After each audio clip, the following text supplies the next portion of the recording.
Alright. Hi, chat. Good morning, good morning. Like, actual good morning, goddamn. I'm not usually streaming this early, but damn. Unexpected, rare opportunity to actually stream in the afternoon. Because holy, oh god, that is the wrong overlay, goddamn. That is the wrong overlay. There we go, hi chat. Good morning. My face needs lights. God damn, there it is. Hi chat. Good morning. Good morning, lookers. Good morning, viewers. You know what, yeah. I'm not really sure who's here. I'm gonna get into it. Let's get in. There we go. There we go. Now we can continue, finally. Last we left off, we are trying to see how the Yatagarasu in the game made an appearance. Which I actually think is actually the name of the... Yeah. Name of the middle section. Yeah. Sounds about right. Sounds about right. Alright, should be fine. I don't think we've explored any of this area, so I guess we just get to it. Statue bears a resemblance to the Pramdex statue. The plaque says, King Pramdex in the battlefield. In order to save the queen, King Pramdex put his life on the line and went to war. So, Pramdex was actually a person of royal blood. I thought he was simply someone imitating a character from ancient legend. Well, what surprising me is that a real person who looked like a steel samurai existed. I suppose there's that too. Looked like a steel samurai. There's an overturned spotlight here. When the Yatagarasu appeared, the audience that was waiting for the speech to start panicked. I suppose that's when someone must have knocked it over. I'm having a tough time visualizing the mass confusion that took place here. I thought to use my whip to capture the Yatagarasu. However, when there were people in my way, and I was unable to lend you a single lash. I suppose this means that some other post-saps were instead. Oh no. I suppose Ambassador Alba sat in his chair. Ambassador Alba is very elderly. The chair was prepared for him, but should he have gone tired during his speech? In that case, why didn't he plan to make a speech sitting down in the first place? The ambassador is always also quite prideful, that's why. Sounds like my old principal from grade school who'd speak at assemblies. We all have the principal. So this is where Ambassador Alba wants to give a speech. The stage was set nicely. However, where was the audience supposed to sit? Perhaps they were supposed to sit around the edge of the pool. That's such poor planning. If there was no place other than a spot or two by the pool, they really should have made seating arrangements, like how the gallery is set up in court. Indeed. You can sense a consideration for the viewers was taking those. So in the end, the speaker and his audience were to stand the whole time? Yes. Although I suspect the audience would have liked to sit down after a while. I think everyone wants to sit down after a while. There are roses scattered on the surface in the water, creating a pleasant fragrance. It's not just for aesthetics. The pool's water is also used to put out fires. I see. Oh. The pool stopped filling itself automatically. The fountain spouts are set to stay open until the pool's water reaches a certain level. If this water was used to put out fires, then I suppose it must be refilled to its normal level. So just that the pool was recently used somehow in this embassy. I guess I'll take some notes about it, just in case. Yeah, it was already filling up when we got here, so I guess the logical conclusion is that it was used to put out fire in the embassy. Oh god! Oh god! Larry! What the fuck? Jesus Christ, Larry! Oh. Ah. How dare you surprise me like that? I'm sorry! Oh, hey, Edgy! Thanks for what you did back there. Your gratitude alone is enough. More importantly, Larry, this fool's not for your personal enjoyment. I know that! Do you really think that I'm just somebody to pull into our for fun? Objection! Yes. Yes. Alright then. Did you by chance fall into the pool? Nice guess, but no dice. So you know my son, right, Edgy? Your son? Oh, it means it's still Samurai son. Now I guess I kind of lost sight of him when I shook hands with the ambassador. I'm pretty sure he was around me when I last saw him. Ah! You imbecile! How can you be so flippant at a time like this? What are you going to do if your son fell into the pool? And how old is this child of yours, anyways? Huh? Oh, how old is he again? Hold it! Larry, this is the first I've heard of a son. Who exactly is the mother? The mother? Oh, that chick, the pink princess. The pink princess. Hold it! Miss Von Karma, I was a bit confused by this man's words for a bit there. However, I believe what he said is looking for is Doll of the Iron Infant. Yep, because I'm still samurai through and through, heart and soul. And the Iron Infant was like cute little son. You have given a whole new meaning to the phrase, an astounding fool.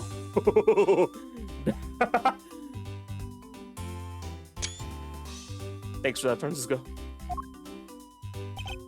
Larry, we have not seen hide no hair of the Iron Infant. But rest assured, if we should find him, we'll let you know. Now get out of there. Sounds good. In that case, I'll go search over there. Up! Hey, wait! Well, it's not as if he'll get very far swimming around in that pool. And though he's unrelated to the murders, he sure knows how to cause a lot of trouble. Oh, God. Statue of a woman. I wonder if the lady is pouring water. It says that it's a statue of the queen who spoke of love to King Perdix. Well, Master Edward, it seems that you are out here reading women's hearts. I opened my mouth about a statue and she somehow made me leave for that.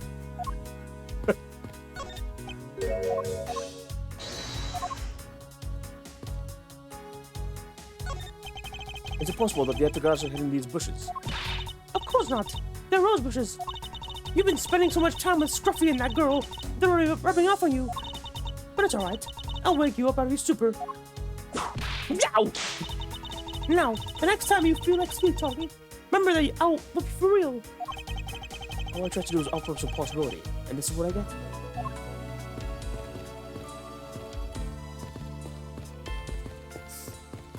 Can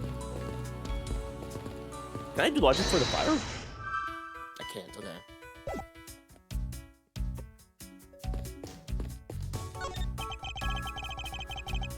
How's the investigation proceeding on your end? Langji says that's top secret. If you're going to attempt to imitate your superior, at least do it well.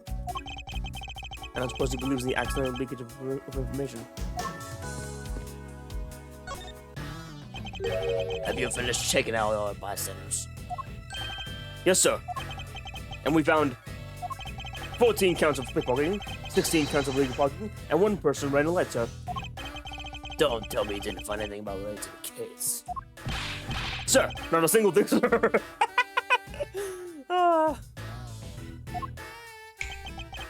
Well, for now, let's just get out those other lawbreakers outside for the scene.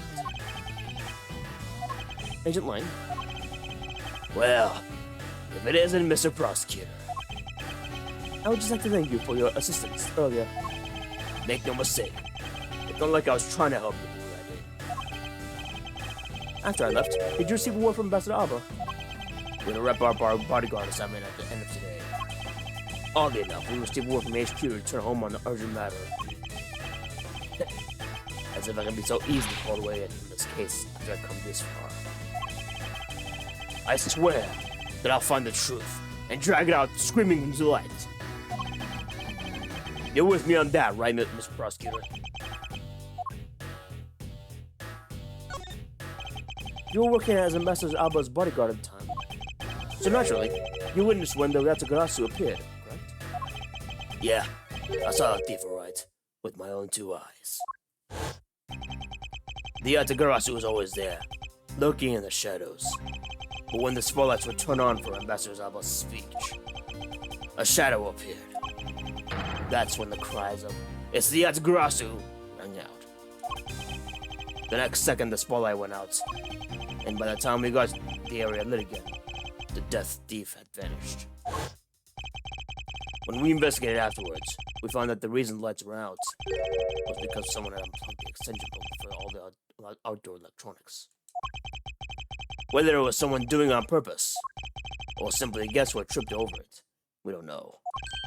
But one thing is for certain. The Yatagrasu was here. So you're saying that basically, all you saw was a thief's silhouette? Yes. Objection!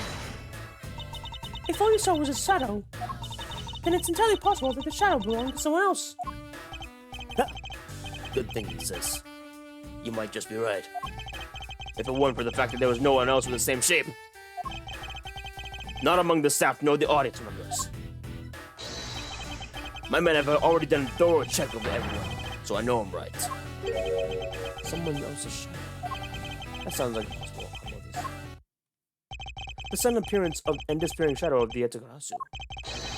I believe I figured out its true origin. Act like no less than subordinate.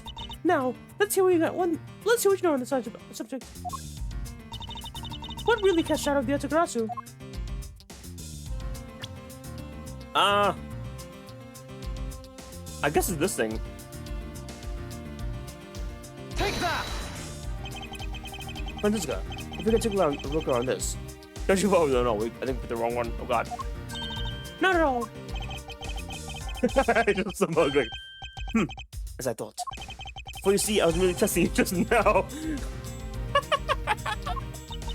We have no time to waste on your pompous talk. So get on with the explanation already. No!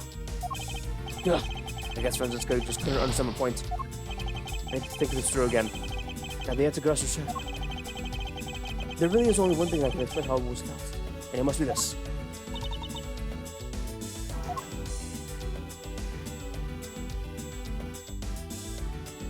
Take that!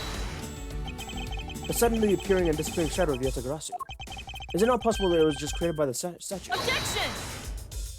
Are you playing for me for a fool, Miles Edgeworth? This statue bears absolutely no resemblance to the shadow of the Yatagarasu. You are correct, however. The statue is but part of one picture. One of the whole picture. What do you mean by only one part?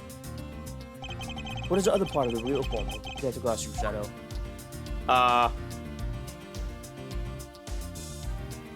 guess a leaf. Technically. Take that! Francisca. Oh, fuck.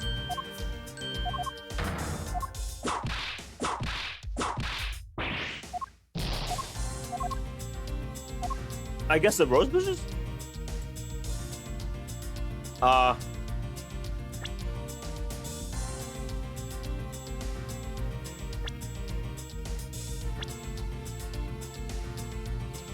Take that! It's another statue. The Yatagarasu shadow was made of the shadows of these two statues. Made? What do you mean by made? What do you mean by that? But now, the spotlights are all over the place. This is because they were moved when the guests were in panic and safe. However, if we were to restore the lights to where they were when the thief appeared. You believe that the two shadows will create the Yatagarasu? Yatagarasu shadow? Precisely. Now then, watch as I reveal the true form of the Yatagarasu. First, if we set up spotlights to catch the shadow of the king from Rix and the battlefield.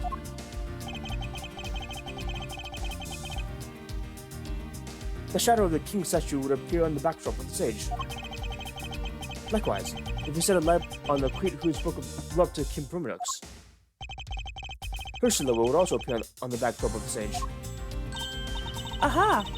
So if we were to combine the two statues, it looks nothing like the Yatagarasu shadow. Miles Edgeworth, how do you explain this grotesque shape? Calm down, Francisca. The way the light needs to be shown on the queen statue is wrong. What do you mean by that? What do you mean by that? I believe that the whole of the king's shadow needs to be used for this work. However, in the case of the queen, I don't believe her whole shadow is needed. Rather, the person who created the shadow only used one part of the shadow. Only one part? Yes, and that one part alone is enough to fill the rest of the Yatagarasu shadow. Why didn't you say so in the first place? You fucking idiot! You're right. I apologize. Now what part of the queen statue is used to complete the Yatagarasu shadow? I guess Ed. I don't know. Take that! This is that part.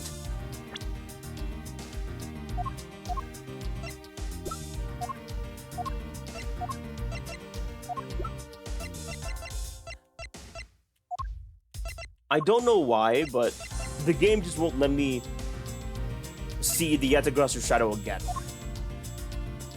I don't know why. Like, it'd be easier if it'd be actually really easy if I just saw the shadow again. I don't know why the game wouldn't let me see that shadow. It's kind of weird.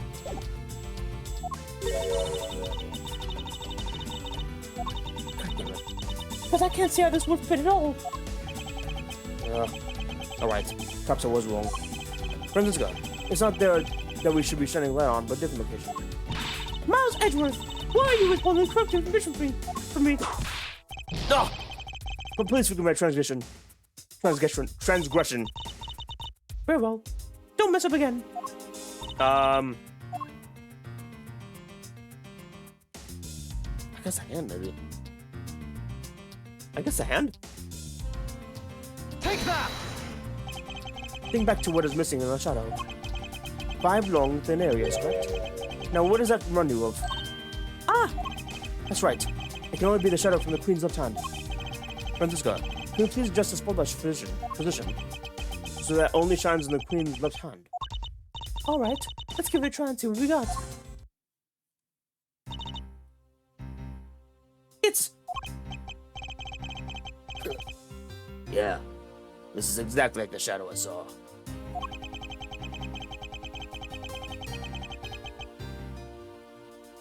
The culprit must have changed the spotlight positioning beforehand. And then pulled the plug after people saw what the culprit wanted them to see. In the panic, the guests must have moved the spotlights around, which we can assume is also part of the culprit's plan. By the time the lights came back on, the Yatagarasu shadow had vanished. Which means that the shadow was a construct from the very beginning. So you see, the Yatagarasu never did visit Alabasta Night. The only country that he visited was Babo, although it can be assumed that the Yatagarasu had an accomplice in Alabasta. An accomplice? But who? I haven't figured it out yet, but I assume it was the person who set up the shadow show. This is the biggest it's on his face is the existence of his accomplice. Oh, okay.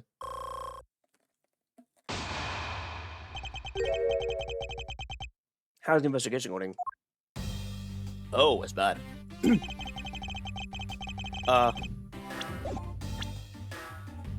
How's the investigation going? Detective Bad, have you come to join us in the investigating the Yatagarasu? I'd love to murder Major Lane's charge. And my only target from the very beginning is the Yatagarasu. So yes. So, what did we find out? I got a piece of evidence. May I see it? Sure. You might regret it. We're here because we're ready to face whatever may come. So if you please. When people heard the commotion, bystanders started gathering. And one woman complained, I'm telling you, I'm a genuine international journalist. Oh god. It's fucking Lada. It's Lada, oh god. Why is Lada here? I forgot Lada was in the game. She gave me an interesting picture. A journalist. Well, actually, she's a freelance cameraman. Oh god, there's Lada, fuck. This is a photo I got from her. In the world? The Yatagarasu is flying through the air. The times, they are a-changing. It's not just mad, but evidence. Even they lie to us now. When was this photo taken? Apparently, right after the fires, on the 4th and 5th floors we just put out. It was taken from a nearby building that you can see the embassy from. I see. So this is taken after the fire. The blur in this picture took off from the Babylon's embassy, flew out of the boundary, and headed for the embassy of Algos. Objection! This is simply not possible. People are incapable of flight. Is it a fact? I've had the pleasure of dealing with the case involving a flying person once.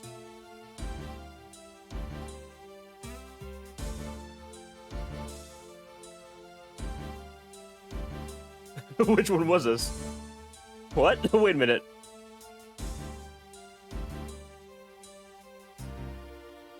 It can't be the circus one. Wait. He's not talking about the circus one. That was Francisca's. What are they talking about?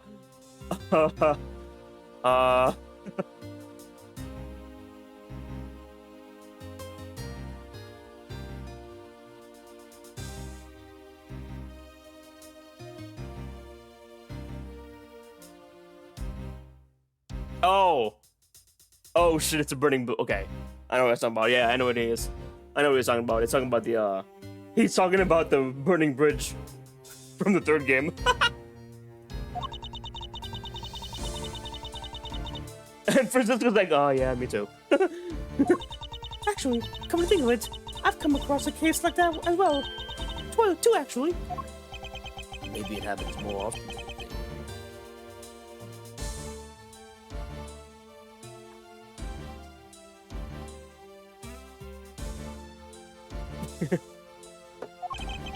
I'm actually tasked with solving the mystery behind this program. Well, the Yatagarasu took off from the Babylon's embassy, so I should start from there. Francisca, I need to return to the Babylon investigation for a bit. Alright. I'll continue investigating on this side of the building. Alright, I'm counting on you. Well, welcome back, Mr. Edgeworth! Now come on, let's get back to our investigation. Yes, let's. Alright,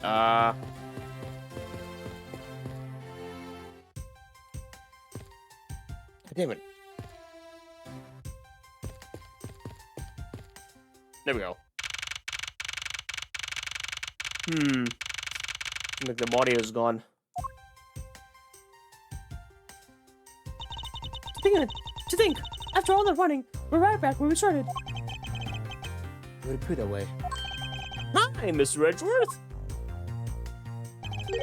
Have you found Manny's killer yet? I'm terribly sorry, Master Paleno, but I've yet to find his killer. Then I guess his murder really was the work of Yatagarasu. Let's get one thing straight. It was a work of the fake Yatagarasu. The real Yatagarasu is noble vigilante who only steals the truth. Miss Faraday, Please don't make such a sad face.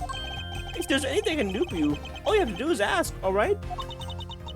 Mr. Paleno. Actually, there is one thing you can do. Will you allow us to take another look around? We didn't have enough time to conduct a thorough investigation earlier. Oh, sure. Please feel free to investigate to your heart's content. Also, there are a few questions like that to you personally, Ambassador. If you will bring a smile back to Miss Faraday's face, then I'll gladly answer anything. Thank you, Mr. Paleno. You're a total gentleman. You don't have to waste such nice words on me, little miss. Hey, Sir Paleno. Those two sure got chummy off the quick. Those two sure got chummy off the quick. You know, it's easy to say we're going to investigate, but where should we begin? We should probably start by comparing the state of the room before and after the fires. And then we should look into the matter of the suspicious person you spotted. Yeah, when I came to this room, that person was already gone. But I'm going to bet that the person I was chasing was Mr. Cochin's killer. We don't know that yet. However, it's hard to believe that person is unrelated. Furthermore, because the key to the Yatagarasu's soul 7 years ago was found here, it signals that perhaps Miss Yu is also somehow involved. I knew it! That woman is almost always definitely Mr. Cochin's killer. Yet again, we don't know that. Too many mysteries we solved here. Speaking of the Yatagarasu and the mysteries, I received a most mysterious photo from Detective Bad. Uncle Bad? He's taking part in the investigation too? Yes, he's been chasing after the Yatagarasu for all these years. Uncle Bad? Now then, I was told that the photo was taken just after the fire. What? This is kind of the person... This kind of looks like the person in long coat I was chasing. Does it mean I was chasing the fake Yatagarasu after all? I don't know the answer to your question, But I don't think people can fly either. But this could be how the person escaped. Well, we need to investigate a bit more before we can say anything about that.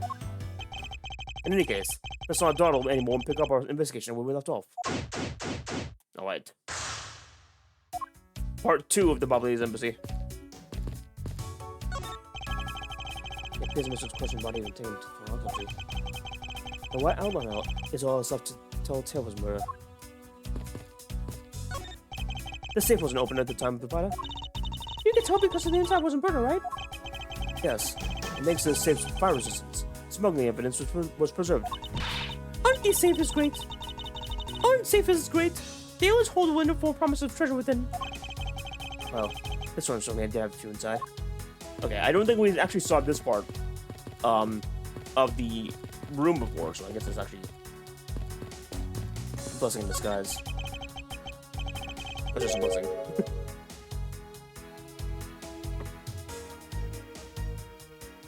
Fireplace. So Bubbles' office is having 2. 2? There's a fireplace in the relatively same location on the Albastian office. However, we found something there that I'd rather not recall ever again. Ah, that's funny. Still can't believe that we found that lady's undershirt in the fireplace. Huh? If it was that traumatizing, why did you try creating new memories with this fireplace? You could climb inside and we could play hide and seek.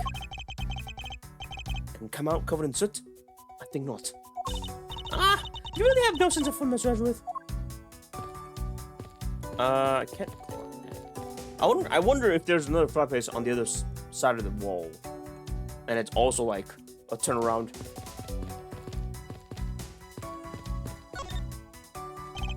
You can see the Alabaster Embassy through this window. So where were you?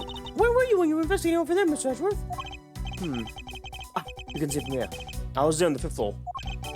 That's where Damask 2 was killed. What? You don't mean the Master Mask 2? Aw, poor guy. As a fellow second-generation thief, I just can't turn a blind eye to this. Even though Master 2nd was maybe imposter of the original.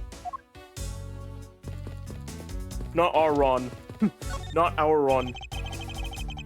It appears that this area was heavily damaged by the fire. Yeah, I guess we should try hurrying up and get started examining already. I'll rush until I inspect every suspicious looking nook and cranny. First things first is the ink, I guess. There's a bottle of Bobbly's and ink on Mr. Cochin's desk. And it looks like there's a lot of ink left inside. The seal is unbroken, so the fire probably couldn't get into the bottle to burn up the ink. Hey, Mr. Paladino, it looks like your precious Bobbly's ink is alright after all. What? That's odd. Hold it! Ambassador, what do you mean by that? Well, it's just that there's something strange about that ink. Would you mind elaborating on the statement for me, please? I'm curious actually too. Now then, Ambassador, I'd like to ask you a few moments before the fire broke out. Before the fire? Which fire are you talking about? Which one? There was more than one tonight? Huh? Oh, I see. I guess you didn't hear about it. We had 2 fires here in the Bobbly's Embassy tonight. What a bother all that was. Wait, but the only fire we know about is the one after the Jammin' Ninja show. Ah, well, the first occurred at the start of the Jammin' Ninja show. Luckily, only the 5th and 4th floors on the embassy caught fire. Not wanting to cause a panic among the theatergoers, we decided to keep it internal. And the fire after the Jammin' Ninja show was the second one tonight? Exactly. So the fire witness was the second one. Come to think of it, I didn't Detective Bad make a reference to the first one. Apparently right after the fires on the 4th. Oh, wow. Wow. I didn't even notice that. He actually did mean multiple fires. I suppose this means that the photo was taken just after the first fire was put out. So then, what was the extent of the damage on the second floor fire? The second fire was contained on this floor, the 3rd floor. I think it was left over embers from the fire on the floors above it that caused it. That's, how should I put this? A very bad stroke of luck. My office on the 5th floor, Manny's office here, and Manny himself, all gone in the blink of an eye. Interesting. feel so sorry for you, Miss Brandano. Oops. Look at me going on and on. Now then, what was that you wanted to ask again? We were discussing what your actions and whereabouts were today. And, if you happen to know, what Mr. Cochin's actions and whereabouts were as well. Yes, very well. Let's see. I've been quite busy all day, from morning until now. First, I woke up and then I brushed my teeth. Then after that, I had a roll for breakfast. Oh god. Hold it! Fascinating. How about if you just skip to the relevant parts for me? Oh, you like the condensed version? Alright, I can do that for you. 3. Shit. In a minute.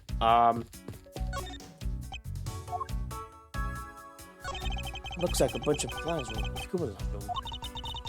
Babble sure gives away a lot of different coupons. Maybe I should create one of my own. I could call it the Great Thief Coupon. And what kind of discount would that need you? The 5-figure kind. What else? I could steal an extra thing or two from the bearer. Things such as? Such as the truth. What else would I steal? What would I wouldn't give to have my own review coupons right about now?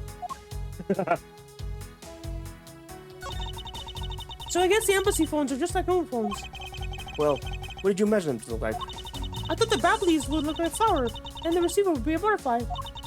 That way, and like the butterfly receiver was stuck in nectar from the flower base. If any country had a flower phone, it would be Alabas, don't you think? Oh, then maybe the phone I envisioned would have been from there when they were from Canopia? There's really no point in me asking about something that never existed in the first place. You know what you lack, Mr. Edgeworth? Curiosity and an imagination. She's got a point.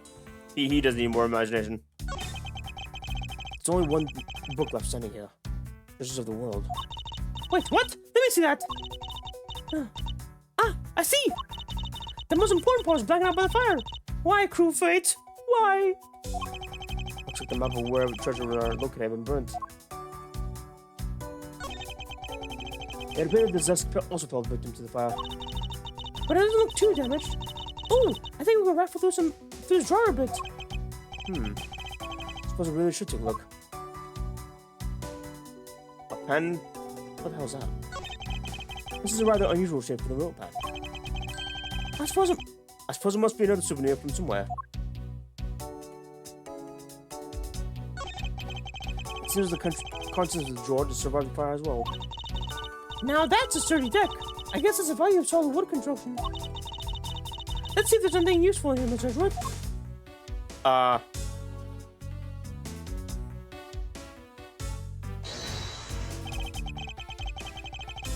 What? How can I deduce this? Oh! Eureka! Oh shit, wow. The shape of this notepad matches the shape of this note found. Hey, you're right! What is it? Looks like something straight out of Monument Valley. Ah, yes.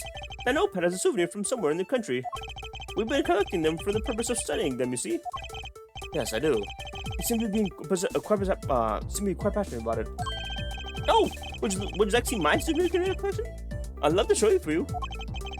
Are you sure they haven't been burnt to a quick by fire? Master Palino, I wonder if we might recognize the handwriting in this note.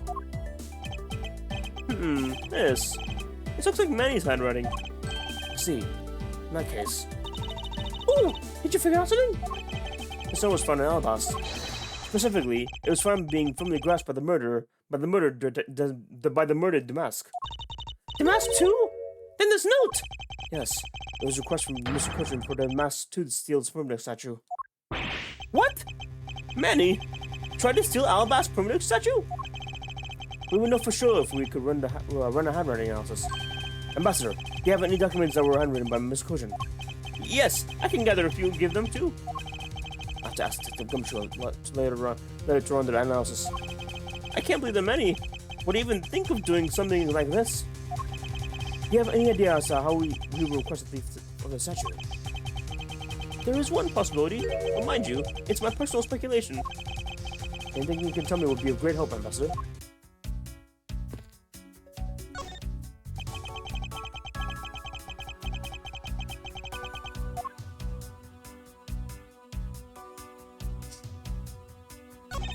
It looks like a very comfortable chair.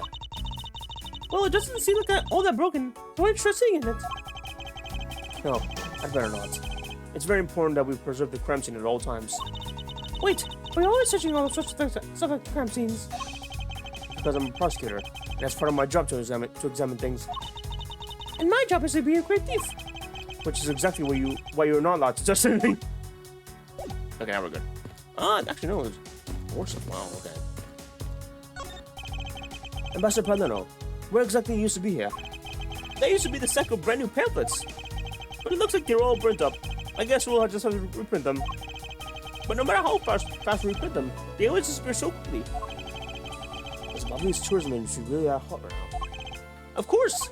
Although recently, the most popular vacation destination has been the Republic of Virginia. But we refuse to lose to them, so we've been hard at work promoting Bubble. Interesting. Well, I recently returned from a trip to Virginia myself. Oh, and how do you like it? It was alright. Probably shouldn't bring up the fact that I was assessed on a flight home. Okay, but we should ask him now.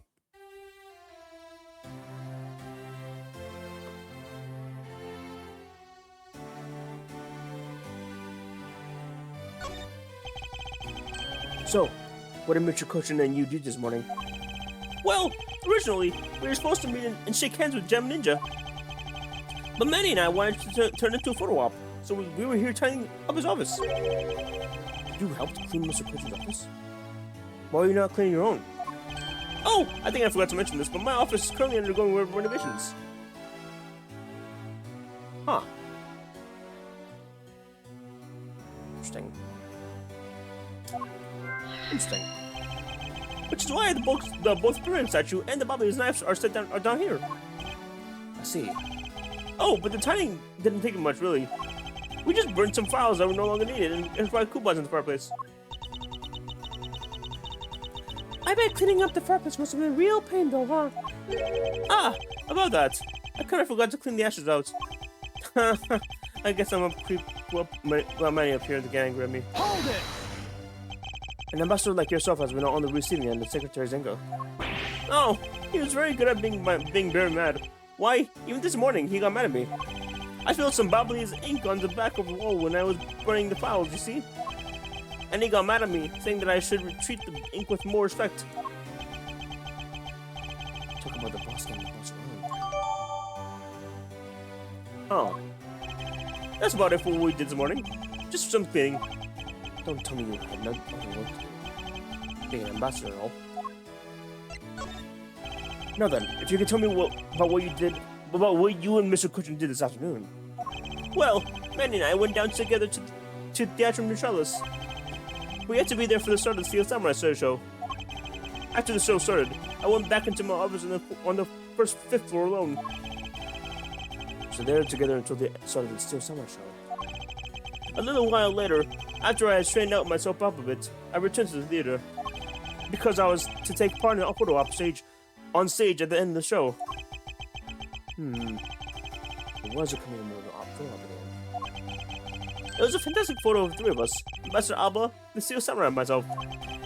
After the photo shoot, I went back to my office on the fifth floor to prepare for my handshake photo op with this Gem Ninja. He was rather overworked for an ambassador.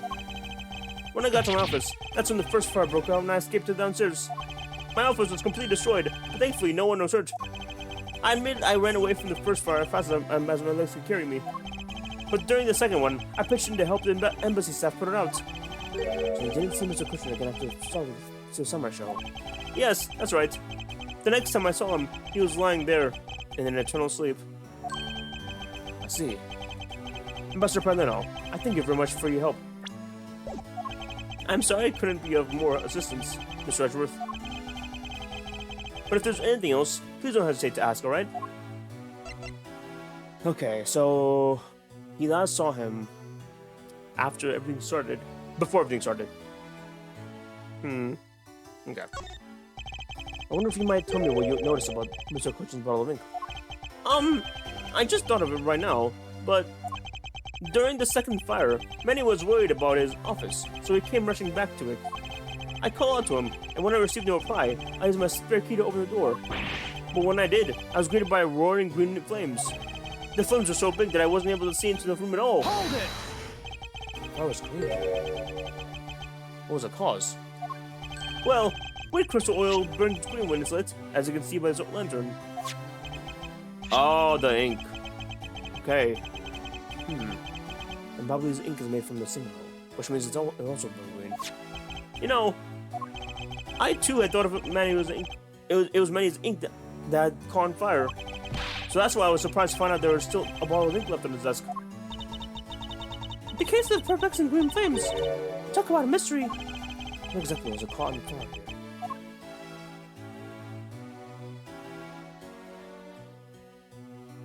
Huh. Interesting.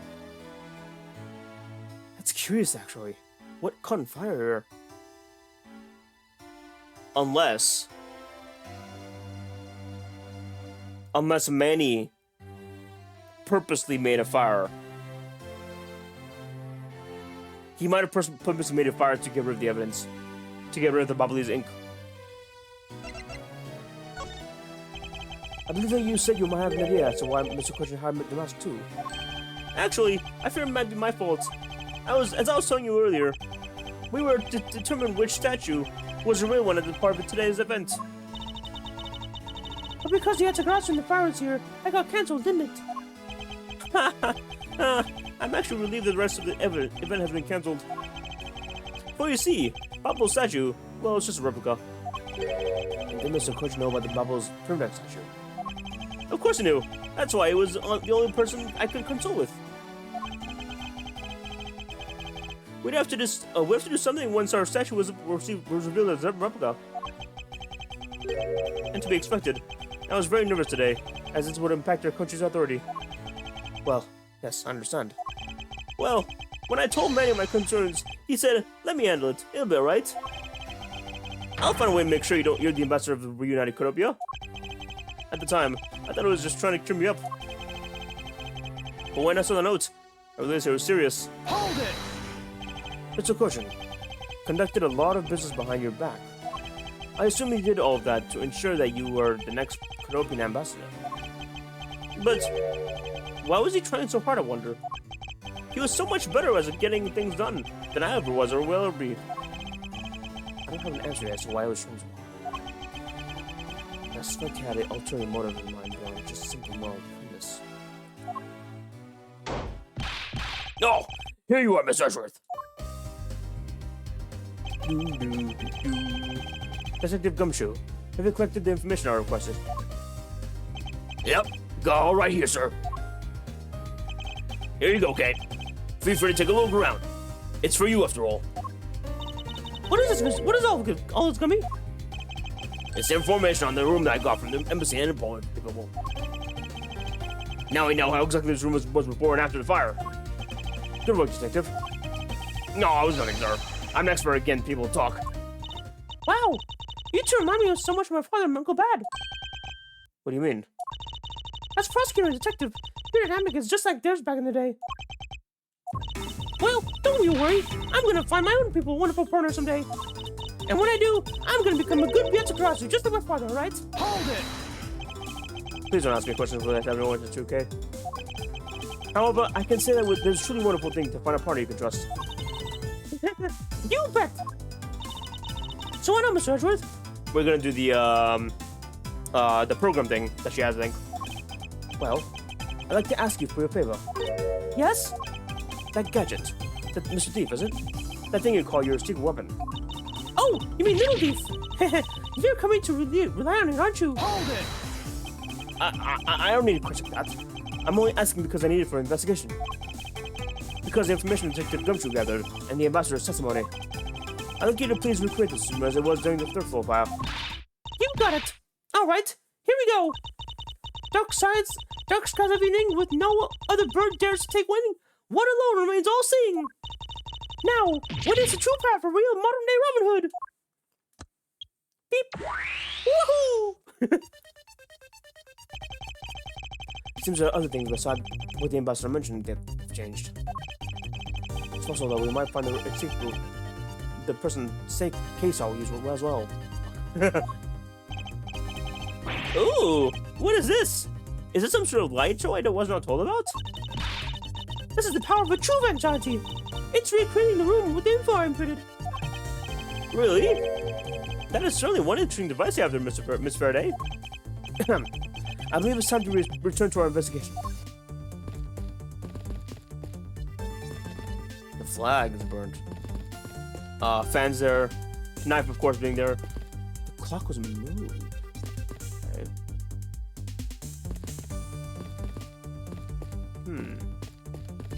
Okay. It looks like one of the bobbly times was already missing before the fire began. So we're seeing. Especially since the other two knives were burned away. The remaining handle was swapped out with the handle from the real murder weapon. And Bobble's natural treasure was stolen. Poor Bobble, don't you think? I'm not sure I would ump the replica statue with the rest of Bobble's woes. His grandfather clock. It was apparently in a different position before the fire. According to the staff members, the clock was flushed against the wall before the fire, sir. Which means that most likely it was moved by somewhere during the fire. Speaking of which, it's totally 11 o'clock right now, but I don't hear any chiming. Huh? That's odd. It was still chiming right on the dot of every hour this morning. Maybe the fire damaged its internal mechanism or something. Ambassador Pardano, why we take a look inside that clock? Sure, go right ahead. Detective Gumshoe, if you could please inspect the insides of the clock. Yes, sir. I'm on it, sir. Mr. Edgeworth, found this inside, sir. It's the length of wire. So this is what caused the clock to stop chiming. What is the long length of wire doing inside this clock in the first place? Wire. Why is wire in the clock? Huh.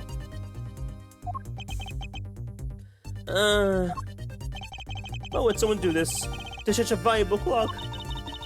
It sounds like it wasn't Mr. Parlano that put the wire in there. But perhaps it was Mr. Cochin's killer that would do it.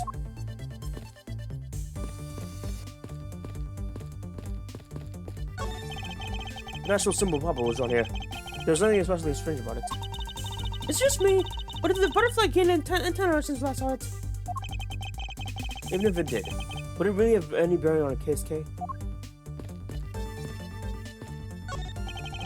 The chart remains the following ceiling fan. Oh, I've seen a few of these before. They spin around and around and play music. I believe thinking about a musical mobile for babies. Yes, that's it. But they're nothing like. They're totally like. They spin those babies right around, like a record. I see. I guess I can see how much I might like thinking like that. This chart remains a following ceiling fan. Huh. Still, it's weird. So, by this time, the Polarex statues had already been swapped, right? Swapped, right? It must have been, as this one is covered in soot. What lousy timing! And just as those two countries were about to become friends again, too. It would have been better if I'd stolen it than for it to get caught up in the fire. Okay, I think I understand your sentiment. However, if you do engage in theft, I can't look the other way, right? If you could please stop stealing my lines.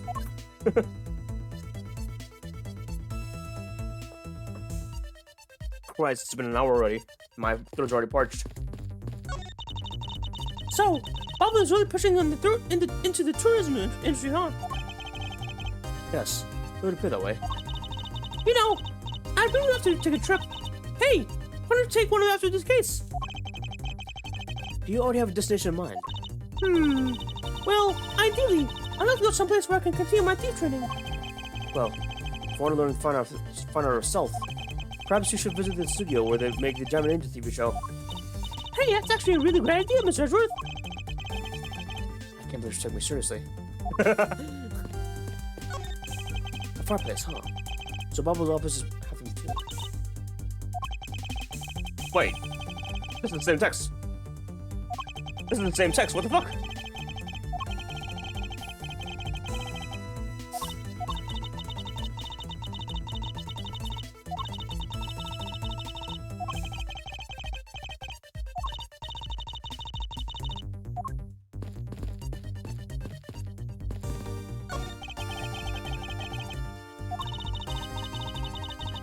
This is also, what the fuck? This is also Same text. Weirdly enough. Oh boy.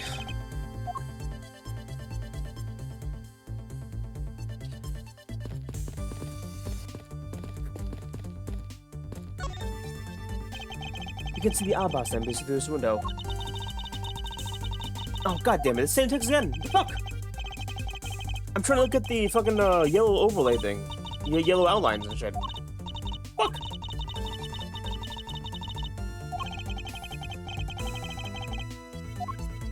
Okay.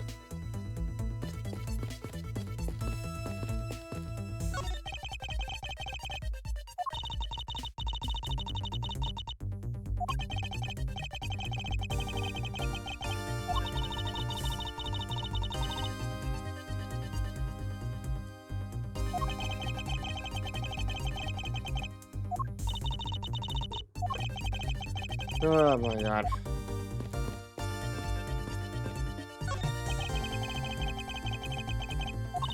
Watching Yeah, it just got a little bit burned out. That's all. very fine desk. I'm not even sure it's still usable. If that's great, if it's that great, why don't you trade your desk with it? No. It was just a suggestion. You didn't have to get all monosyllabic on me, you know.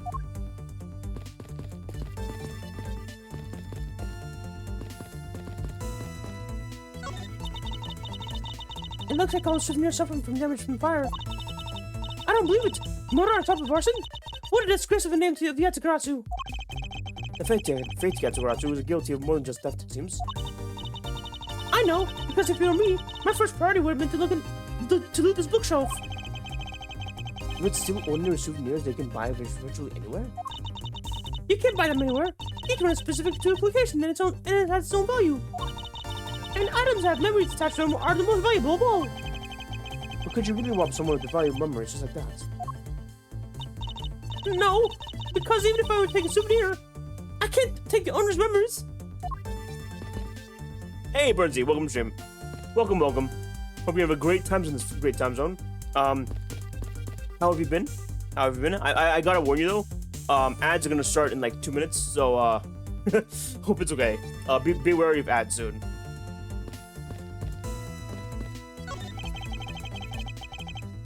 God damn it, same.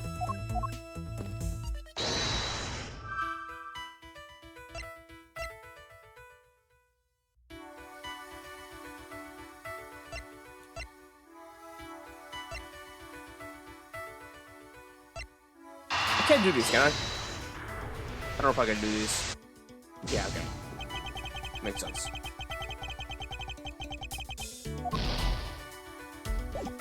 Okay, where have I not checked?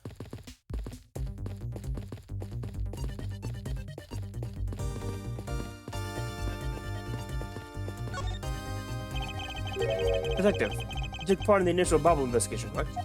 Yep, sure did. I also helped out put out both fires, sir. But the first fire took me by surprise. I had a tough time escaping the fifth floor. First, I tried the elevator, but I guess someone else had the same idea because I wasn't used. If I had remembered the use of the stairs at the point, I'd have been burnt to a crisp. Wait, that's odd. That's odd. We always warn our staff, and in case of fire, it's dangerous to use the elevator. Oh. Maybe someone wrote it in a fit of panic? Detective, did you think the Yatagarasu that came into the Baba's embassy at all? I didn't see personally. And the other staff members told me they never got a good look at the person either, sir. Wonder if you could tell me a bit more about what you discovered, Detective. Give me a minute, chat. I'm gonna be back. I gotta get some water anyways. And the ads are gonna start soon. So, 3 minutes of ads are gonna start eventually. So, forgive me, chat. I'll be back. I won't continue afterwards. I'll wait for you guys.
Alright. Sorry for the wait, chat. Hope it didn't take too long. Alright. Hi, chat. Good morning, good morning. Before I do this, actually, hold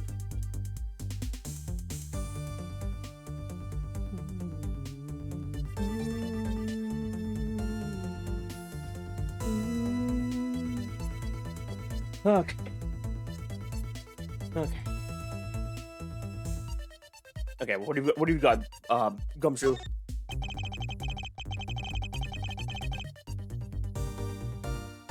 The second fire broke out around the time of the Yatagarasu spot in Alabast. That's also what it's...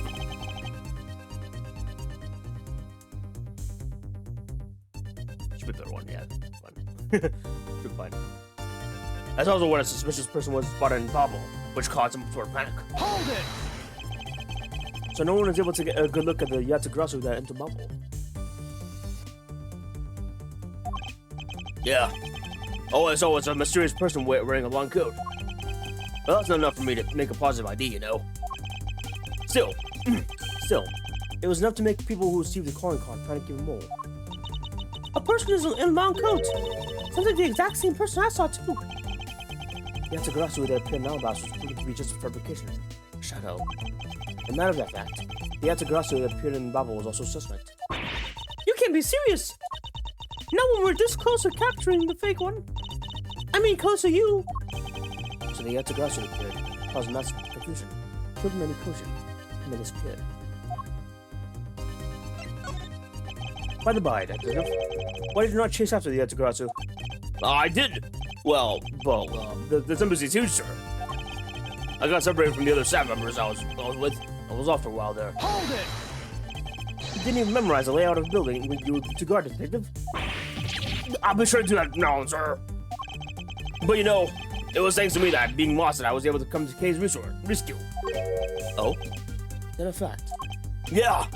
It was when I was lost and wandering around the third floor hallway, sir. When I heard the scream, I headed towards it right away. Oh, that's probably when I found Mr. Coachin's body. Yeah, I thought I was sounding like her, so I got real worried and ran as fast as I could. And it was thanks to Gunny that Miss Sheena wasn't able to take me away. He covered me until you got Mr. Edgeworth. Oh, see. So he can be useful once in blue. Wow. Come on, Edgeworth, come on. Don't be like that. Come on. Still, it's too bad that Agent Sheena got him before I did. I wonder where Agent Sheena was before you found her.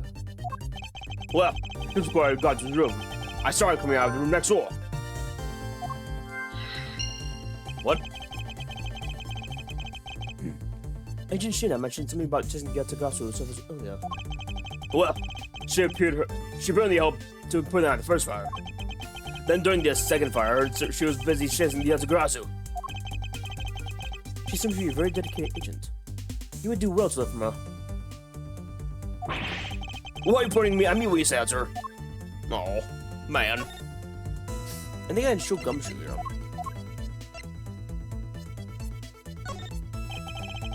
What did you know about this piece of evidence, Detective?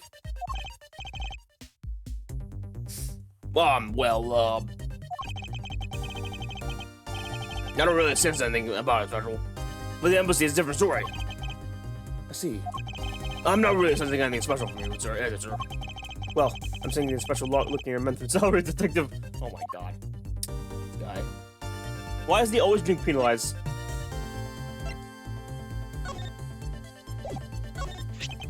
And those are some fire, sir. And we don't exactly have manpower to fight ourselves when they're this bad. So about the only thing we could do is try to and catch artists. I feel so helpless thinking about it. I mean, we can't prevent this sort of thing. We can only do something after it's happened. And this is better than doing nothing. Isn't that right, Detective Gumshoe? No, I guess so, sir. What do you think of this? Where's yours? Oh.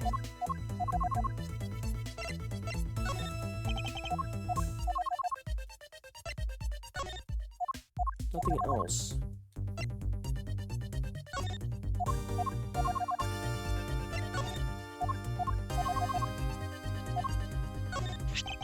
That's a souvenir from Babel. It's a silhouette lantern. By the by, how much is it? It was really expensive, sir. about us as expenses in my coats. Oh? I see. So about the average price of a cheap souvenir. Sure. Oh, we had that. Oh, yeah. We had that before. We had that dialogue before. Hey, it's a prosecutor's badge. This thing's really important, right? So what would happen if you lost it, sir? Why are you asking me such a dumbass question? Well, because I lost my police badge before, sir. I just want to tell you it's careful, sir. Because writing the explanation section on the requisition forms are really annoying. Someone needs to take his own advice a little bit more. Nothing else. I'm not quite sure what to do, honestly. Is there anything I missed?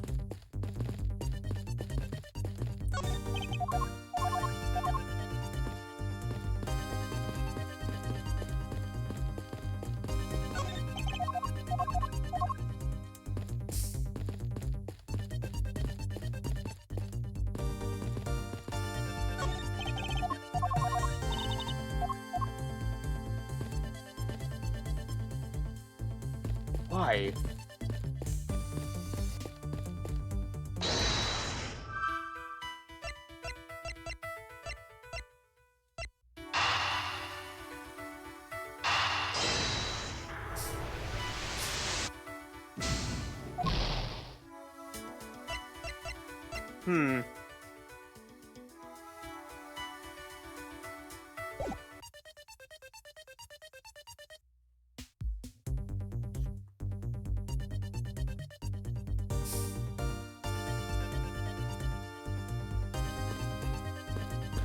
How come it's not letting me?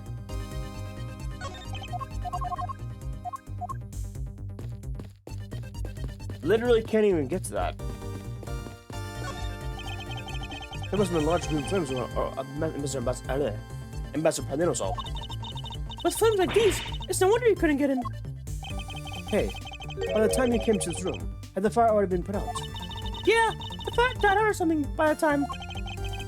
And this fire in here only burned from the time this fire started on the floor. Until the Yatagrasso appeared and the closest started the bubble, I suppose. I guess Mr. Padano just was lucky enough to run into the fires as it was burning, wrong? Yes, it could put it that way. And since you're the first to discover the body, we can assume that no one else entered the room until that time. No one else other than the person you were chasing, of course. I knew it! That person I saw was definitely up to no good. I mean, the person could even be Miss Fortune's killer. That is very likely to be the case. After all, that person came to this room before you, and must have chosen this room precisely because they knew you would be near. Okay then, maybe the fire was there to prevent anyone from coming in? But then, what did the person set on fire to make the green flames? Well, whatever it is that person burned, it made a rather sizable fire. And since the fire is green, we've seen something that burns green, right? It's a bit tinier than these flames, but you get what I mean. Yes, and I do believe that what you're thinking is exactly why these flames are green. Which fire-related piece of evidence burns the same color as green? Yeah, lovely thing. Take that! The source of the green in these flames is related to this. Oh, really? Well, I don't think they're related. No! What the fuck? What do you mean? What? Hold on. What the fuck? Sorry, it really isn't related after all. Hey, you're honestly not positive this time being wrong. I'm being wrong. What? I'm always honest. And that's a good thing. Now keep on doing it. I'm thinking about more of this carefully. If I stay calm, the answer should come to me. This green flame. It's the same as the other flame. Oh. I want me to the lantern. Take that! The silhouette lantern. Its green flame comes from the white crystal oil it's burning. Yeah, it's a fire thing of too. I love the green that gives off. I think we've now established that the green flames are caused by white crystal oil. Furthermore, we know that there's one more other thing that made from white crystal oil. Oh, you mean that thing Mr. Paletta was mistaken about, right? Yes, precisely. As he found out earlier in our investigation. Oh, what? I don't get it. Could you fill me in, sir? Fine, I suppose.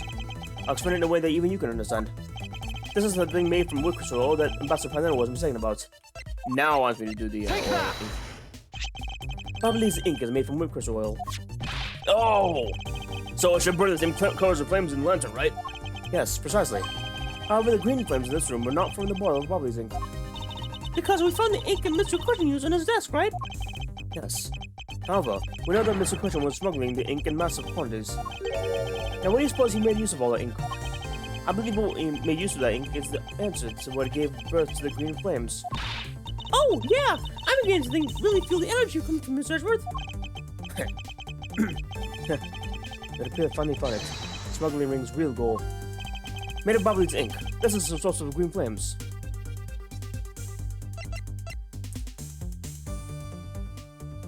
Take that! In order for the green flames to rise, this piece of evidence was needed. And how did the arsonists use that exactly? Oh, I know! What if we try lighting it on fire and see what happens? I'm sort of an expert in pyrotechnics. Just leave it to me. Hold on there. She really was. She was ready to set it on. She was really all ready to set that on fire.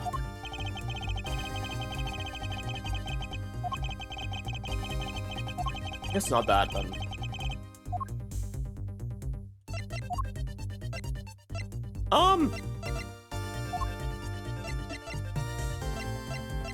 I guess it's just the ink in? Take that! The fuck? Made of Bobbly's ink. Oh, Take duh. that! Duh, of course. What would consume that great of a volume of ink to make? That will be the counterfeit bills that its smuggling ring made and are circling in Jingfa. You're kidding! You're saying that it was Mr. Cushion who made the counterfeit bills? I am. I believe you can even go as far as to say that he stole Babble's printing press. Ambassador, Mr. Cushion had permission to freely use a printing press, correct? Hey, why, yes. And I do remember seeing him use it in the middle of the night. But never did I think he was using it for such a foul deed. Ambassador, because of his secretary's crimes, you'll need to be investigated as well. Ah, yes, I suppose so. We've crossed quite a swift for a bit of trouble for a few countries, haven't we? It's my duty to search our old shield of Mr. Cushion and conceal his crime. For they are the ones who started the fire in order to destroy the evidence. We've examined everything in his office, but there's one thing that bothers me.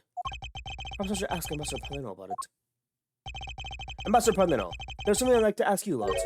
Yes. About this office. It appears to me that to be very similar to Ambassador Alba's office. For example, the location of the fireplace and the position of the grandfather clock. Ah, that's right. You also pay a visit to Albanian side of the embassy. Our two embassies actually used to be one. Yes, I know. Even the pamphlet mentioned that fall. Go home, my job.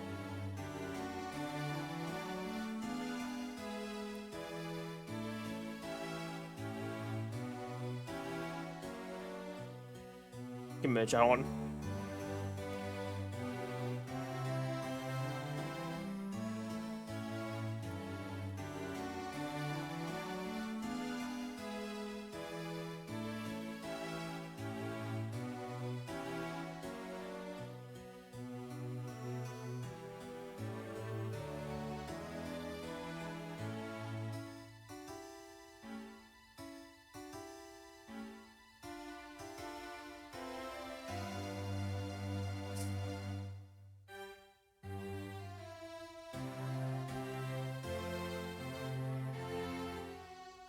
Sorry, give me a chat.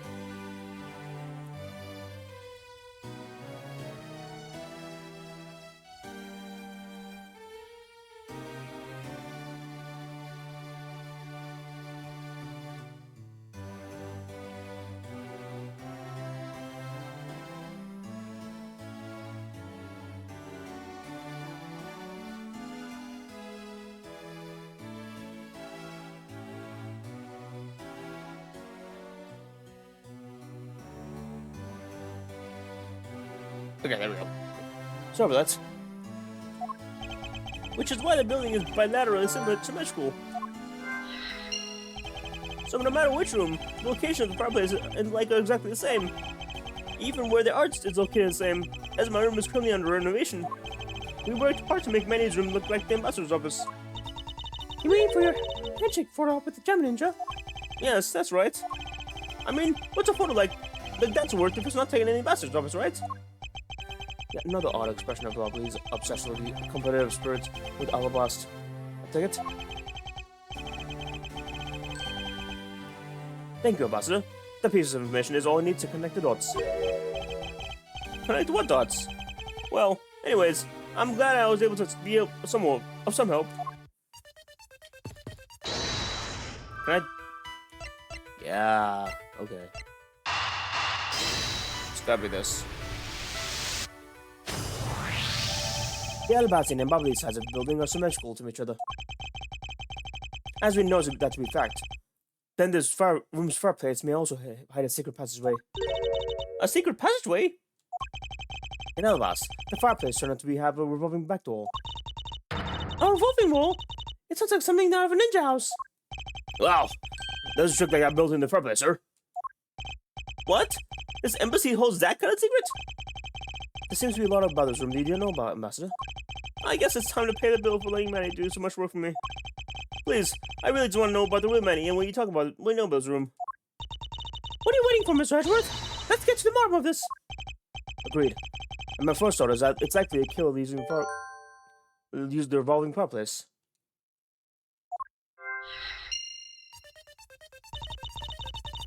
It looks like just another fireplace.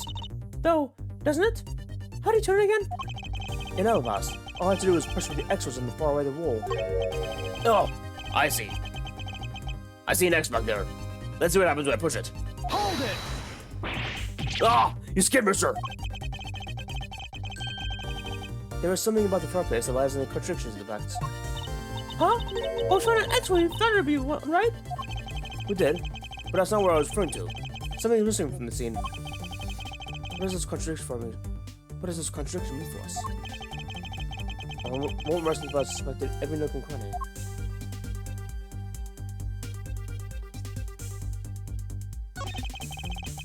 If you push the X mark, the fireplace should turn. A revolving fireplace wall. That's neat, sir.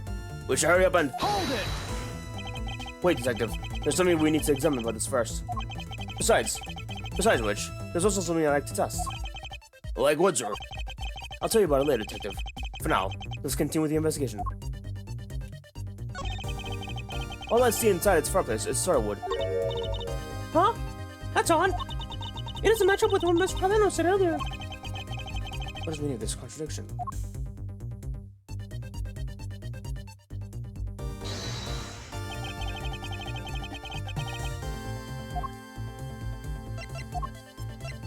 Huh.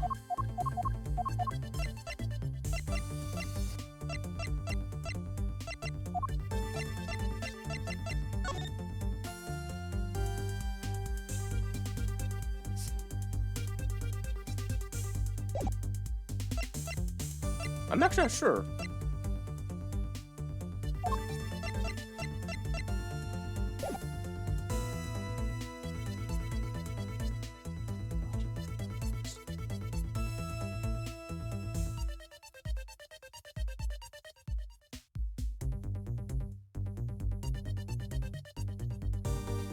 Okay.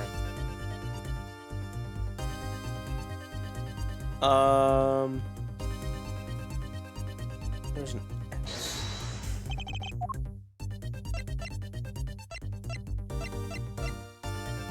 What's this? I'm not quite sure what it is, actually.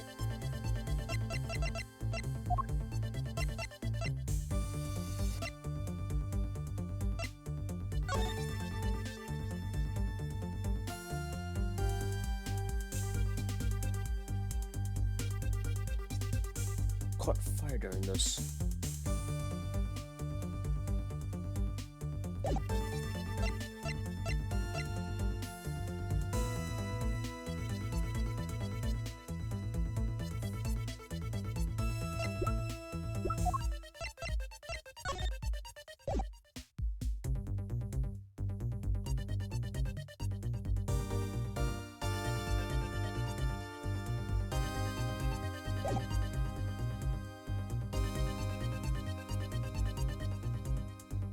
What does it say about this? Hold it!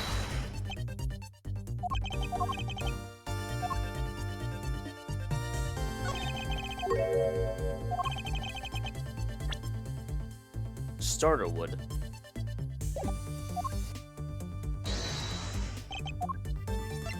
Where's this testimony? Ah, it's not there. Ambassador Pandino, you said that you burned some old files in the fireplace today, correct? Yes, I burned quite a few files this morning, actually. And after you did, you forgot to clean out the ashes from the fireplace, correct? That's right. But why are you asking me again? And why are you making such a scary face? I'm sorry, but I admit I'm a bit intimidating when I'm serious. In any case, take a good look at this fireplace, and tell me what you find out about it. Let's see. Huh? Where did all the ashes go?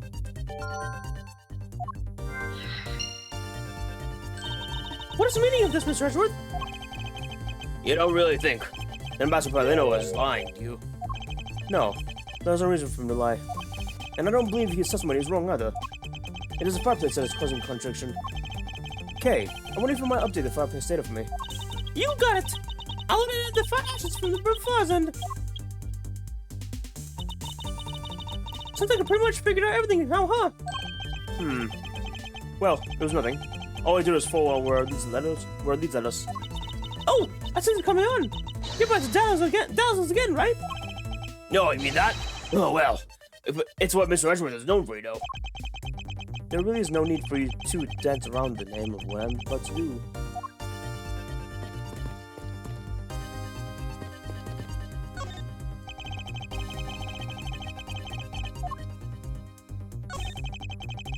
Actions Paulino on this pad. Controlling what the test piece of information needs. We should begin to see the truth. Secret weapon. Oh, God. I'll ignore your strange phrasing for now and focus on the information we have instead. Just a little further, I can sense the truth lying on the other side of this.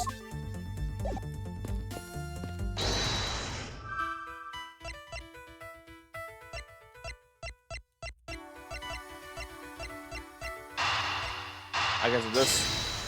It has to be. The reason as to why the ashes are missing is simple. It's not because someone cleaned them up, right? No, because even if someone did sweep them up, the fireplace is too clean for that.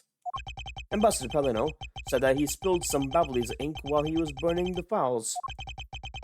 And yet, there's not a single trace of spilled ink on the back wall anywhere. Well then, I don't know what happened. Well, I'll tell you what happened. The two sides were switched. By using the revolving fireplace wall, and the ashes were moved into the living room. Which means that this is a clear indication that the fireplace was used. Then, you mean, the person I was chasing disappeared from this room through there? Yes, I believe the person you were in pursuit of is Mr. Cochin's killer. And after committing the murder, escaped through the fireplace. Wow, Mr. Edgeworth! You forgot the killer's escape route! I have, but this is only the beginning. Now we have to chase the killer down.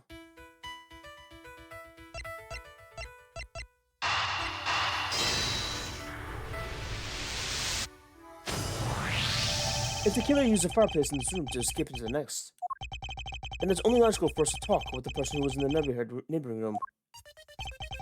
Well, the person that was in the next room was... Oh, it was that person, sir. Yes, Detective. Agent Sheena.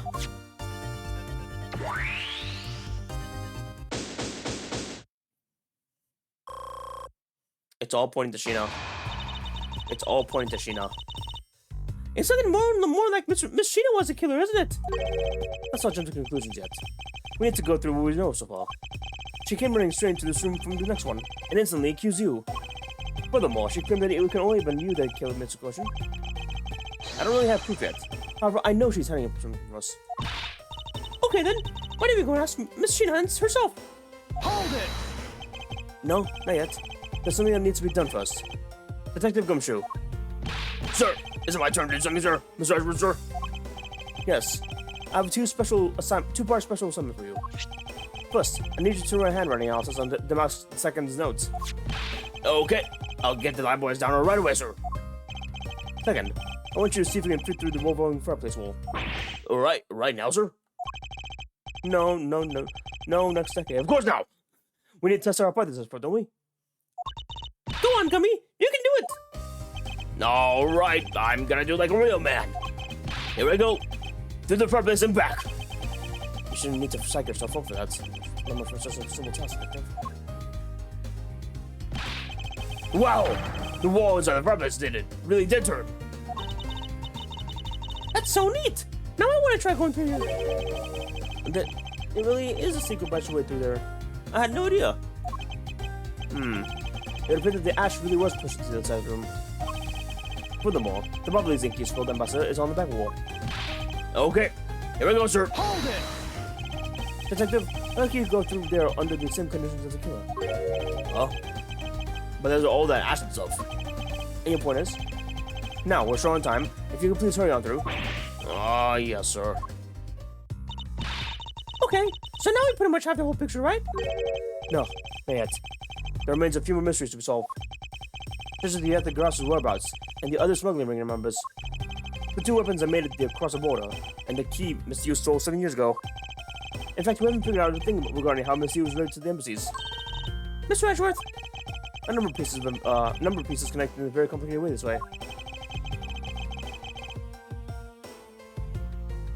It's almost enough to make one completely mental and exhausted.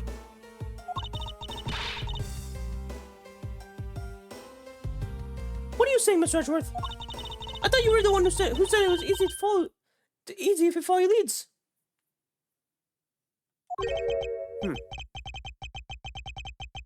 Was that supposed to be impressing me, Kay? If it's info gathering need, come here and I can help with that. Then all you have to do is show off your advanced logical deductions. Show off.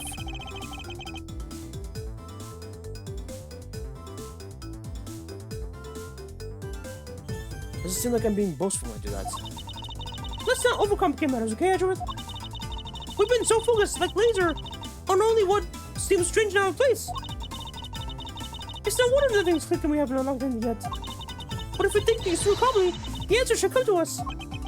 Okay. It's that sort of thing I might see to myself. When I'm practicing how to unlock padlocks, you know? That is something that I hope practice doesn't make perfect, you know? For your sake. Yay! Yay! Looks like you're back to your straight-laced self again. Me, Mr. Edgeworth! I'm back, sir! Yes, I can see that. Good work, detective. It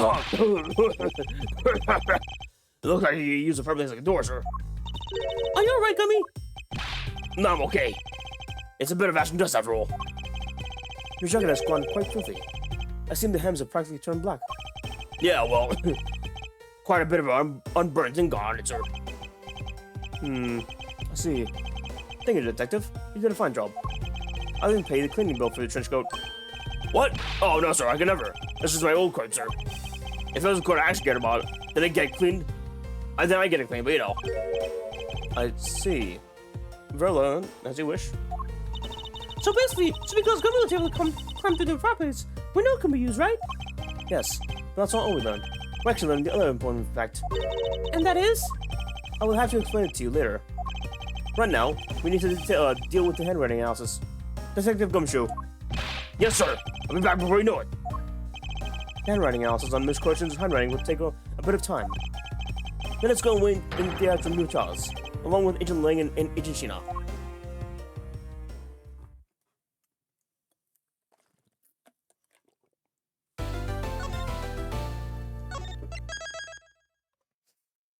The Yatagara's true identity.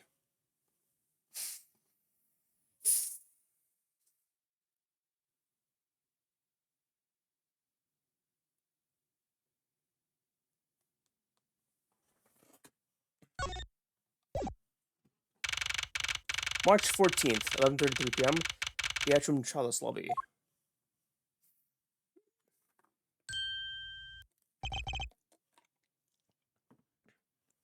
Agent Lang.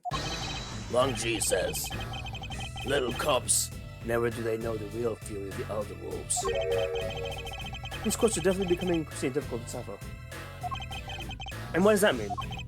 It means that you'll never really know how angry I can get. Mr. Prosecutor, the counterfeit bills made of Bobbly's ink. They were all of Zhengfa denominations. Yes, so it's from a coma. But we don't know where the plant money has gone. Must not figure out that it was all burnt yet. Ever since those things showed up in the first place, my country's economy has taken a big hit. Zhenghua is in critical financial chaos, so to speak. Because we can't tell the difference between our own bills and our big ones. But it's not just it's not just the money. The citizens are also worried. I've staked the honor of House Long on this, and come to this land and capture the mastermind behind the whole mess. I investigated how the bills were made and how the ink was smuggled into Zhenghua, and I pursued the smuggling ring all the way here. But tonight, this is where the final chapter was written.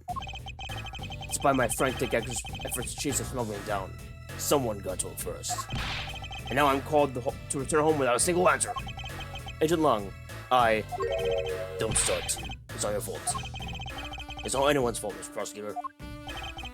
Ambassador Alba, I'm sorry for all the trouble tonight. Oh no. It is I who apologize. It was all because I was not strong enough. If only I was able to think of a better solution. What's just a fool? Curse your empty brain. You're being too hard on yourself, Ambassador.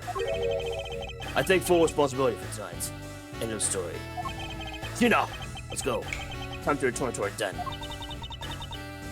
Yes. I don't like to admit it, but there's not much else. Much else for us to do but hold home as well. Agent Lang, a moment of you. You. Sorry. You, Wolfman and security lady. Hold up. Objection, bow. Detective Gumshoe. Have you got the results of the handwriting analysis yet already? Yep, and note. Was definitely written by Mr. Kojin, sir. Just as I thought. Good work, detective. Hey, Mr. Prosecutor. How long do you intend to hold us up for? Sorry to have made you wait, but I believe that now everyone is finally here. Agent Shina, I'd like to ask you something if you don't mind. Yes? How exactly did you fail to see the Yatagarasu? When you were in the neighboring room to where the Miss Kojin was killed. I'd like you to explain that for us. What? Hey, Miss Prosecutor. What are you doing asking her about something she doesn't see? This link hasn't touched Bubbly's investigation at all. So I suppose I need to explain a few things for him first. Miles Edgeworth, I can't begin to understand what's going on in the head of yours. The only thing going on in my head is the pursuit of the truth. Oh? It sounds like you've gotten some sort of plan. Very well. I'll supervise you until the end. She's just gonna treat me like a subordinate for the rest of the day. You're not trying to pick a fight with my subordinate on some flimsy guess, are you? I'm not trying to pick a fight, and the evidence is hardly flimsy, as you will see.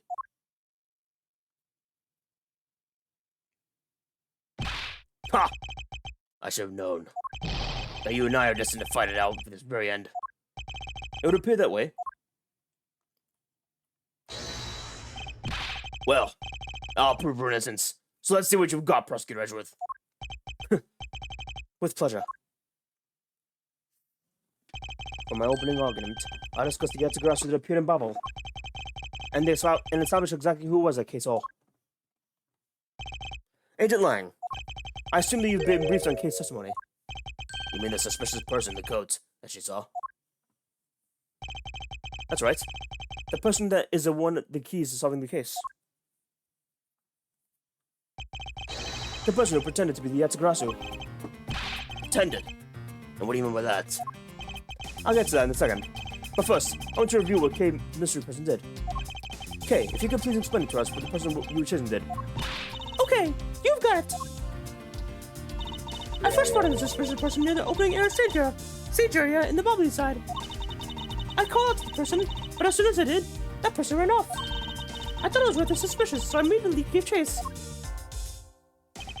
For the sake of argument, let's call a suspicious person the Yatagarasu. Now, please tell us what you saw. What happened when you saw the Yatagarasu up on the third floor? Can't do. I chased the Yatagarasu all the way up to the third floor of the Bubbly's embassy. It was pretty straight chase down the hallway until the second turn. The Yatagarasu disappeared around the corner, so I did my best to catch up. When I turned the corner, I saw the Yatagarasu run into Miss Kojin's office. I gave chase and ran into the room. But when I entered the room, it was pitch black. I couldn't see a thing. I felt something on the ground next to my foot, so I turned the light on and then...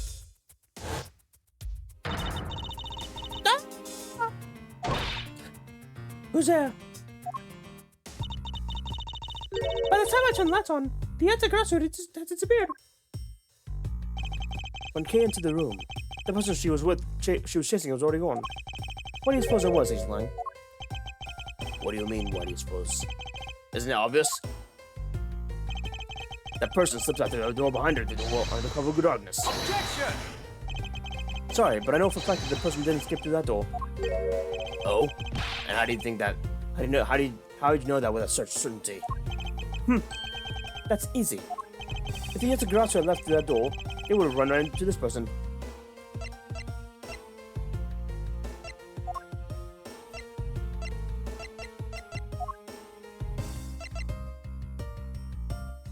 Take that! It's not Gummy, yeah, it's not Gumshoe. Are you sure you're not losing it? I haven't lost anything, and certainly not my mind. Maybe not, but you definitely have the wrong person. Or maybe you're just never with not only with logic, but names as well. I need to add insult to injury.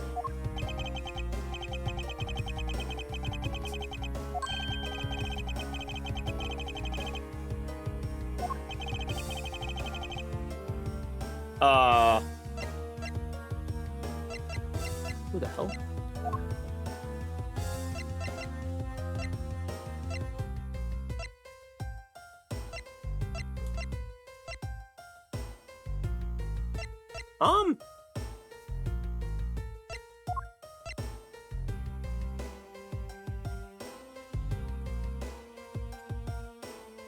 Huh. I'm suddenly forgetting who it was.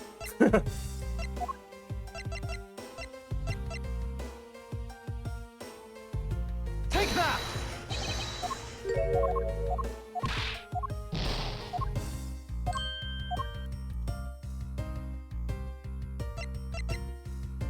Take that!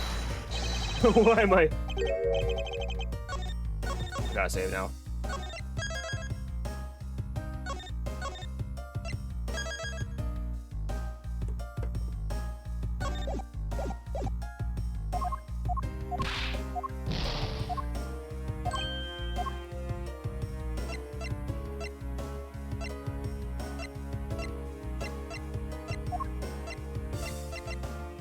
Take that!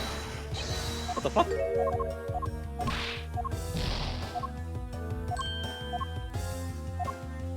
Take that! I'm so confused.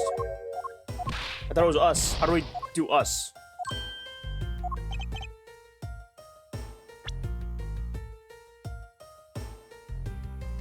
Someone right next to Mr. Coachen's office investigating at the time.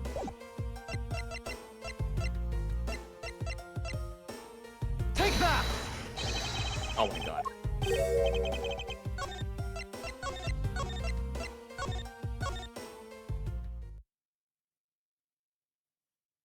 I'm so confused. Wouldn't it be us?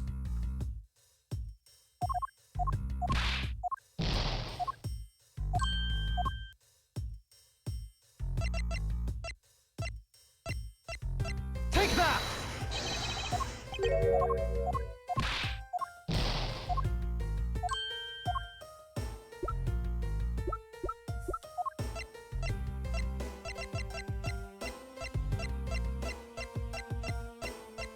Take that! What? I'm so confused.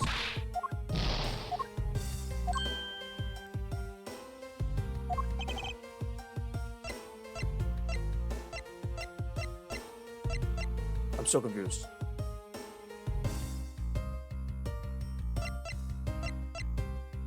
Take that!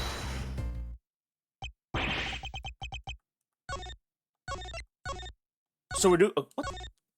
So we're just saying Shina. Huh. Okay.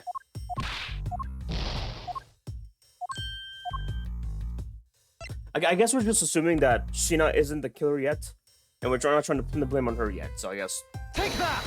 that makes sense.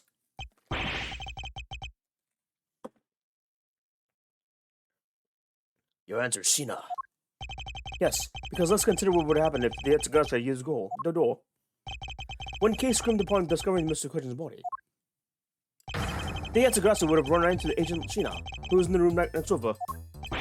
Ugh. Agent Shina, would you mind telling us if you saw the suspicious person in question? No, I didn't see anyone. See? Therefore, the Yatsugarasu could not have... That means that the creep slipped out before Shina made it out the hallway. Objection!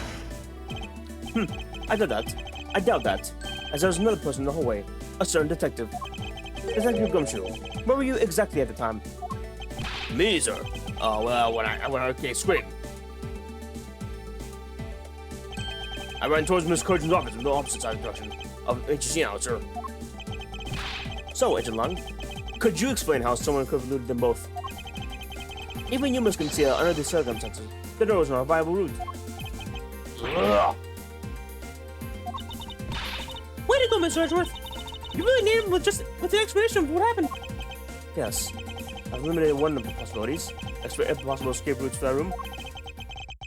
This is far from over. I need to make Agent Lang aware as well. Of yet another possible escape route that Yatsugarasu could have taken. I get it. So that's what you're trying to get me. Hey, Mr. Prosecutor, let me guess. This is what you're trying to say, right? Because the door was not a viable escape route, then there must have been another way out. Precisely. Hey, Miss Edgeworth. It's time to bust out with our revolving fireplace wall explanation, right? Nope, not quite yet. Huh? But why? I thought this would be the perfect time. The revolving wall on the wobbly side is known to only 4 people. And if we use this information unwisely, the truth may escape us in the end. Hey, what's all the whistling over there? Scared off figure out tactics. Nothing else, so Agent Lang. Come, let's continue where we left off. That smug, haughty attitude of yours. You really rubbed me the wrong way, you know that. Well, no matter. I figured you out already anyways. The only possible escape route outside the door is the room's lone window. And since an eerie picture of what is upset escape route exists, are you saying that this photo captures the moment of the Yatsugarasu escape? I guess it's up to the must have on this photo. I have to admit it first, though. I have to admit that first. Though the window I thought the window was possible escape route as well. However, I know that it has been possible. Now I realize I might not know this, but humans can't fly. Of course I know that. That's bloody common sense. Besides, I never said I thought that photo to be the Yatsugarasu escape route. I suppose not. Alright then, explain yourself. The shadow in this photo is not the Yatsugarasu that Kay was chasing after. You can say whatever you like in whatever language you want. But there's only one language I really use to send. The language of evidence. Very well then. I present to you the proof that the person Kay saw is not the same as the one in the photo.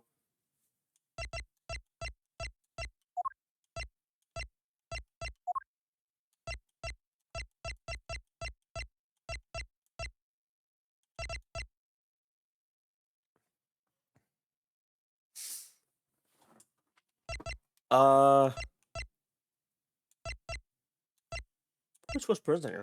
What? Take that! Wrong button, shit. Fuck. Wrong button.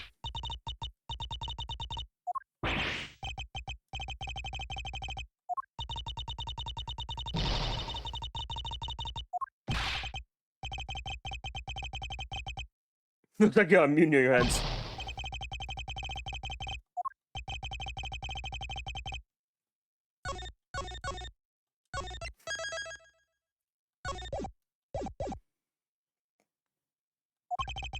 About when the photo taken. Proof that the person saw was not the same in the photo. I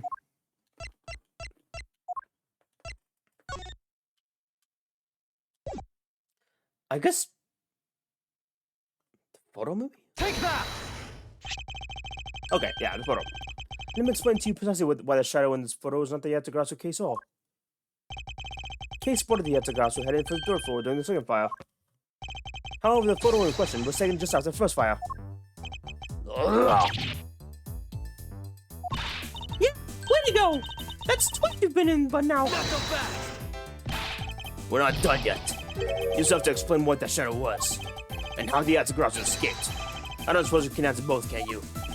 Regarding the photo, I admit that we don't understand what it means quite yet. Ha! As I thought. However, the Atsugrasu's escape route, now that I can answer. Can. Well then, Mr. Prosecutor, go on, enlighten me. Hold it! Even if I explain it to you, you'll try to find something fault with what I have to say.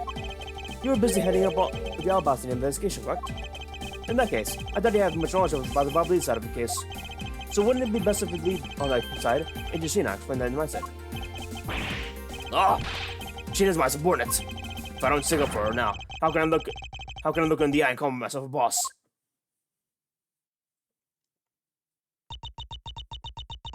Lang, it's alright. I can take care of him. Sheena! You've shown me as long as my boss.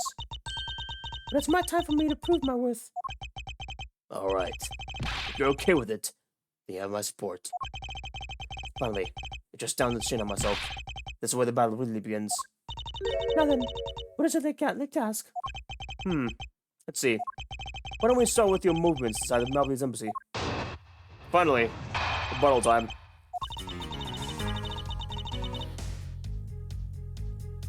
During the first Boblins fire, I assisted in putting out the fire. During the second fire, I was searching for the Atsugrasu that appeared in Babel.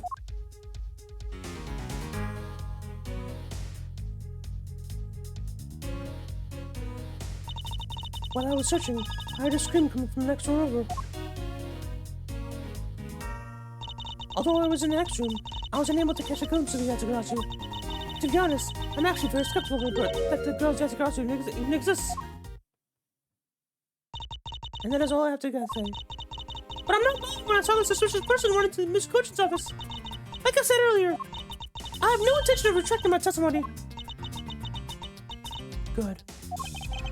Just to confirm, did you have a partner with you when you were investigating? No, leave me alone.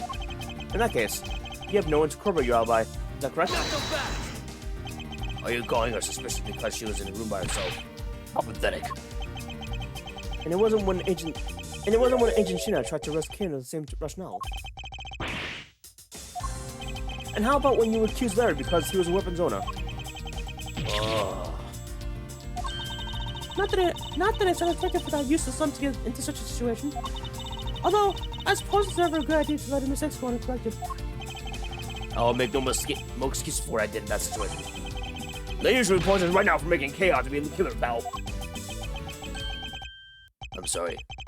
Sheena, apologize. I'm sorry. It's really okay. I mean, I'm not in this position anymore. Right, Mr. Ashworth? Well, I never doubted you. Not for 1 second. And the same goes for me. I believe in Sheena. Then let's put that to the test, and see if she really is worthy of trust. This promises to be interesting.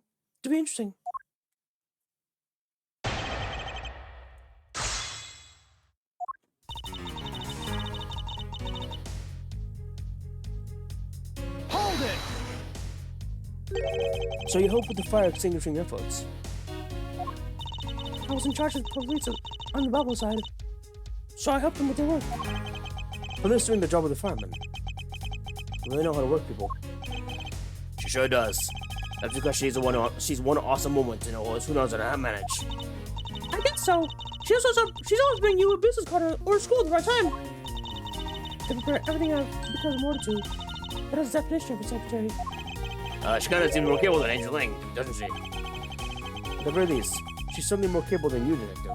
Oh, and I had a feeling you were gonna say that. She does more just in a capable secretary, you know. Sheena, tell him where the other things you were going at. You're good at.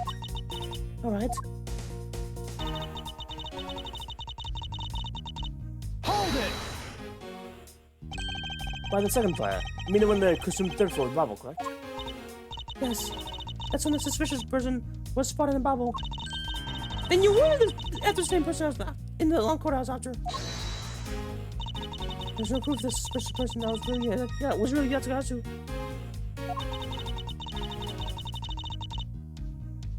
because no one was able to get a good look at the person's face. By the way, how was your team's investigation? In order to extinguish the fires, water was pumped to the third floor by the window. So the majority of the investigators conducted their searches on the other floors. Yeah, they did. There's one person who was wandering around lost on the floor. When the fires were much out, I moved to investigate the third floor. And you did that alone? Yes. Hold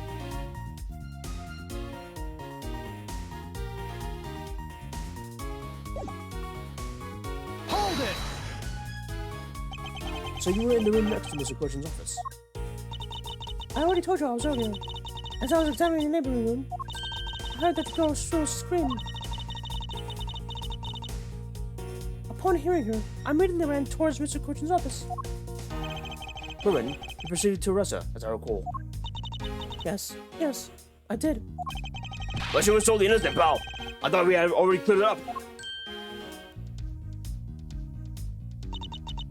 I thought I already apologized for my behavior. Now, Tenacious Detective would be so kind as to be quiet. Oh! I have to agree. Right now is not the time to take issue with that. Oh, not you too, Mr. Rushworth. But what I do take issue with is the fact that you didn't see the Yatagarasu issues, you know? Prosecutors of this country are all so strange. Hold it! You were unable to catch even a glimpse despite being in the same room. Is that true? In the next room? I really hate to repeat myself. I'm sorry for the inconvenience. To you. However, I simply wish to make sure that you are not misremembering something. We wouldn't want you to be accused of lying later on, would we? Hey, Miss Prosecutor. Are you calling Shina's testimony a lie? Agent Lang, I'm talking with Shina right now. So I'd appreciate it if you wouldn't interrupt us with superfluous comments.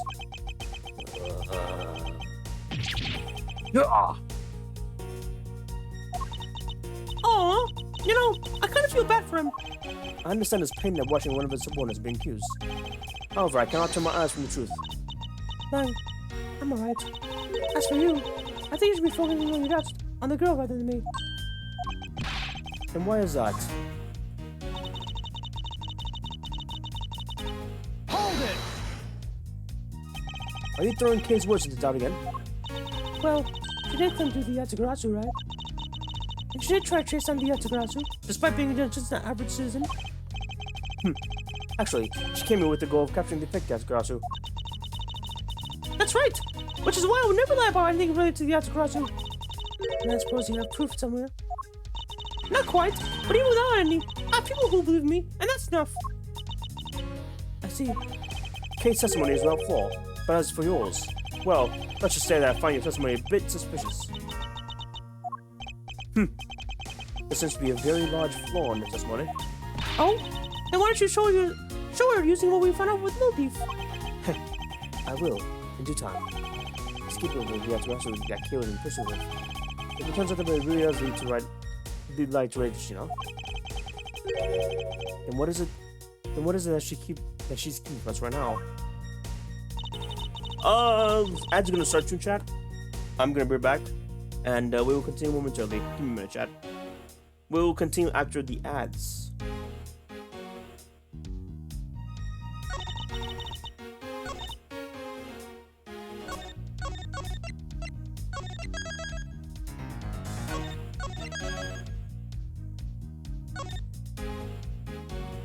Okay, now we'll be back.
Alright.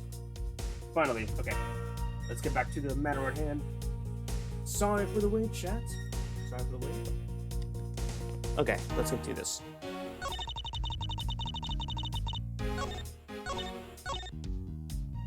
Yatagarasu even exists. Unable to catch a glimpse of the Yatagarasu. But we know she should have, I think.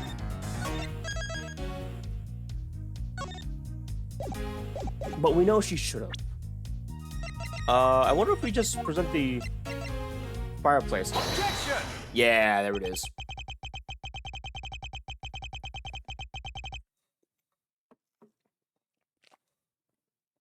Being in a room next to Mr. Koichin's office is a problem with the testimony. Not so fast! Mr. Prosecutor, I don't see what problem you're talking about after all. At all. Agent Lung, do you recall the signal we discovered about the alabaster in our office fireplace? Huh? Oh, you mean how it connects to the office with the room next door? What about it? Well, alabaster isn't the only country with the secret connecting fireplaces. What?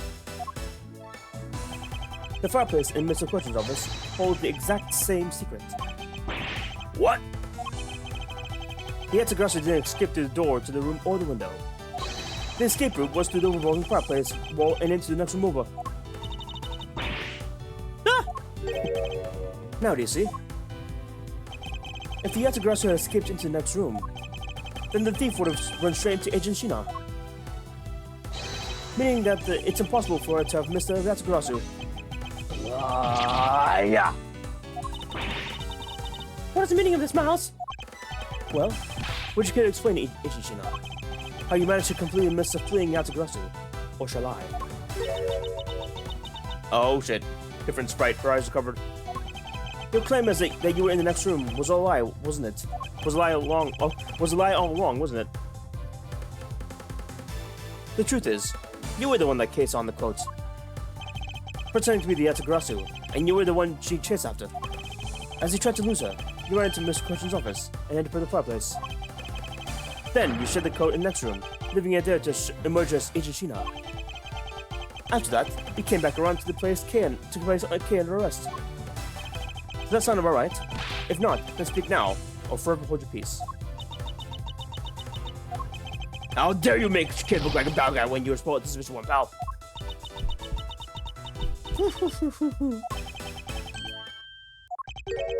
Shina? What the fuck? Shina?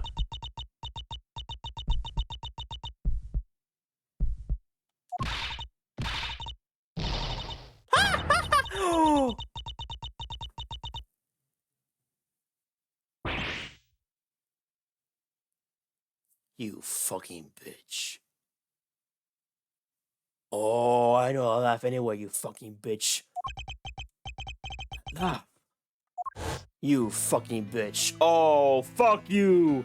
You absolute shithead! Remember this irritating laugh? I'm getting chills on my spine. It can't be, but it has to be. Shina, what's wrong with you? I'm sorry. It was so funny that I couldn't help but laugh.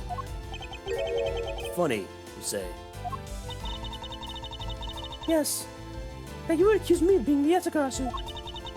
The prosecutors of the country really are also very strange.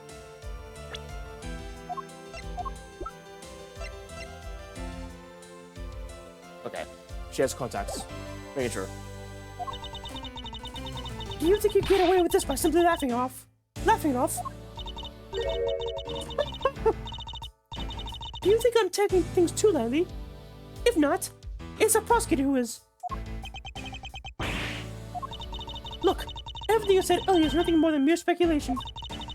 The Yatagarasu fled through this fireplace. Do you have any proof to back up your claim? If you don't, then you haven't proved a thing regarding the Yatagarazu's escape route. The tone of voice you're telling me now has certainly changed. That's because it's been a while since I've had this much fun. I think I'll let loose, and then we can have a real battle of wits. For an agent of Interpol to show me the true power of the mind, it is a great honor. Don't underestimate me. I'm not some foolish broad, you know. I know. And that is why I won't hold anything back either, as I answer your question. My question? Here's your proof that the revolving fireplace wall in the bubble was used recently.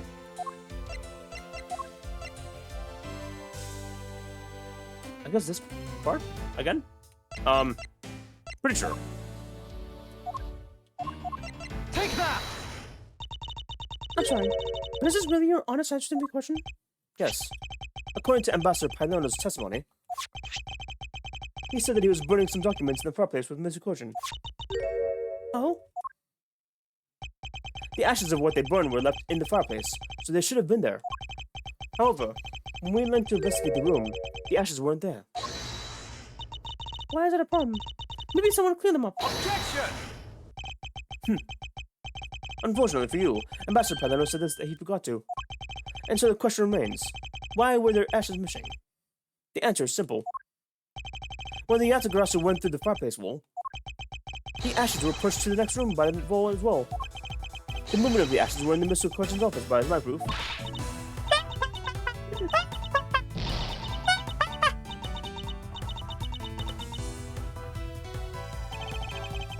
And just what's so funny?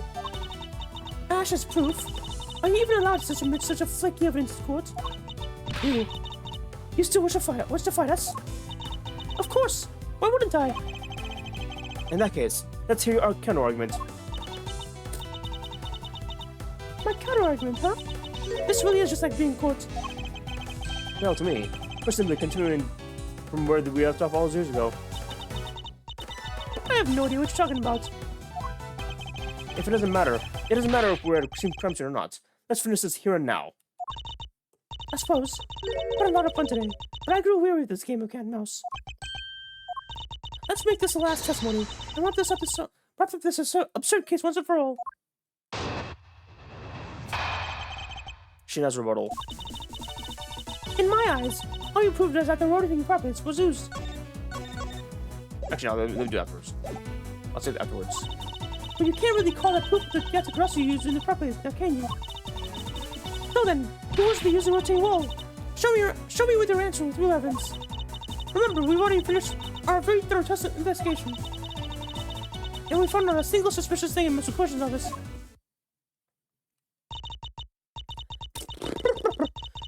And there you have it, my counter-argument. Ugh. That's very impressive. Just seen through the fact that I've yet to gather that one piece of evidence. What is it, Gay? I haven't heard people out of you in quite a while now. If you don't think I can handle it, feel free to leave the rest of it to us. But Okay. Pull yourself together. You are the true heir of the Yatagarasu name, are you not? If you want to steal the truth, then you must never take your eyes off of it. Let's chase you running in to catch the truth. You must see it through to the very end. Mr. Edgeworth, you're right. I will see this to the end. So, you will get her from me, Mr. Edgeworth. With pleasure. Looks like the lack of evidence is left you quite open, doesn't it? Gina, please, show me you're someone I can trust. Don't worry. This will be a deciding match. You'll see. I'm truly sorry, Agent Lang, but I simply can't allow her to escape me again. Very well then, Agent Gina. Shall we begin? I'm ready when you are. Okay. Hold it! It sounds to me like you're saying that my explanation is not good enough. But I was able to go through the revolving door myself. So that should be proof enough, even for you, pal. It looks like you don't quite understand. But by your looks, I can guess you're not all learned. Yow! Yeah. Talk about rude. You should watch what you say, pal. Sadly, I can't disagree with you on that one. Well, you know what I mean, right? You may have proven that the fireplace was used.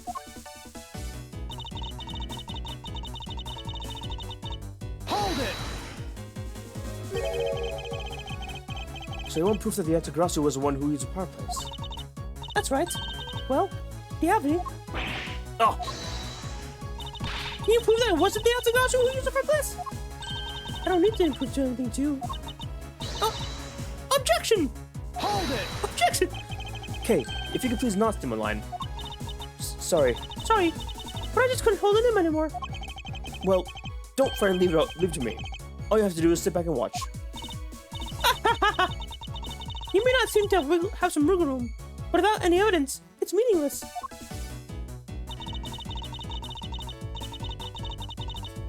Hold it! It's possible that the Yatagarasu left fingerprints inside the fireplace. Sorry, but I had the forensic team check already. All they found were fingerprints belonging to the Ambassador Palino and Mr. Kojin.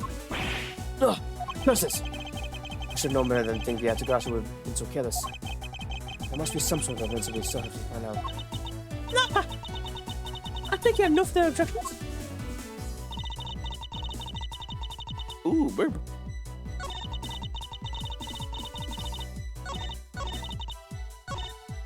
Hold it! So, Interpol has finished examining the entire Bobby's embassy. Yes, the investigators who were allowed into the Albas were incredibly helpful. They all put in great efforts to search for any signs of Yatagarasu. Objection! And yet, despite all that, it appears they failed to notice the lack of ash in the office fireplace. Furthermore, you were the one who inspected the room next to Mr. Kojin's, correct? I didn't notice that ashes were in the first place on that room, and for that, I am sorry. You don't need to apologize, Sheena. As your boss, your mistakes are my mistakes. So, allow me to apologize for you. I'm sorry. You know, maybe this guy's not just a bad guy after all. He apologized for his subordinate and everything. What a great boss. Are you saying that I don't do anything for my subordinates? No. No, nothing of the sort, sir. You're someone I really respect, sir. Even if you are a bit too strict at sometimes. That is the only problem on your end. Wow, wouldn't it be super hard on him in his once? I'm really too strict on everyone. Yes. Yes, you are. Anyway, Sheena. You didn't find anything in Mr. Kojin's office, right? That's right. We finished our investigation. Hold it!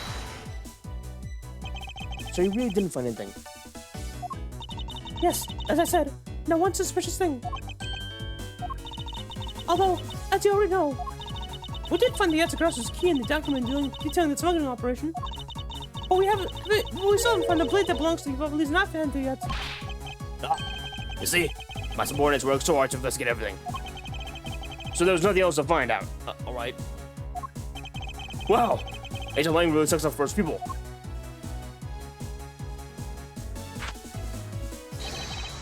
Longji says, all men are brothers, and friends become family. So you see, my people are family, and their families are my family too. That's a rather large family out there. Yes, but as you all know, there's always one black sheep in your family. And though it pains me, Agent Lang, you will know the black sheep in your family. So, did you actually find any proof that Yatagarasu used the fireplace fastest way? No, I haven't found any yet. Then what are we going to do? There's no need to worry, because there is a loophole in Mr. Interpol's agent's argument we can exploit first. The one in charge of the Lovely's investigation was not Agent Lang, which means that with Sheena in charge, it's possible she may have tampered with the evidence. That piece of evidence we found. If there's one thing I do know, it is that someone tried to hide it from us.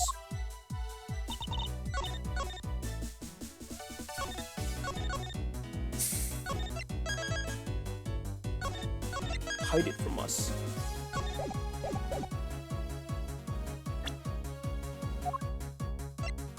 Objection!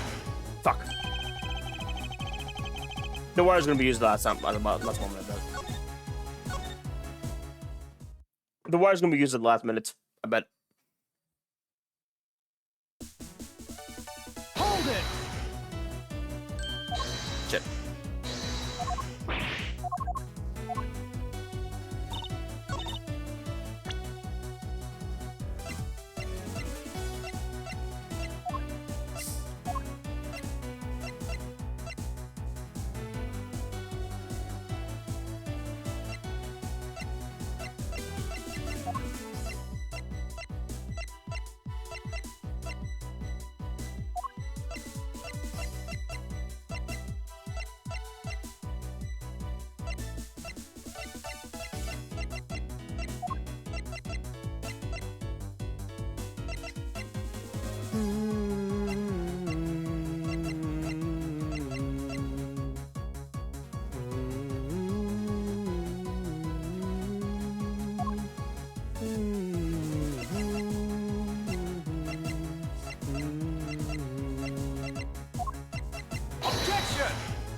Oh my god. Fucking wrong one. God damn it. I tried to look at the history.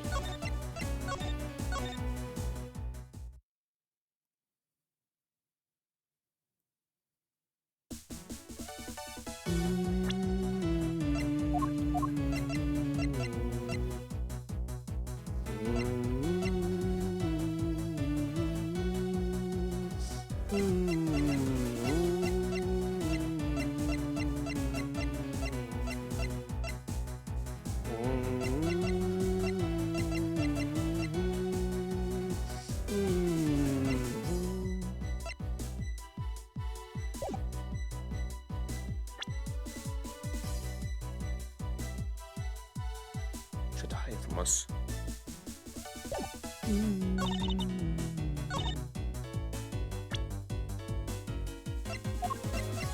I can see the door. Objection! There we go. Okay. Wrong place. Wrong segment. Well, you say that you and your agents have finished your thorough investigation. Are you absolutely certain that you didn't overlook anything? Well, aren't we full of ourselves, standing there insulting Interpol agents? You better not insinuate them in a manner incompetent, Mr. Prosecutor. I never do that. However, it doesn't change the fact that they did overlook something. I'd like for you to take a look at this length of wire. And what exactly is that supposed to mean? A length of wire? So what is it about it? I'll tell you what. We found this in the Babalese embassy not too long ago. What? And we found it wound up inside the grandfather clock in Mr. Coach's office. You found that? At the scene of Mr. Coach's murder? But this wire wasn't all we found. We found one other very important thing. There's more? In Mr. Coach's office, there were signs that someone had burned counterfeit bills there. What in the... Yeah.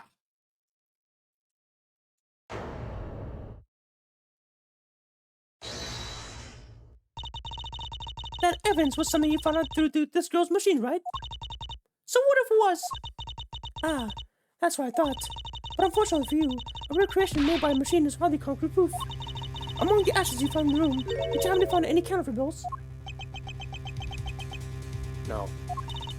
You see? So there's nothing in the office. Nothing called evidence anyways. Objection! I'm sorry, but I seem to have given you the wrong impression.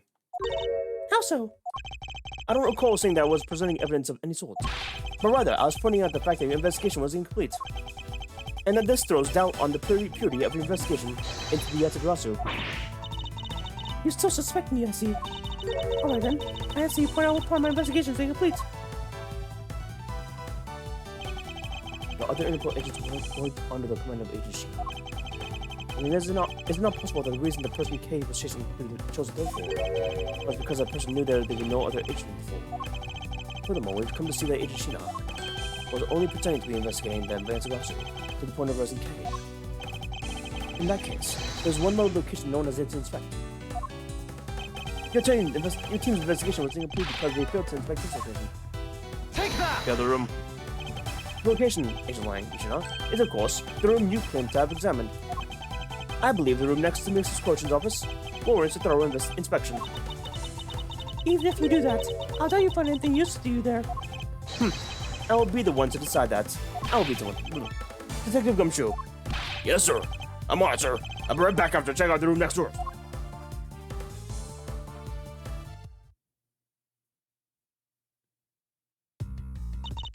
Hey, Mr. Edgeworth! Do you really think that Miss Shina's the Yatagarasu? Yes. If my logic is sound, I believe she is. Now, I'm not gonna let her get away with running the name of Yatagarasu. But can you prove she's the Yatagarasu in the question? If Detective Gumshoe can find what I'm hoping he will find, then he should be able to. And just what are you hoping you'll find? Let's just say this. I had Detective Gumshoe do a little experiment for me earlier. An experiment? I thought the detective has brains for high science. It wasn't that mental tapping. I had him use the same escape route as the Yatagarasu. And what did you find out by doing that? First, it's possible for a person to fit through the revolving wall door. Second, that by going through there, his coat was covered in ash and bubbly zinc. Who cares what his coat was covered in? It's not worth that much anyways. but it really is worth is it really worth so little? I believe it's actually quite a meaningful result. The result value of which I'm about to prove. Miss Redwood, sir, I found something to really need Caesar. Oh? So what are these things, sir, that you found? Some makeup, a coat, and a pair of shoes, sir. You found a coat? You had that, Mr. Edgeworth? Maybe it's the one the person I was chasing was wearing. Yes, possibility does exist. Agent Sheena, were these pieces of evidence not in the room when you examined it? Unfortunately for you, those aren't suspicious items of any sort. They all belong to me. They were getting in the way, so I stored them in the room. No. Thank you for bringing them to me. It saves me a trip. May I have them back now? Hold it! These items that the detective brought out back are incredibly significant. I request that you've allowed you to examine them first. They are my personal belongings, so you have no right to touch them without my permission. Objection! I wish to examine them for the sake of the investigation. But if you wish to deny us access to them, Agent Lang, let's hear your opinion on this. I say, let them look at your stuff, Sheena. Lang! Sheena, let's put it all on the open. If you're really innocent, they have nothing to worry about, right? I guess so. Alright, go ahead and examine whatever you like. After all, I have nothing to hide. Good. Now let's begin. So which of Agent Sheena's belongings are you going to examine? So which of Agent Sheena's belongings are you going to examine first, sir? I believe I'll examine her makeup. What's this? Looks like a very thin paintbrush. It's a lip brush. It's for putting on lipstick. No! I found something along with weird powder inside, sir. That's just foundation powder in there. It's something you can get worked up over. Wow!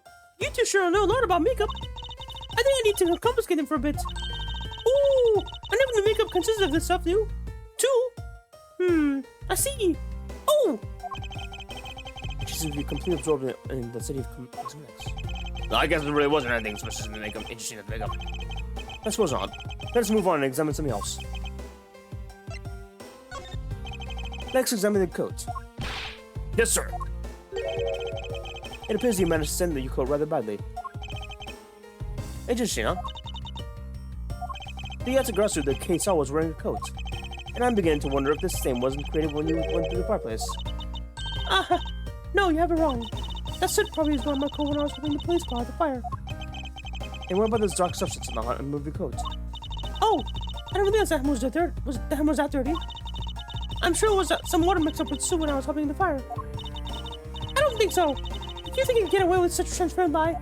Yeah, don't let it was foul. This is the same pattern of dirt that got on my coat when I went through the fireplace.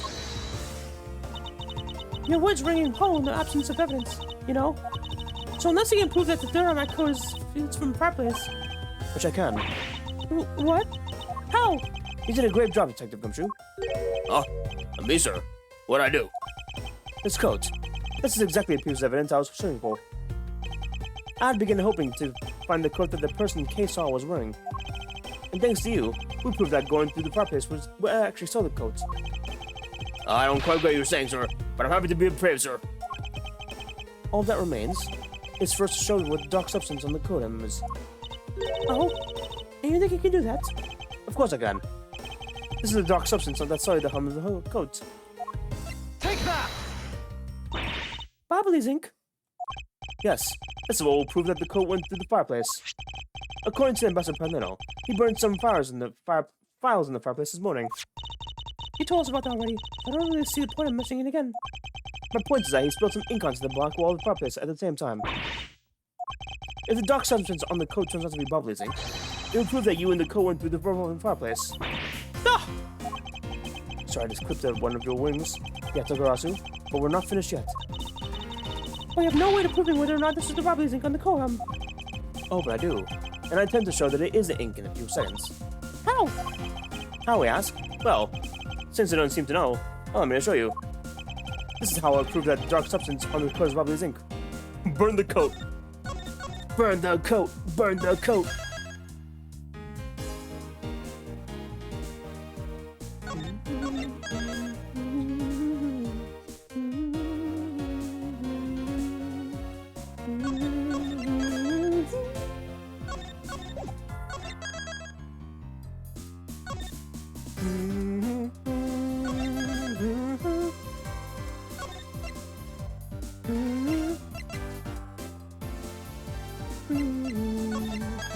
Sorry, give me a minute, Chad. Touch the coat. By texture, we should be able to tell with the substances. Okay, then. I'll give it feel, sir. It feels kind of rough. Thank you for that frivolous comment. Now, if you could feel the sand on that hand. Ah! My fingers got all dirty when I touched the dark part spot, sir. They got dirty, did they? I knew it. So I must be Bubbly's ink. Just because the fingers got dirty, that's your way of proving it's Bubbly's ink? Sorry, but any ink in the world will make the one's fingers dirty. No.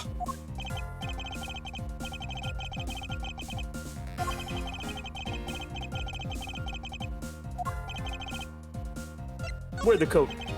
We will know if someone were to wear the coat. Detective Gumshoe. Wait, are you trying to ruin my coat? You don't honestly believe that tub of lark can fit into my coat, do you? Very well. Francisca, can you please give it a try?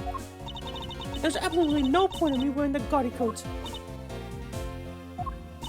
Hey, you're not really mad, are you, Miss Sheena? Well, it's not my fault, Sheena. Because it's yours, Miles Edgeworth. You and your ridiculous suggestion. No! Why is it my fault? Okay, now we can, Okay, let's do the one. Let's do the real one. Let's do the real one this time.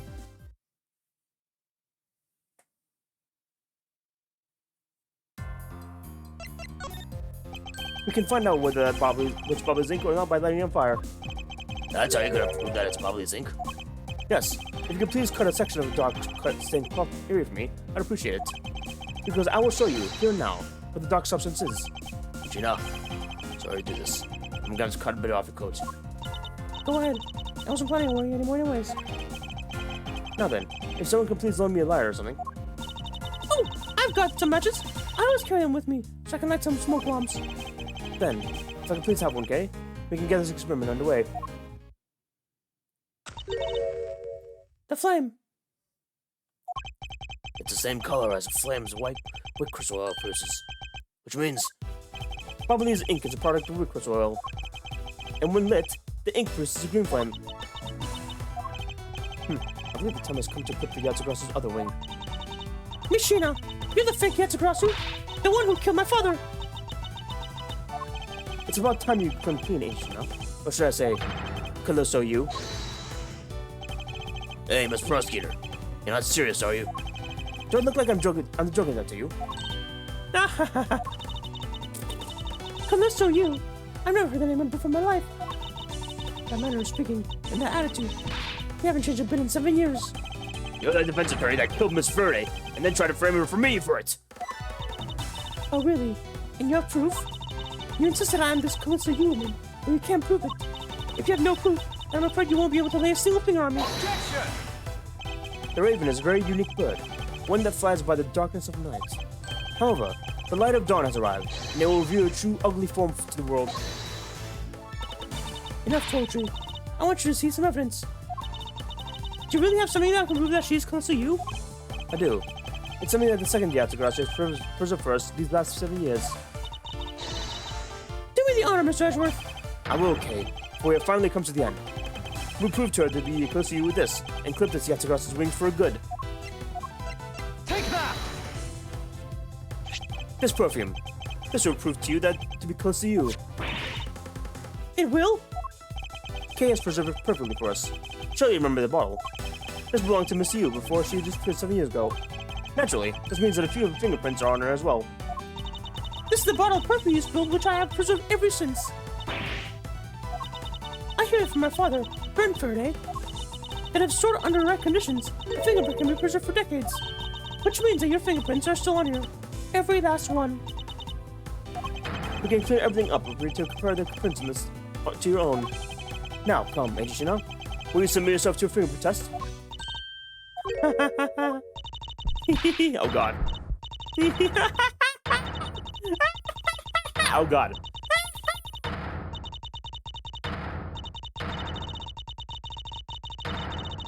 Oh god.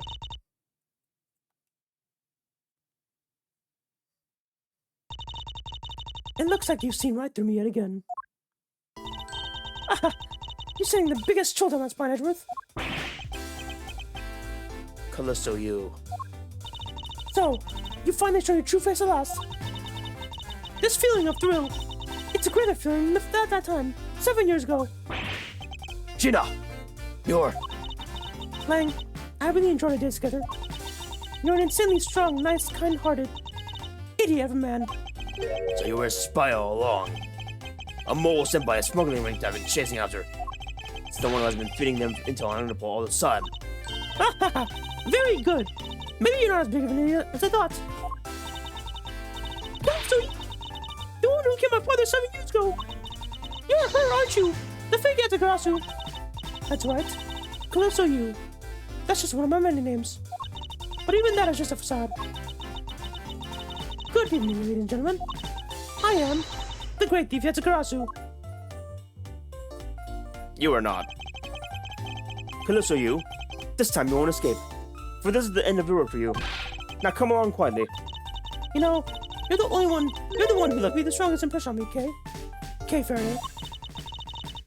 And had you not used the Yatagarasu's gadgets, I might have never known who you were. But here you are, being a thorn on my side, just like your father always was. Kay, don't. You! I'll never forgive you for what you did to my father. You really are just like him. Mr. Faraday, too, for such laughable honesty. Oh, fuck. Kay! Oh! You let Kay right go, pal! You despicable! Let me go, you filthy! Ah! You think I'm a fake, do you? Well, unfortunately for you, I'm the real Yatagarasu. But it's impossible! My father wasn't who created Little Thief. Hey, Edgeworth. The Yatagarasu has 3 legs. Do you know why that is? Why it has 3 legs? There are many reasons why the Yatagarasu will always be 1 step ahead. First, the Yatagarasu has always known the exact location of target object. Second, the Yatagarasu always knows exactly how to disarm the security system.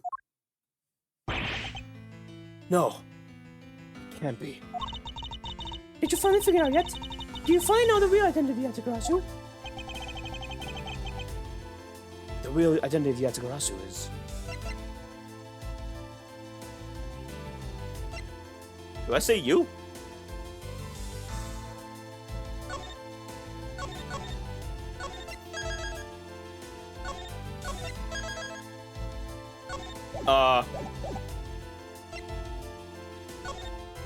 Burn Furry. He was really Yatagarasu. If you're naming Miss Furry as the Yatagarasu, you're basically wiping out every single argument you made through tonight. Oh, that was my intention. Ha! If everything we talk about tonight is nothing more than filler, then go home, pretty boy. You're not needed around here.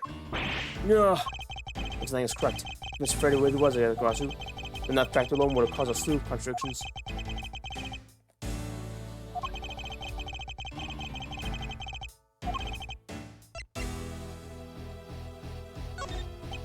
The real identity of Yatagarasu is neither Burn Faraday nor Careless close to you. By same token, they are also both the real Yatagarasu. Oh wow, I was kidding. Wait a minute. I was kidding. Oh, very perceptive of you. No! No way! A single person known as the Great Yatagarasu never existed. Mr. Edgeworth! No! I refuse to believe this! This double team I've heard. The Yatagarasu is known to have 3 special skills. Skill number 1. The Yatagarasu always knows the exact location of target object. And the lawyer would have the opportunity to learn the layout of client corporations.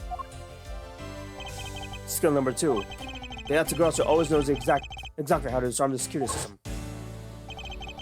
And a good prosecutor would be well versed in the way of criminal. And skill number 3. The Yatagarasu doesn't leave a single shred of evidence behind. Ever.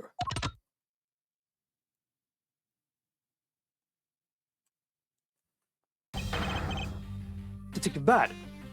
Fucking hell.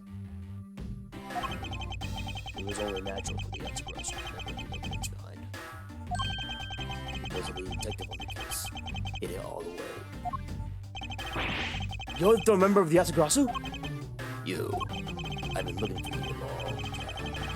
7 long years, in fact. But I finally got you. Why, Mr. Bad? Long time no see. What happened to us? We used to be such a great team. Yeah, of course, 3 members. I didn't see that come actually. If you were such a great team, then why did you kill my father 7 years ago? Why, indeed.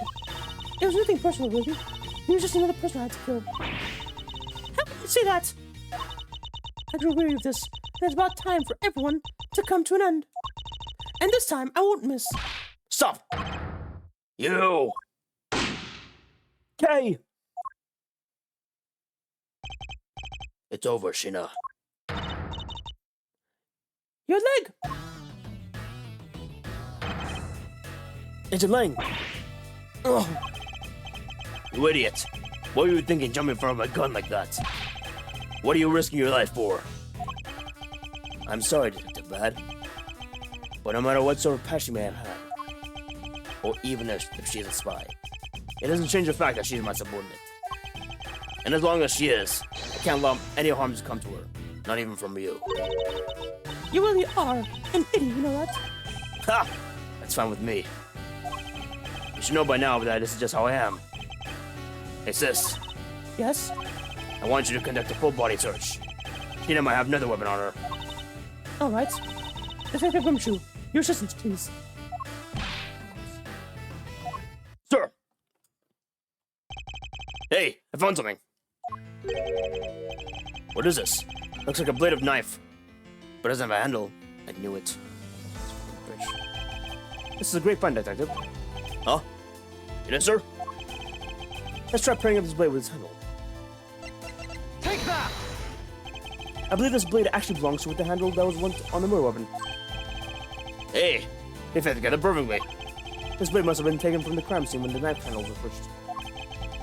I'm gonna go return the blade to the Bobby's knife now. Alright. I trust you'll make sure they are returned to the Ambassador Paulino. And will given to Detective Gumshoe.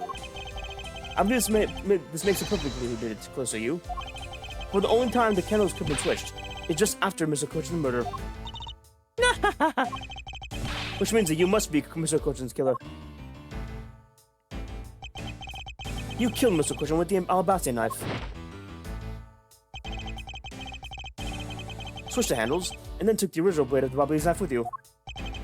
Later, you allowed yourself to be spotted by Kate near the open air stage.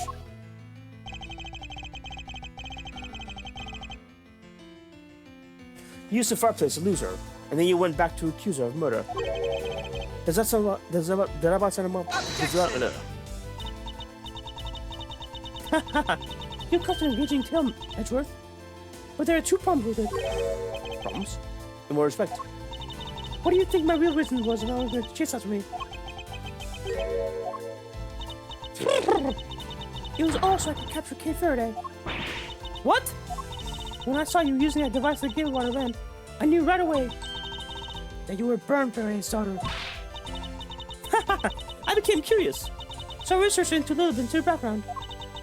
That's how I found out that you were the one on trial of the Yatagarasu. So that's why you tried to pin Mr. Coach's murder on me. Yes, I knew you would show up at the embassy tonight. So I thought yet to use you. By pinning the murder on you was my only goal. You had another?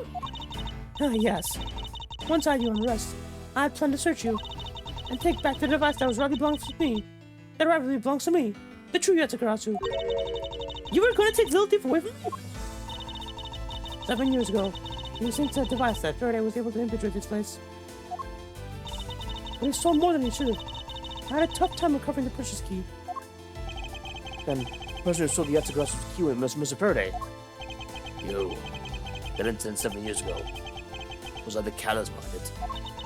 In the asset smuggling ring, the Yatagarasu was becoming a bigger problem. It wasn't an especially pleasant assignment. And why? Why did you become a member of the Yatagarasu? Why? There is no why. I was tempted to betray everyone from the very beginning. From the beginning? What's that supposed to mean? The person I take orders from hasn't changed. Even now, to this day. Does this mean that the leader of the smuggling ring wasn't Mr. Cochin? And the real ringleader is still out there pulling the strings? Are you done asking what you need to?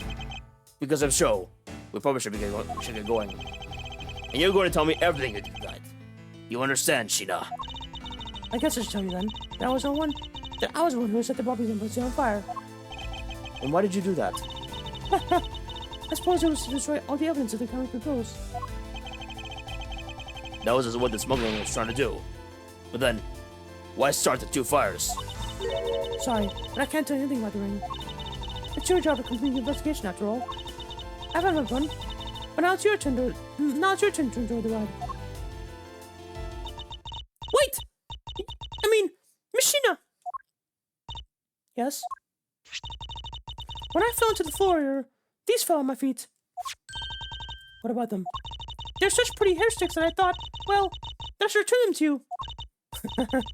You can have them. They're of no use to me anymore. If you don't want them, you can always just throw them away. No, I want to keep them. Save yourself. Oh, that's right. I almost forgot, Edgeworth. About the second problem I had with your story. I didn't kill anyone tonight. What? I'm not saying that as a sore loser. Think of it as a hint, if you will. Mr. Prosecutor. Yes, Angeline. Mark my words. I'm not done here, and I will be back. And it's got nothing to do with the duty or anything, because it's become my personal case. I may have been shot, but I'll show you just how dangerous a wounded wolf can be. His anger appears to have negated the sense of pain in his injured leg.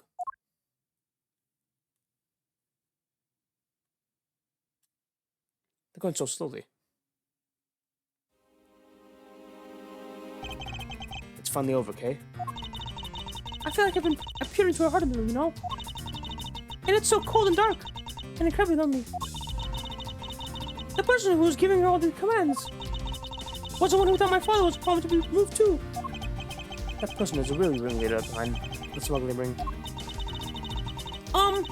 Edgeworth, I have a favor to ask. Can you hold on to these hair sticks for me? They're really pretty. Just like the ones that were stealing for the gem. They were selling for the Gem Ninja show. But until this case is over, I don't think I can look at them without being overcome.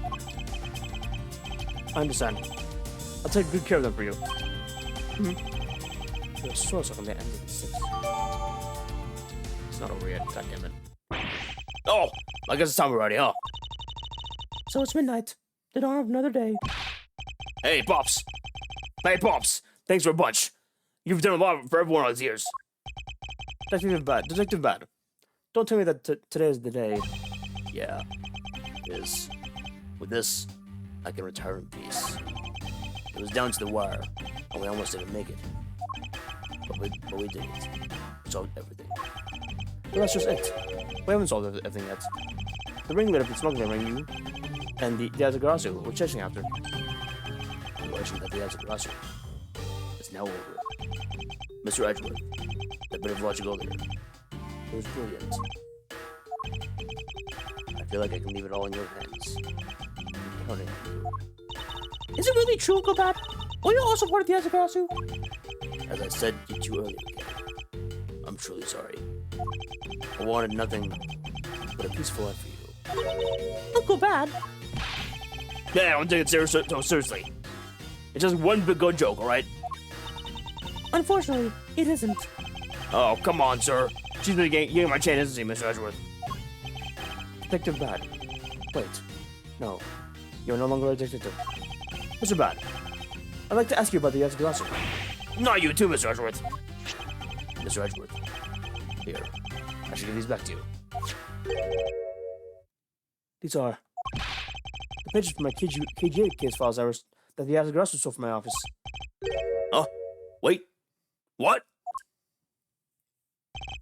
Mr. Edgeworth, I must apologize for last night. It is? Oh, shit, okay. So the Yatagarasu who stole into my room was you, wasn't it? Wait, then that means... What? Tell me that's not true. That's too insane for me to believe, sir.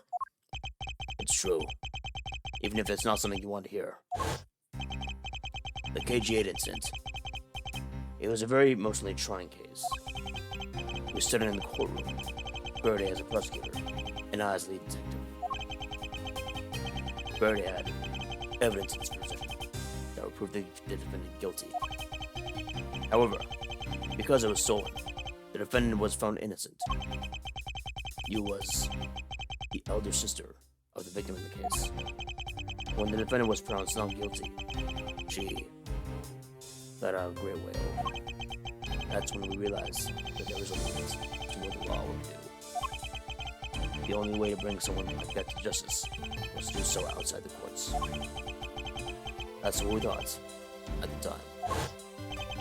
That's how we formed the Yatagarasu, and vowed to bring about any dirty dealing companies had with the ring, including companies that dealt with the Amano group. Yamano's conglomerate. We called ourselves the Yatagarasu and flex our collective muscles. We expose all sorts of shady dealings as a warning to the business world as a whole. By doing that, we were able to stop the higher-ups from covering straight things up. And then, it was finally time. We had finally arrived at the moment when we found out the ringleader's true identity. It was then that he literally stabbed us in the heart, and Faraday had died for it. But why? Wasn't she the sister of the victim in the KJ incident? After Faraday's death, I looked into her past, and that's when I found out that she was a phony. The victim of the KJ incident, CCU. She never had a sister. What? That means Sheena wasn't the only fake name she used. Calypso Yu was also another student. From the very beginning, that woman was a spy sent by the smuggling ring. We learned this.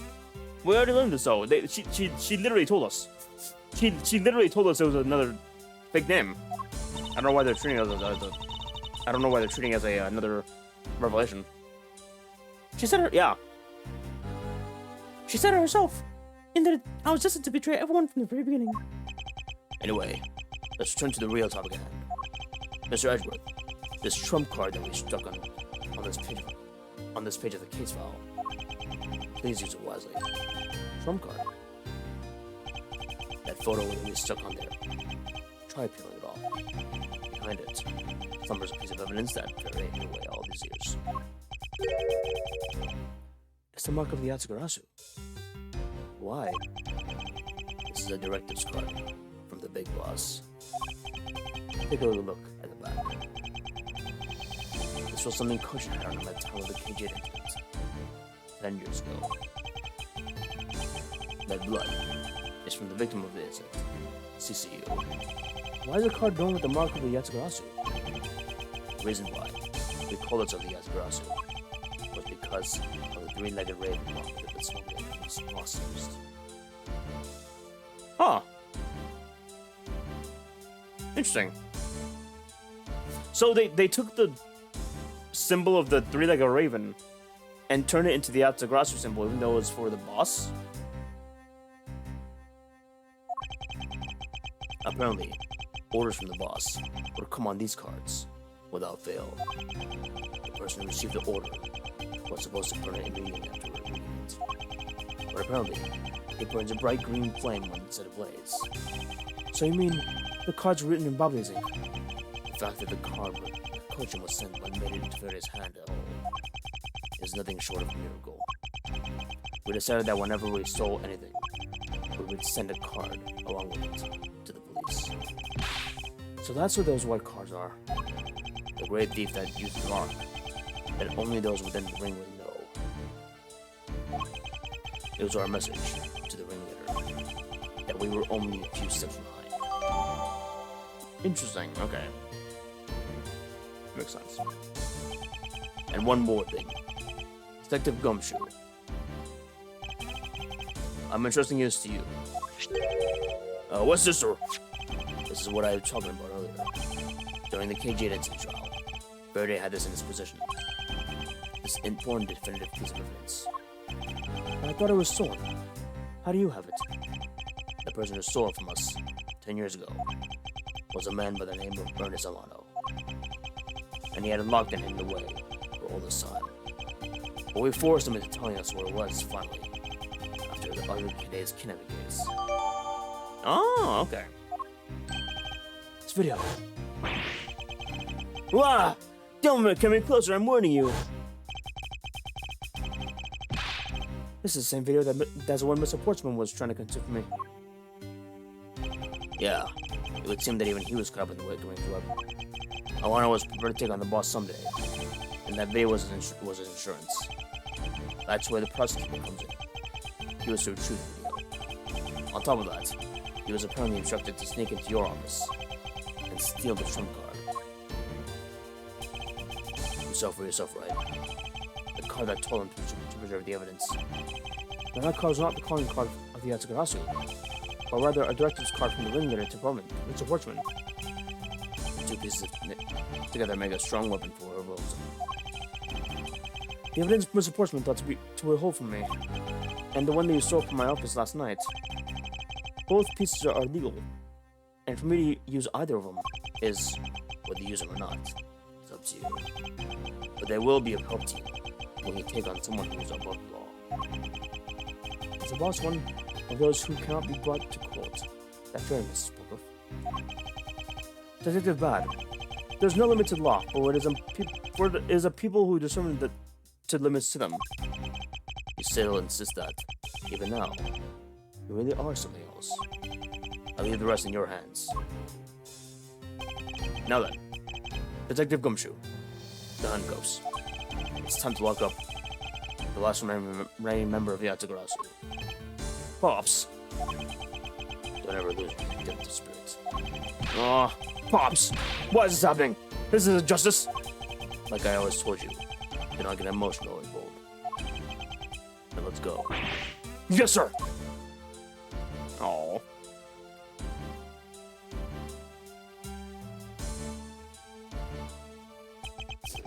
Is this really the end of the legend?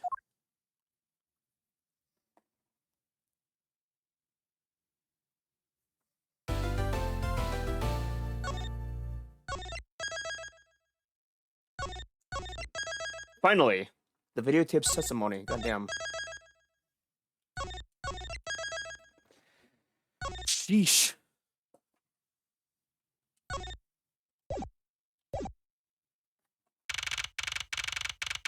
12:07 a.m. So we now know who the Yatsugarasu really was. And yet, there remains much for this case that we need to be resolved.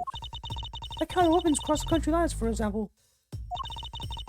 The two countries have incredibly strict security systems and entry procedures. What a miracle. It's impossible for someone to have smuggled them. Smuggling them in, huh? We will need to open a new line of investigation on Justice Aspect alone. But before we do, let's go through my evidence report.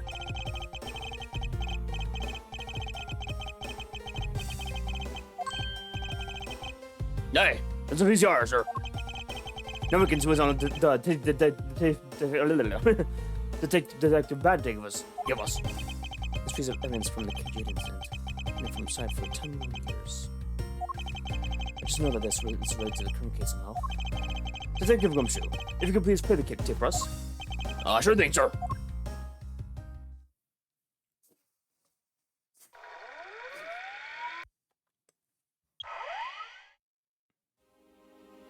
Mr. Kochin. It's man Kochin. And he's holding a knife in his hand. This looks footage from a security camera at the entrance of the apartment building. Apartment building? How did you figure that? Unlike you, I actually read the summary file of the KG incident. And the crime scene was a victim's own apartment. So this footage was shot in the entrance to the victim's building. At the trial, Mr. Faraday claimed that this piece of footage existed. However, no one could find it. Yes. Someone is able to steal it and hide it through Ernest Amano. I can see how this would have been a definitive piece, and why someone would want to hide it. But it's a piece of evidence from a 10-year-old case. There's no way it's related to the case we're working on now, sir. Actually, I believe there's everything to do with the case we're working on now. The ringleader went so far as to use Mr. Portsman to retrieve it, which means that in the video lies a very inconvenient bit of footage to the ringleader. Where? Where is it? No. Wait. What was that? Oh? That bit you just played now. Please show it to me again.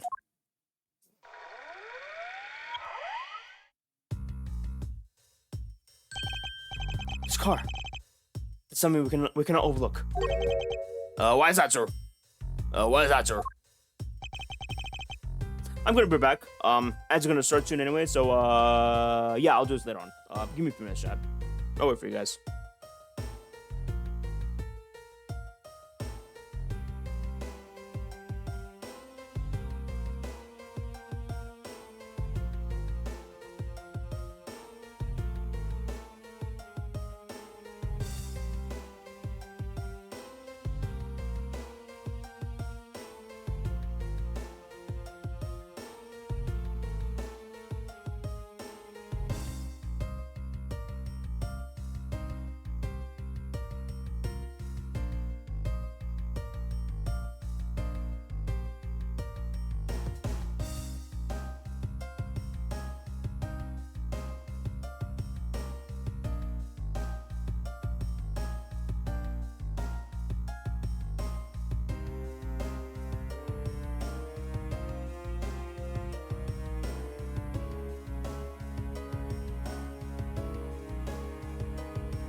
Alright.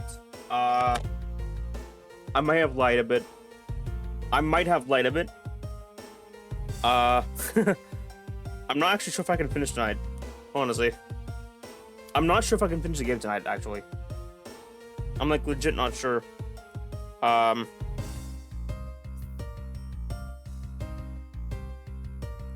legit not sure, honestly.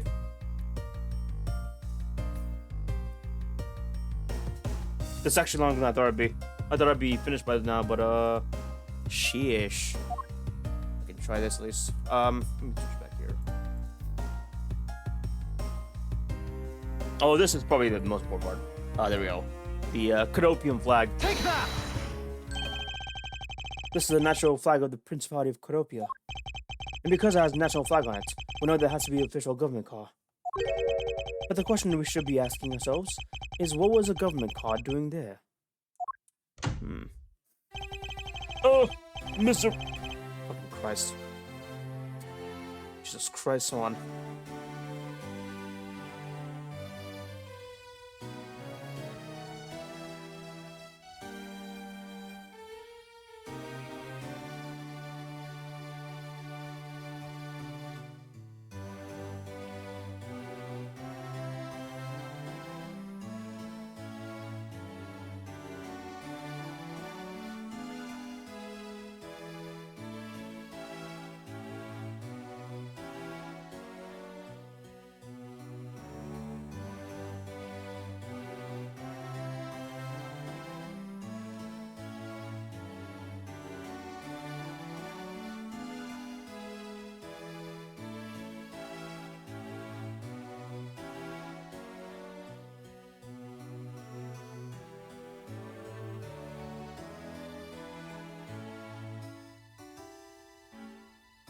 God, okay.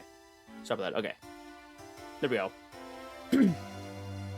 Oh, Miss Von Karma and Mr. Edgeworth. So you're here all the time.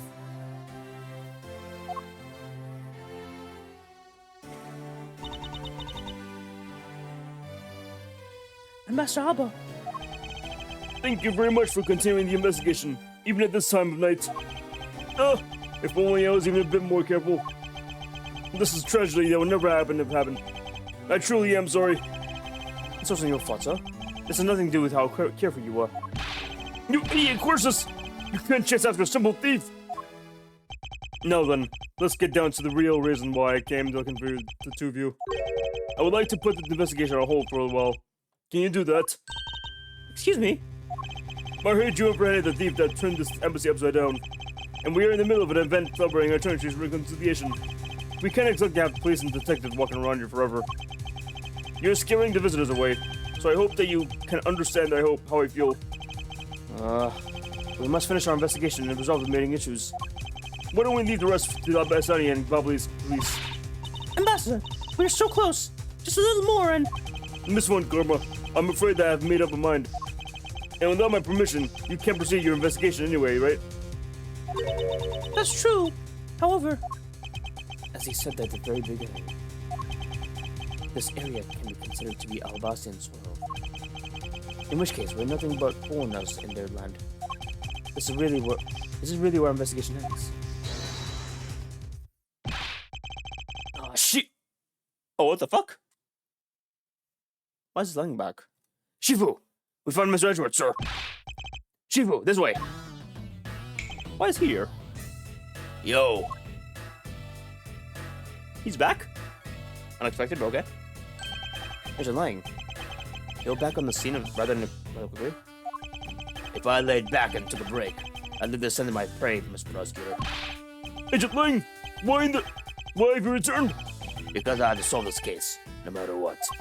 Well, I'm sorry to inform you. And don't think it's the wrong way. I don't expect you personally. However, a member of Interpol was just found to be a thief, and so... under these circumstances, I wish to put your investigation on hold. After all, I believe our own police can handle things from here. They're quite capable. At this rate, our investigation really will come to a close. Not so fast!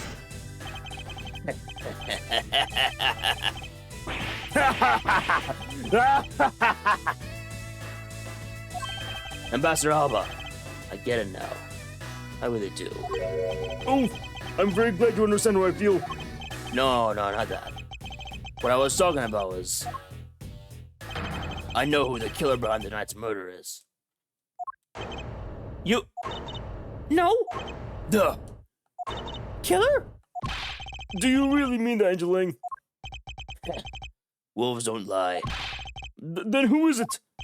Well, let me first say that I'm not talking about Mr. Coach's murder. That was all Sheena.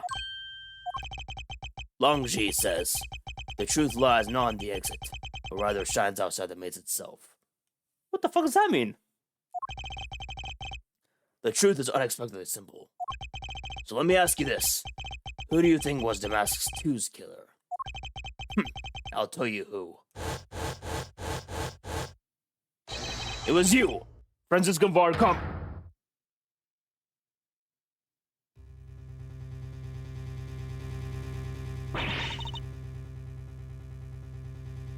I'm so confused. Why would he say that? I'm actually confused. What? Why would he say that? I was a killer. Hey, wait! But that's impossible! Yeah! Although Whips is actually quite... Yow! Hold your tongue and beat that ludicrous mark of yours you're about to make. Agent Lang, are you seriously accusing her of murder? Yeah, I am. He doesn't appear to be joking. Hey, sis. I remember that just before the Ambassador Alba was to give a speech. He called you into his office, right? Yes, he did. What does that have to do with anything? I'm getting to that. Furthermore, in order to solve both cases, you were moved around rather freely between Alabas and Babo, did you not? Objection! And where's your evidence that I'm the killer? Not so fast! I was just getting to that. Trust me, I'll show them to you in due time. Ambassador Alba, in order for me to bring this case to a close, I'll need to inspect your office one more time. Will you grant me permission? Well, things as they are now, I suppose I don't have much of a choice, do I? Now let's move out. Oh, I don't even think about running away, sis. My pack will be keeping a close eye on you. You can be your bottom dollar in that. As if I was going to have any reason to plead. But just so we're clear, your logic had better be sound. Because Alex had nothing short of perfect explanation. She's rather upset, but not that I blame her. I expected that you'd be upset no less. But we'll see how long you can keep the nose of yours stuck up there in the air like that. Ah! Hold it! Agent Lang, as someone related to tonight's case, I request that you allow me to take part, and so that I may clean up my suspicious mess. I guess I should. The more the merrier, especially when it's the peanut gallery. Oh, in that case, I want to join too. I still haven't seen what it looks like in the Alabas yet. If you like hating, you got like me in too, pal. I can't sit around and do nothing when Miss Montgomery's in trouble.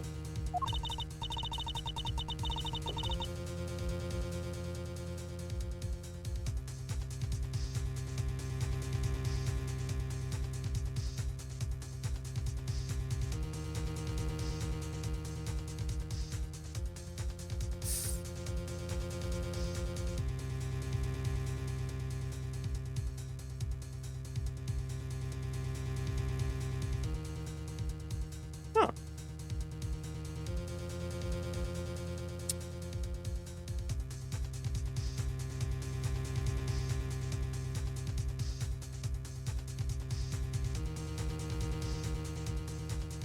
Weird.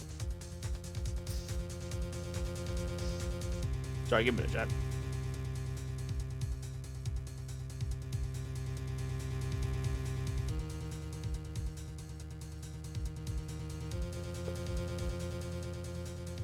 Hey, Gummy, let's have a competition to see who can save her first. No, okay. I'll take you up to that. Oh, yeah. I'm fired up and ready to go. As a detective, I don't believe this is something you're supposed to be excited over. Sounds like this is gonna get real interesting. Ambassador Alba, I'll be bringing these kids along the ride. Very well. But I'd like you to keep in mind that this will be your last chance. This whole mess clean up before you know it. Now let's get going.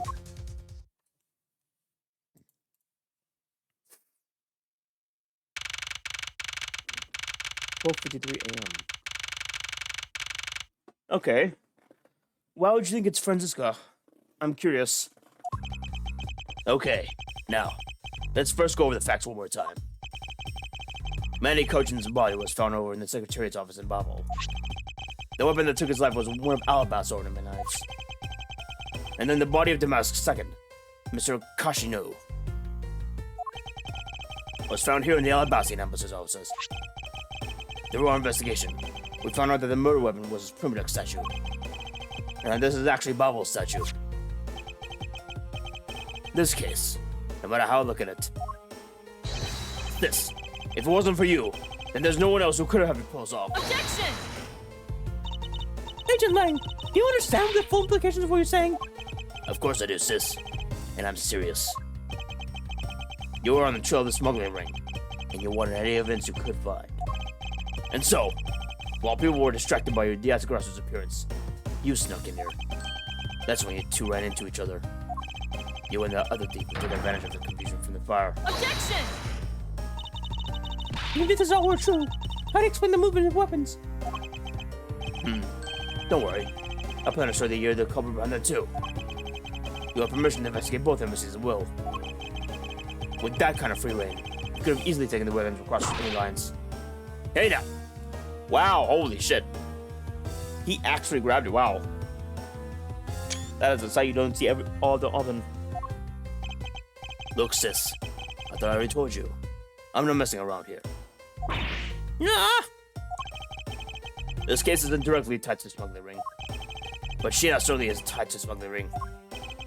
He's right in saying that she's a member of the smuggling ring. However, the connection between this case and the ring could it not be deeper than what any of us can imagine? Let's get this ridiculous circus over with already. Franziska, you need to calm down. Because you only know the facts of the Albastian side of the case. I don't believe that you can see the case as a whole, and therefore solve it. What?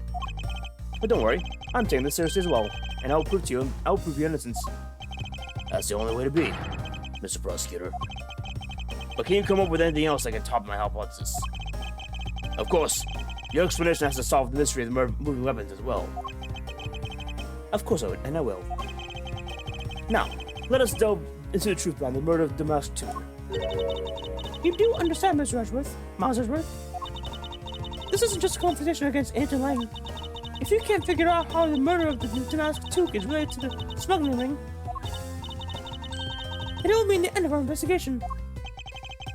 As long as I have no good counter-argument to his hypothesis, and the best I can do is walk into thin tightrope, and see what I can do. Come on now, Mr. Prosecutor. Let's get started. Yes, let's. All right. Bubble time.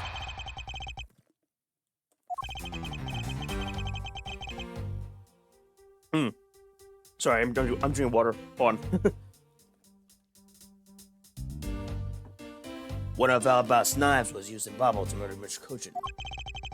And the murder weapon in the killing of Damask II was Mr. Babel's primitive statue.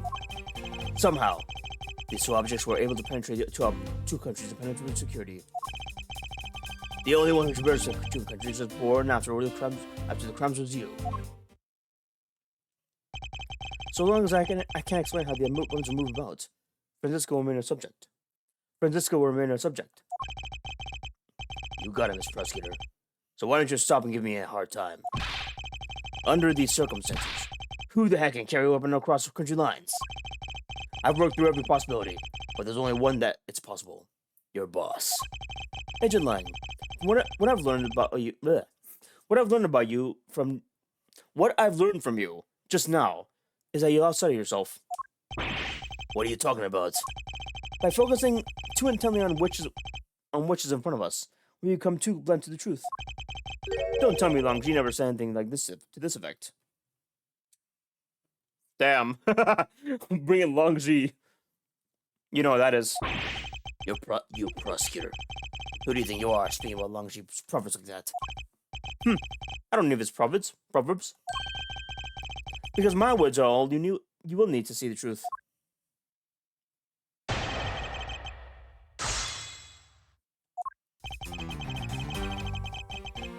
Hold it! I concur that this knife cross over enemy lines. Country lines. Goddamn. I am mixing my words up pretty often. All this talking is very taxing.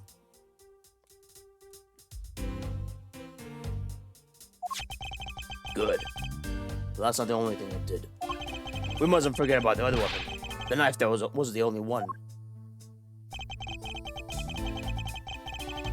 Hold it! So you're saying that the primitive statue was also brought over by Francisco? Like I told you before, that's the only way to make it sense. Hold it! And how exactly did she bring it over? I haven't figured that out yet. That's a rather weak statement, considering how sure you are. Maybe, but there's one thing I do know for sure. Hold it! Impenetrable. I should hardly think so. Not so fast! You've seen the top of the wall between the two countries, right? Who in the world can cross over that? Yeah, not even I can climb over that thing with all the barbed wire. The only way into either embassy is through the doors in the atrium trellis. So the only way for the knife and the primitive statue to traverse two countries is through those security camera equipped well-guarded doors.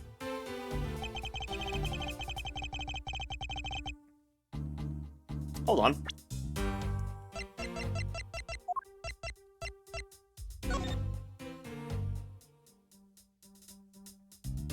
This is pretty much proof that you can travel through air. Pretty much proof, but I don't know if I should do this or something else.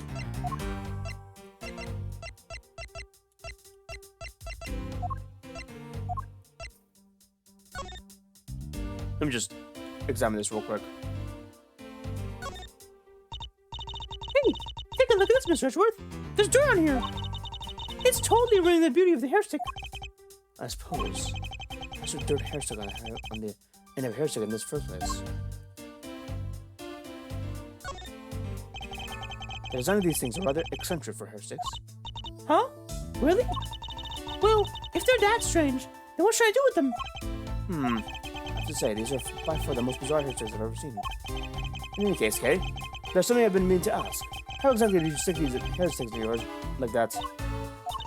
That's a secret. Curiouser and curiouser. I've seen it before. Yeah. Yeah, it's for these two, yeah. It's for this. These aren't hair sticks, these are flower petals. Flower holders.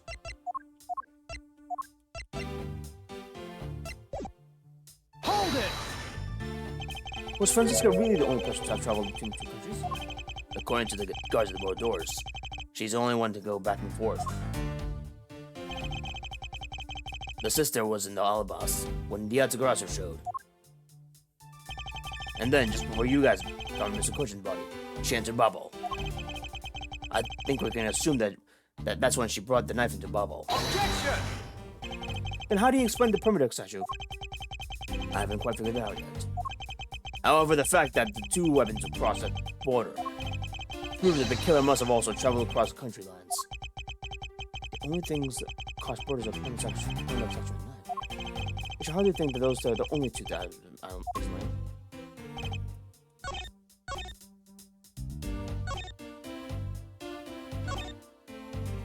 Okay, I'm pretty sure I show off the flying object. I'm confident, perhaps, mayhap. I'm not quite sure, honestly, but let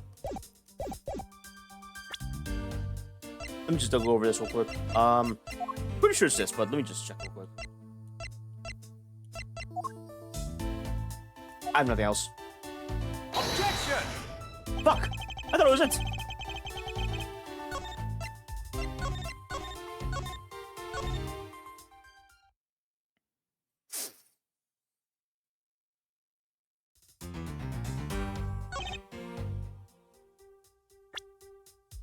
I could show the Steel Samurai stuff, but I don't know if I can do that.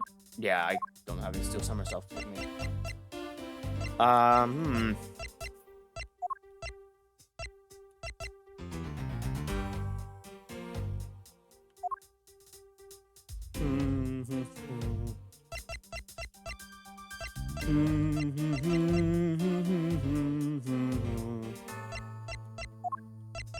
Objection! Damn it. I might be thinking too much ahead. I'm thinking too far ahead in this, I think. I gotta think simpler.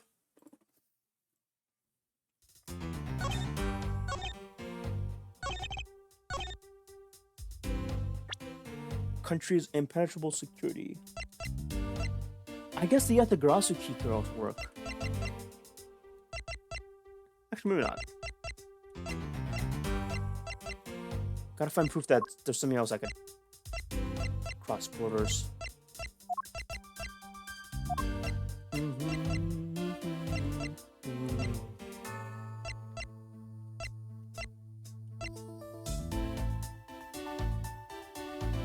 Objection!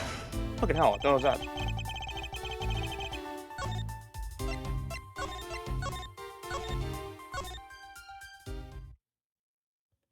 Let me see the history again.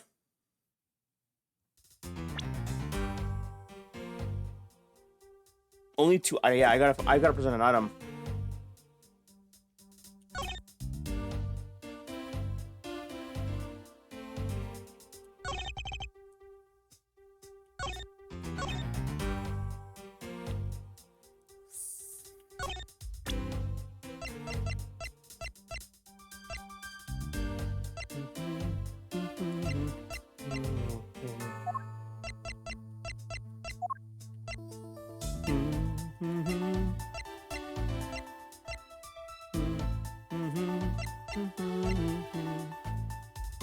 I don't present the heretics, do I? No. I don't do that.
I don't do this. Objection! Yeah, no. Just making sure on this. Just making sure on this.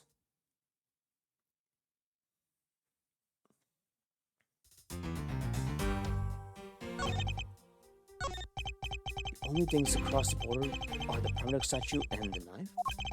I highly think those are the only two I have legend line.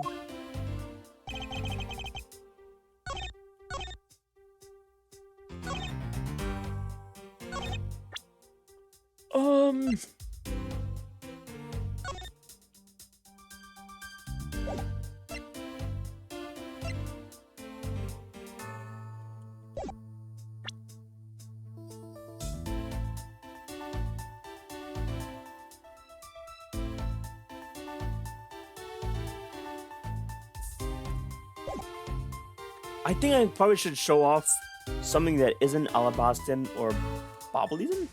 Because I'm thinking of like crossing each country, but like something that probably isn't from both or either. In that case, Objection!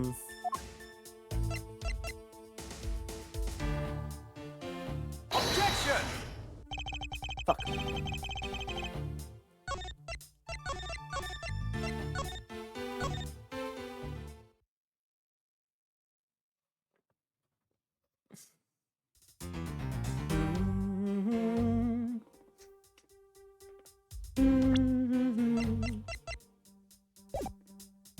Actually, wait a minute.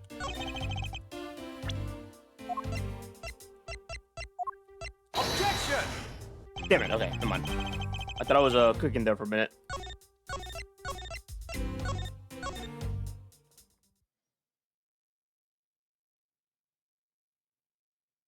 Hmm.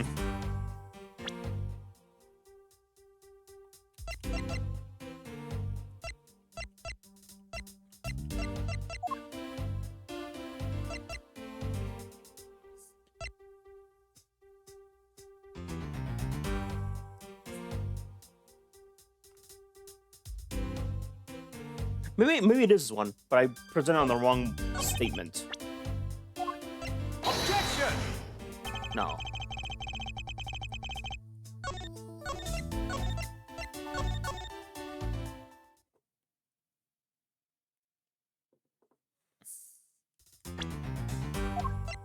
Objection! Okay, making sure. Making sure it's on that one. To be sure. It's gonna be weird if it's like one of the first two statements.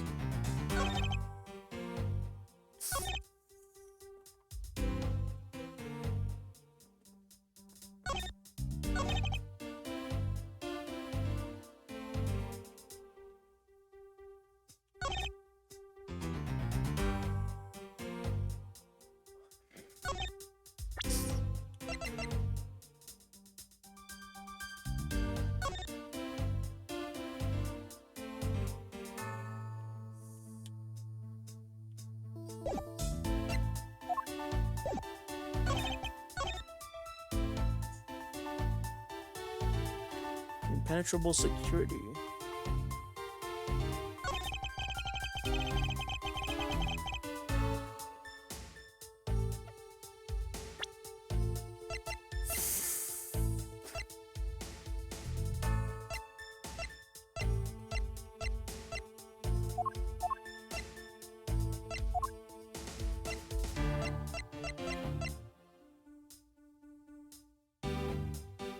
Is it this one? No.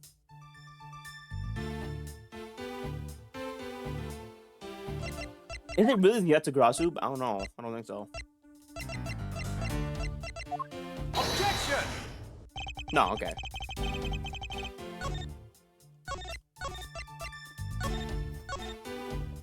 Yeah, god damn it. Come on.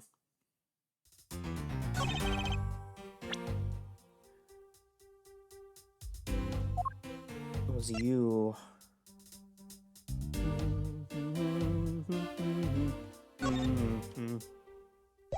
Manny coaching videotape.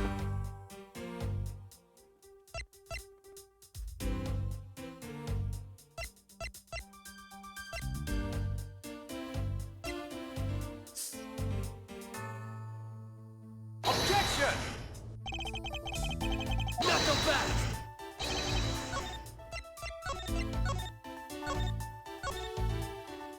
I'm actually not sure what it is.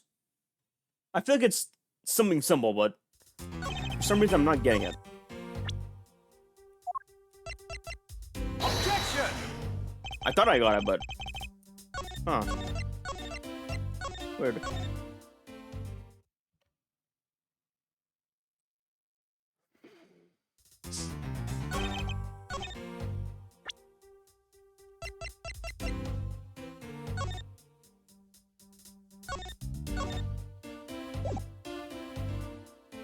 Objection!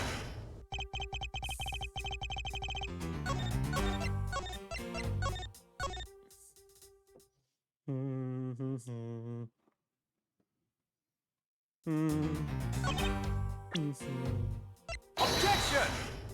Yeah, no, okay. Why am I not getting it?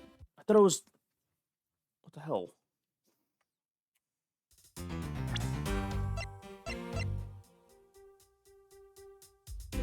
There's no way it's this thing.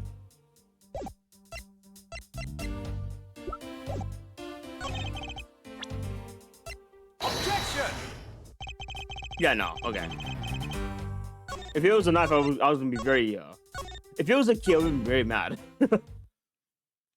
No, that would have made no sense. Objection! Yeah, okay.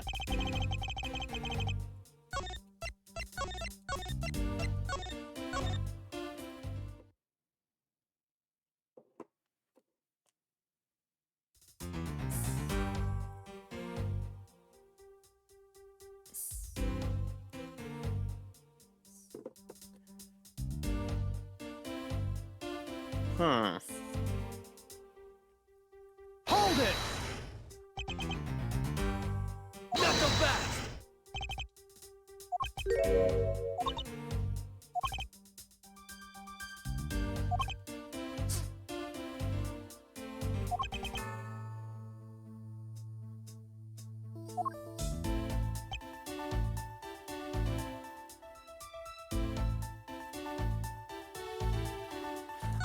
I thought it was Yatagarasu that I got present, but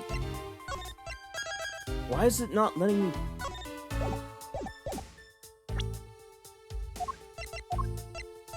Maybe we gotta do this? Objection! No, okay. I'm so confused actually.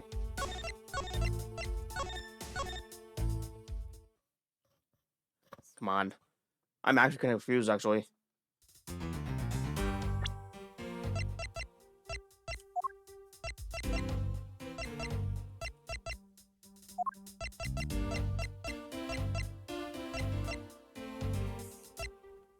Revolving fireplace.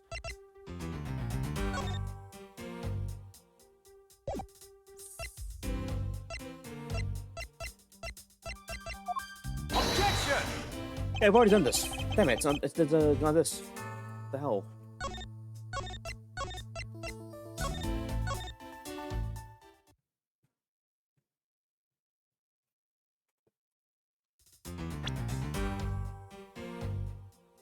Hmm.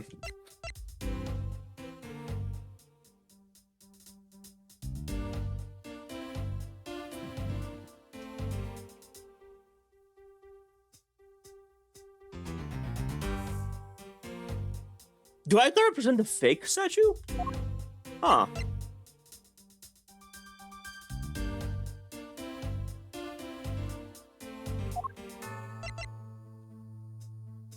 Objection! Hold on. Do I gotta present the fake statue? It's the fake statue? Objection! God damn it, it is fake. Okay. It is fake. Okay. It is fake statue. Okay. God damn it. Oh. Okay.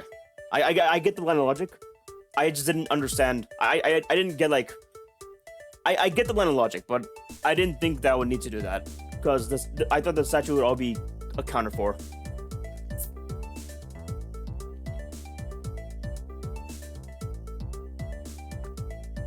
Okay. Agent Lang, those two items are not the only two to cross the border tonight. Oh. The master of the second was killed with baubles from next statue, yes. But if that's the case, then tell me, where did the alabaster from next statue go? To bauble. Precisely. And if the two statues really were switched, then this means that both statues were smuggled across the border at some point, which means that a total of 3 items were smuggled across the embassies. I guess so. But you know what? It doesn't matter to the number of items, only that the sister's the only person who could have done it. Because the only person who went back and forth between Alabas and Bauble is her. Is that really true? Was there no one else who traveled between two countries? Actually, there's nothing another person. One who paid a visit to both sides of the wall. Objection! Is that really so, Agent Lang? What a lousy time to try and bluff your way out of this. I checked what the guard said and along with the security cameras footage. You're not going to overturn my policies that easily. Objection!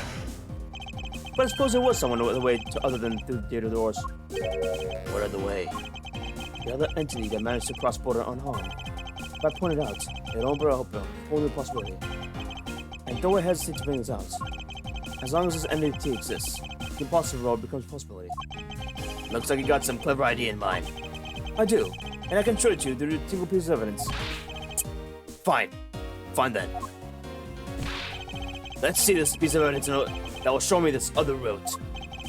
This piece of evidence will show us another way to move between the two countries. Now we're bringing this up. Take that! Agent Lang, I'm sure you're familiar with this unforgettable photo.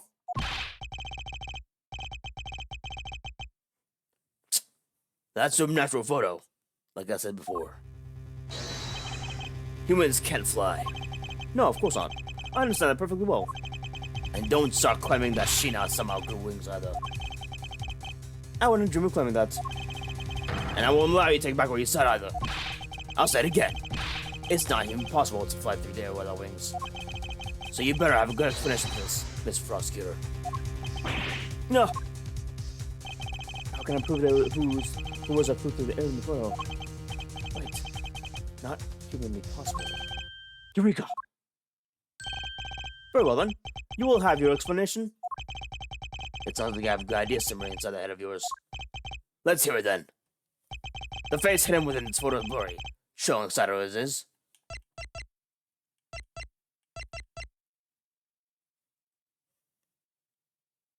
Huh. It was a knife, wasn't it? Take that! This is the face behind the shadow? Not so fast! God damn it. I thought it said you had better have a good explanation. I can't make heads with tails with what you're trying to say with that. Yeah. Was I wrong? Come on. Hurry up and show me what that shadow's flying through the air is. Even you, had you not barked at me like that, I would have gladly done so, Agent Lang. Let's go over this one more time. A man-shaped shadow that flew through the air, up in darkness with height. Its real shape it can only be this one thing.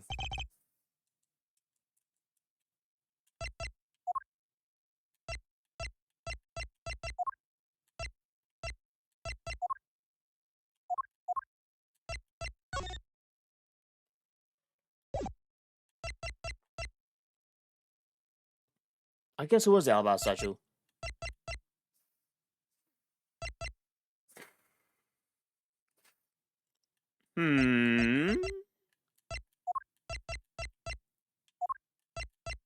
Take that! Naturally, the shadow is the third smuggled object, the primitive statue replica. You can't be serious. The Yatagrasu, or rather, Colosso Yu, dressed as Agent Shina, was inside Babel. He dressed the replica statue up in clothes and launched it through the air. Not so fast! Ha! Mr. Prosecutor! You just had a very crucial bit of info in your explanation. I know I did. She launched it through the air. And how exactly do you think she did that? He's literally barring his face on me. But he has a point. How exactly did it move through the air like that? As long as this remains unsolved, we won't be able to move any closer to the truth. Which reminds me, he didn't say this either. Didn't he say this either?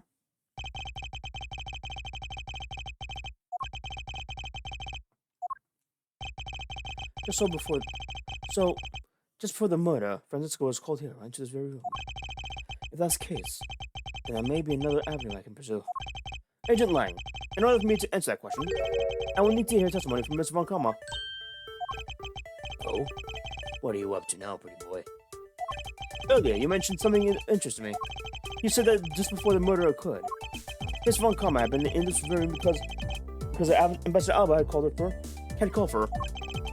And for that reason alone, you believe her to be the killer? Yeah, I guess I did say something like that. In that case, I believe it's my duty to ask her what her side of the story is. Ha! Really thinking a criminal will tell us the honest truth? How dare you! It's such a numerous times, there's absolutely no proof that I'm the killer. Miles Edgeworth, don't tell me you suspect me too. I don't. However, I can't ignore the fact that you were in this room at one point. Which is why I'd like to hear from you about it. Ugh. Francisca, I feel that I still don't have enough information. Which is why your testimony is incredibly important to the outcome of the case. Alright. So, what would you like me to talk about? I'd like you to please testify by movements up to King's room. Ha! Alright. Let's try this waiver. Let's try this your waiver for a change.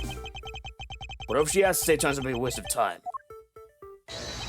I'll place her under arrest faster than they can howl. No. Hey, Shadows, welcome to the stream. Welcome to the stream.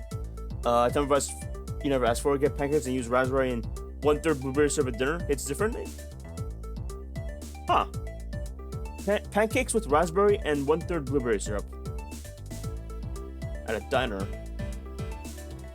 Okay. I'll try it out next time, I guess. I'll try it out next time I can. I can't guarantee that'll be anytime soon, but I'll try it out. How have you been, dude? Hopefully good. Hopefully good. Yeah. On. Shit. Yeah. On. Yeah. There we go. I'm sorry. How have you been, Stratos? Hopefully good. Hopefully. As you wish. Alright. Francisky time. Was also referring to the tweet earlier, too.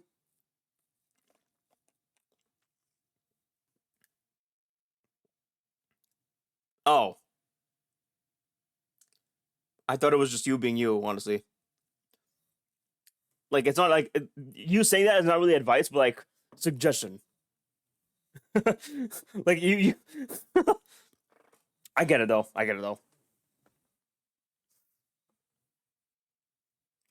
I'm not mad, though. I'm not mad. Just tired? Hopefully you sleep well. Hopefully you sleep well tonight. Future tense. Movements in Alabast. Was joking. I know. Oh man, that tweet. Oh goddamn. Oh. It never does feel better. It never does feel good when that happens. You know. Oh well.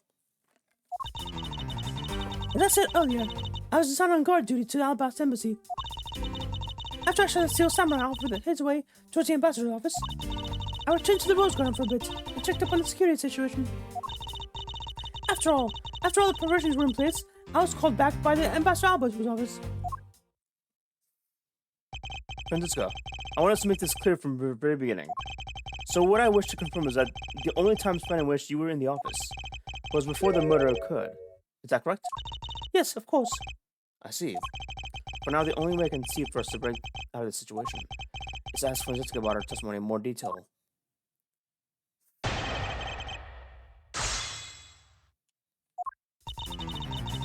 Ugh, I need water.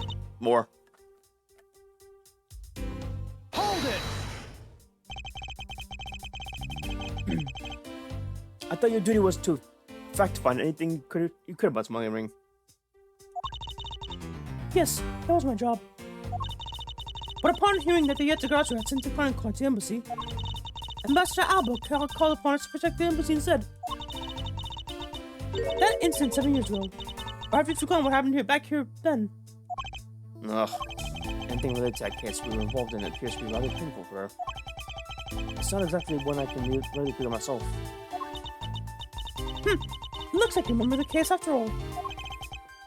Of course I do. I inspected every location, every possible escape route, and every aspect of this police security detail. I did all that. Then after that... Try to make it less not mean, try to make it funny, but I don't have a word. Funny but not disrespectful. I mean, that's just funny. That's just funny, honestly. I think the word you're looking for is funny. It might just be funny, honestly. More humorous, I guess. More humorous is, I guess, a correct term.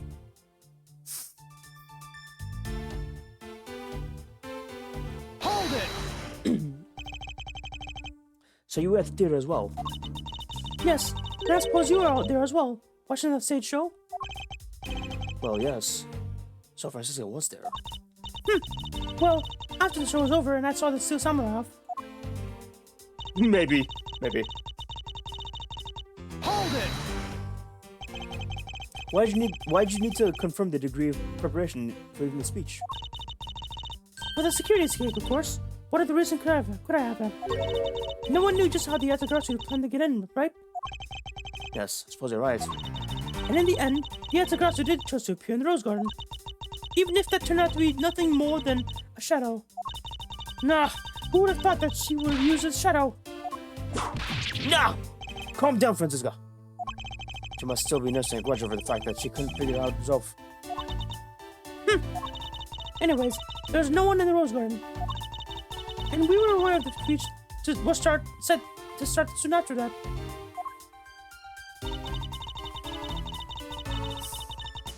Hold it! At the time, the Master Second body had yet to be found in this room, correct? That's right.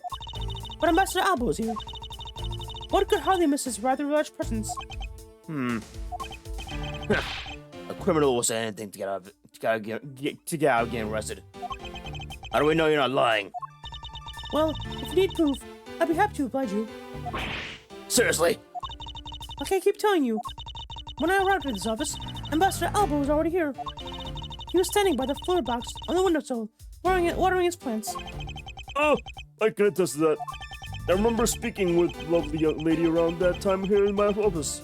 I'm gonna do some looking. No worries. I appreciate the lurk. Don't worry. Thank you as always. Alright then. Add that statement to your testimony, and let's hear some details. So Master Albo wasn't in the room at the time, was he? Need me? I got a DM's open. No worries, no worries. Also, ads are gonna start soon, in like 3 minutes. So, be warned. I'll probably do a BRB around the time anyways. Yeah, just let you know, chat.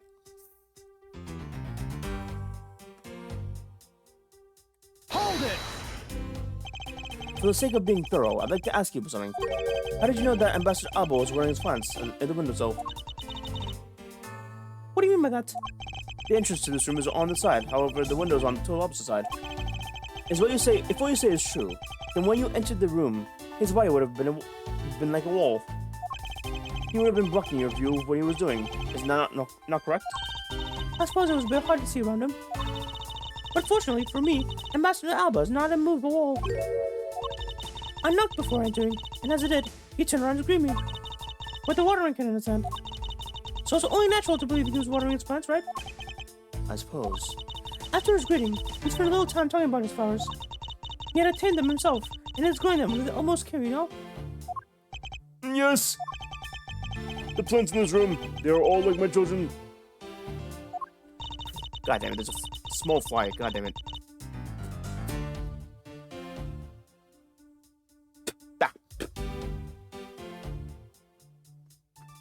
The passion flowers in the flower box and the windowsills are growing beautifully too. All 4 of them are in full bloom. Miss Von Comma, would you just say this now? I said that the flowers are growing beautifully. What about the statement do you not understand? What do I not understand? I don't understand why certain things is the way it is. I'd like for you to pen the testament to this morning. Very well. Got him. Hold it! Fuck. Wrong one. I'd like to confirm with you this one time. There are 4 fashion flowers in bloom in the box, correct? Yes. I shall hardly think that I could have miscounted such eye-catching flowers. Must be keeping me to cement. And it appears that I must take gamble on it for me to make any progress.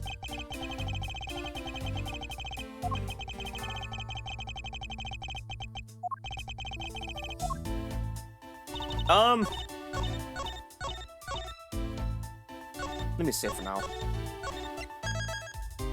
I'm gonna be back, chat. I'll wait for the ads to end before I come back, so, stay tuned, chat. We'll be back momentarily, and, hopefully the ads are not as bad. It'd be appreciative if you watched. It will really help me a lot, actually.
Hi, chat.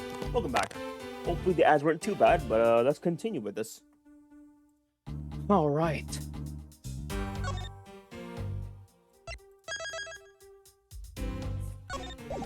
Okay, let's object to this objection. Objection! Francisca, for some odd reason, your testimony contradicts with this piece of evidence. It does appear that way. Ha! I knew it.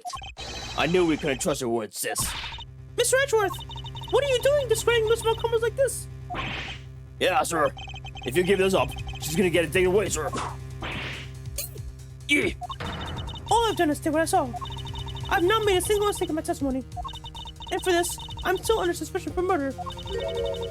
Is the number of flowers really all that important to at the junction, Miles? At the very least, it is a contradiction in this enigmatic case.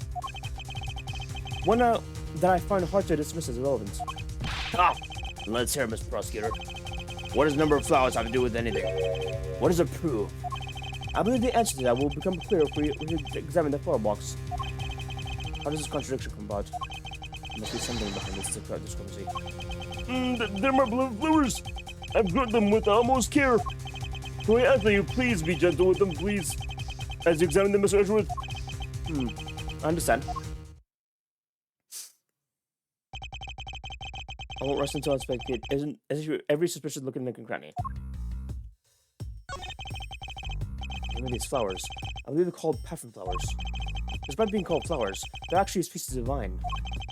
They appear to be growing well, and are well supported by the plant supports. Yeah, but no matter how I look at it, looks like there's only two here to me. You realize, don't you, sis? Your little lie has failed you. Miles Edgeworth! How you been shut this man up for me already? I suppose I will need to use some evidence to shut him up, won't I? I believe I have just a piece of evidence that you require. Oh, you do, don't you? You have such confidence in the face of your current play. But I highly doubt it'll last until the end. You howl like a wolf, Agent Lang. But we'll see if you have any bite to back up the bark after you see the evidence. The truth of the passion flowers revealed can be seen in this piece of evidence. Take that! Sheena, who was supposedly imbibed the entire time, had these hair sticks on her. They looked exactly like the plant supports in the flower box. In other words, I believe it can be said that these hair sticks are in actuality the bore sticks for the passion flowers. And so what? Is it really all that important to the case? Of course it is. It means that we found yet another item that was smuggled between the countries tonight. Yeah! Think about it logically, Agent Lang. These sticks were originally in alabaster. But somehow they wound up in Sheena's hands, who was embalmed the whole night. So make no mistake, these sticks were smuggled somehow, just like the knife and the statue.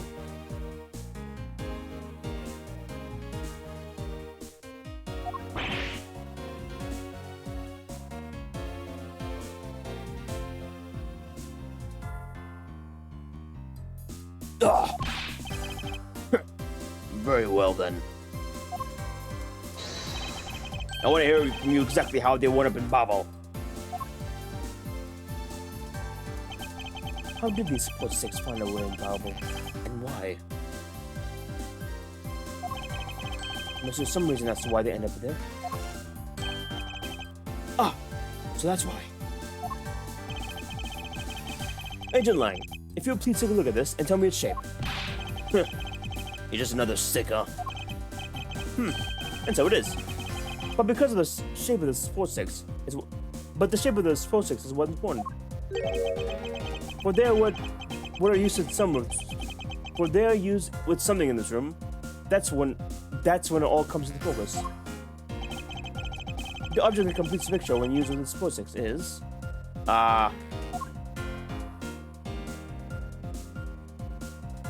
this? I'm actually not sure, honestly.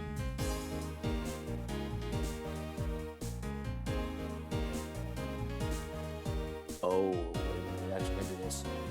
It actually might be this, actually. Eureka! Go again. Is it obvious? Someone uses with this. Goes with this? Could you be any more vague? Why don't you try again?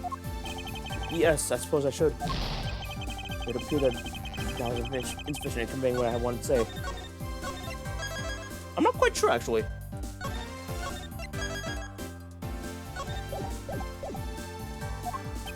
The answer should become obvious to me if I just think comment about it more. But the only thing I can do to connect the two opposites here has to be this. I guess the statue? Eureka! No, definitely okay. Just making sure. I doubted the statue, but I had to make sure anyways. I guess what I gotta do is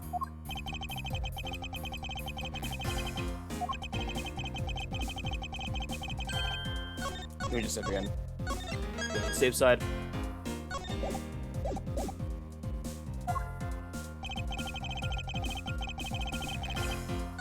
Oh wait a minute. Yeah, better idea.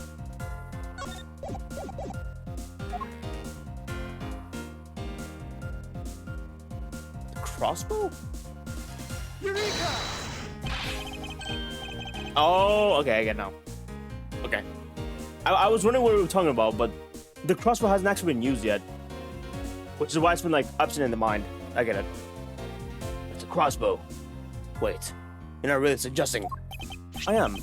These hair sticks, or rather, plant support sticks, they make for perfect arrows. Ayah! Got it. Found the common thread that connects the two corpses. But this thread has yet to be completely untangled. Even using the arrows, how does this explain how the statues were transported? Furthermore, who could have been who fired these sticks as arrows? There must be a common thread that ties all these things together. Not so fast! Mr. Prosecutor, hold up a second. You do realize what has happened when you tie a statue to an arrow, right? They don't fly at all.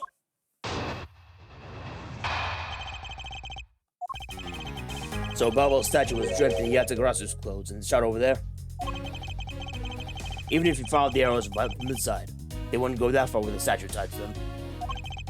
Now, I don't think I need to tell you that the Primitive statue doesn't sprout wings. You're a realist, aren't you, after all? The Primitive statue doesn't sprout wings. Of course it didn't. Glad you understand. I feel much better already. I was afraid for a second you were unaware of the crucial fact. It's only crucial because you're under the belief that wings are necessary for this equation. What? You need to free your mind a bit more and let it fly like a bird on the wind. The primitive statues flew, but not on the wing. Allow me a bit of your time, and I'll explain this mysterious phenomenon to you.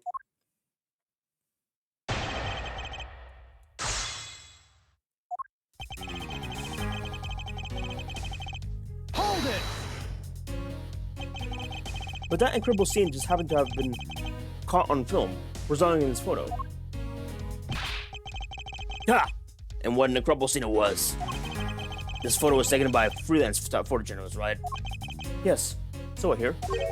And not every photojournalist is known to be honest, right? Especially not the ones that sell photos of spirits or giant creatures in tabloids. Yes, I know what you mean.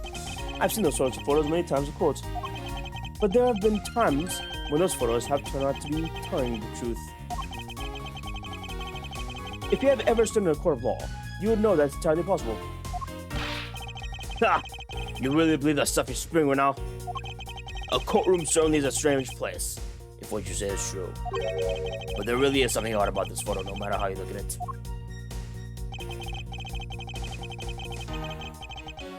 Hold it! But we are in agreement that an arrow by itself would reach the other side, right? But just the arrow by itself is meaningless. Don't you think, Mr. Prosecutor? Because the things they wanted to smuggle were a lot bigger than nothing. No, that's not necessarily true. What? What I need right now is not further discussion of my conclusions. It's a launching of my conclusions. What the shooter wanted to launch with the crossbow is not the statue's results. Or rather, something a crossbow can launch that can be used to move the statues.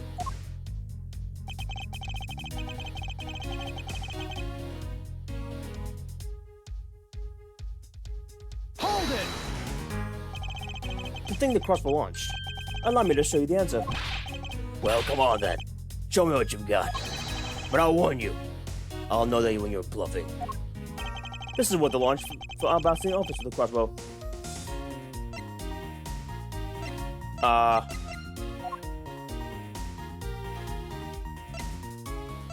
No, not that.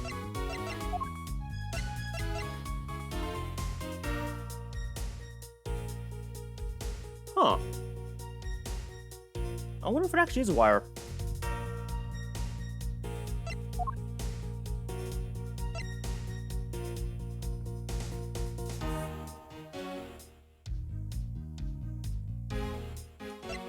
It actually might be the wire, actually. Wait a minute. It might just be the wire.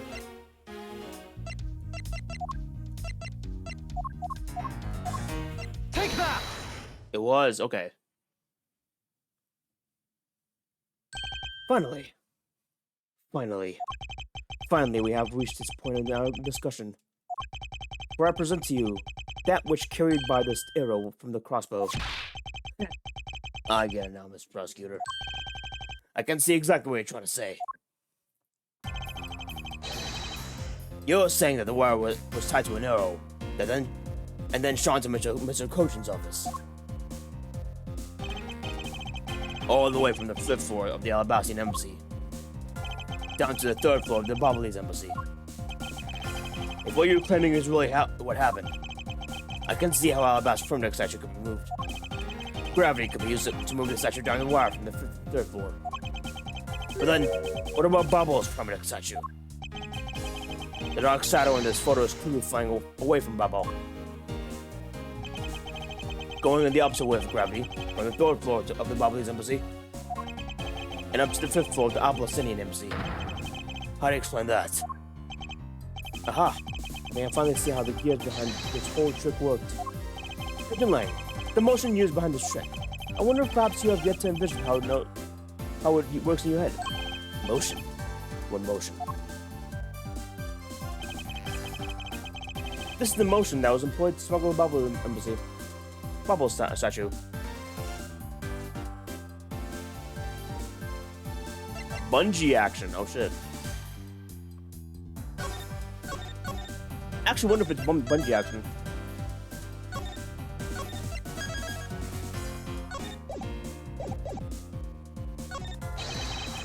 I bet a bungee action was employed. Bungee action. Are you saying that the wire acted as a bungee cord, and then the statue was hauled up?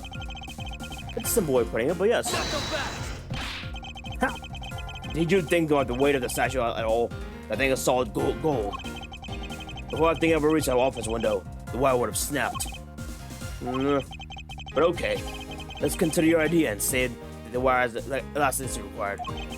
If you fired that kind of wire from a crossbow, the arrow could come sailing back at the person who shot it. Talk about dangerous. Okay, definitely not bungee action. Definitely not bungee action, I guess.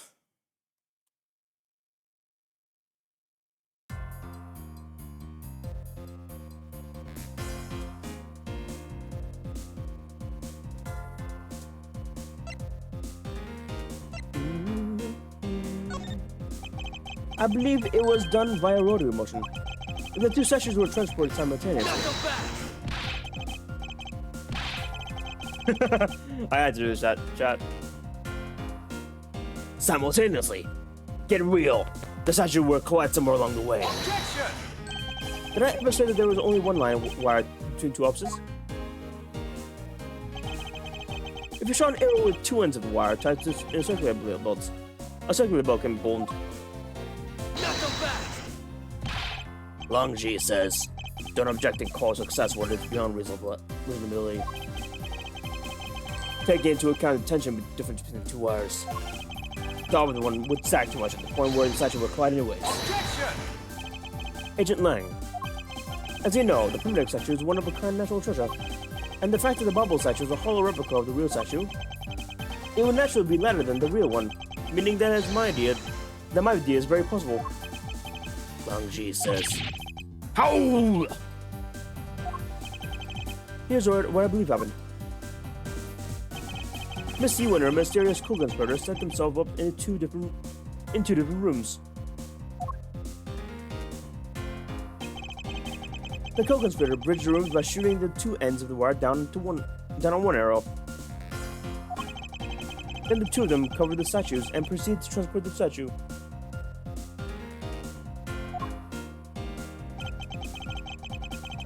After the switch was completed, another arrow was fired, carrying the other end of the wire down to Babel, where it was to be disposed of.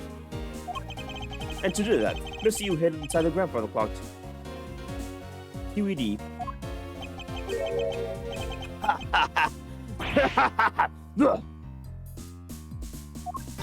This proves it, right, Angeline? That I'm not the killer?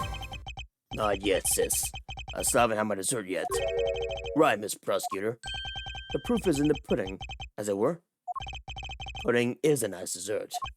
So, do you think you can do it? Can you prove that what you said is what happened? Because remember, if you can't, I'll be taking a certain someone back home with me as a souvenir. I agree that as long as there's no proof, my hypothesis remains just that. However, what I have laid out is no mere hypothesis, for there's one more piece of evidence. One more. This should be interesting. You think you have a piece of evidence that will turn your hypothesis into fact? Well then, let's see, Mr. Prosecutor. This thing that made it possible to create a circular belt out of the wire. I believe that's right here in this very room.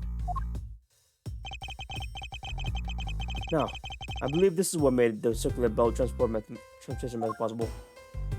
Take that! Ha! Looks like you dropped another bomb on us again. The last piece of the trick are two pulleys. Precisely. The ceiling fan doubles pulleys in this case. And thanks to the fact that there's one installed in each of the office, the ceiling fan's made up for perfect pulleys except for wide drawn.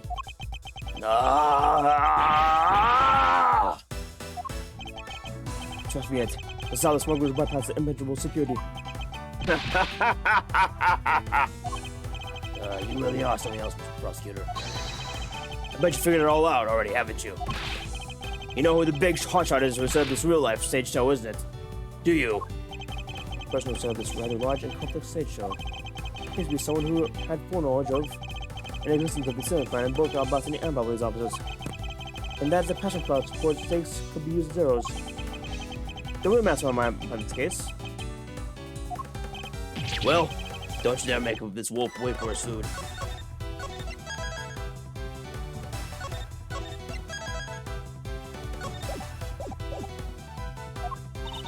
Why are you so hesitant, Miles Edgeworth? If you can't say who it is, why don't you present something like you always do? Single pointed finger here, and this case will explain to an international incident.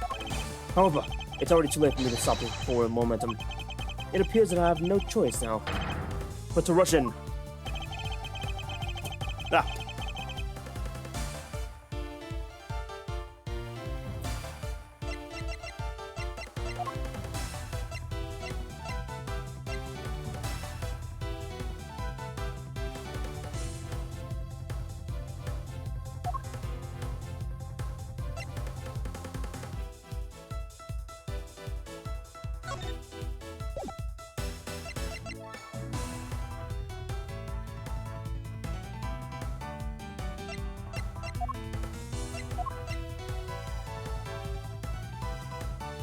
Is this it?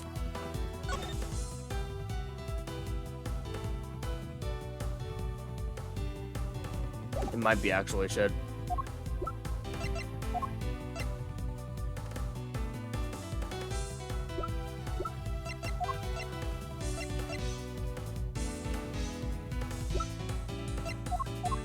Take that!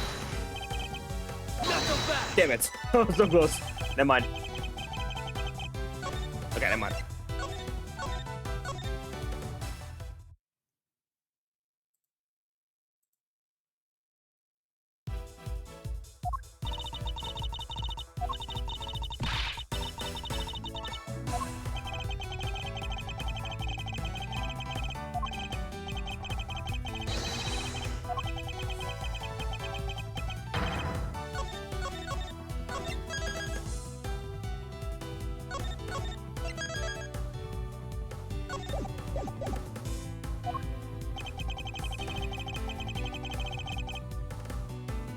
single point of evidence.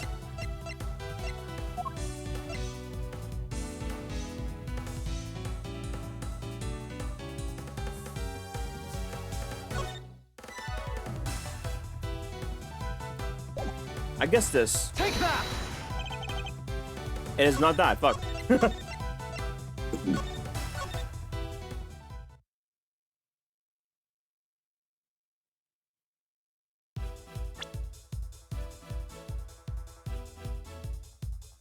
Someone who had foreknowledge of the existence of the sunshine in both Albacinian and Bubbly offices, and the passion flower support stakes that could be used as arrows.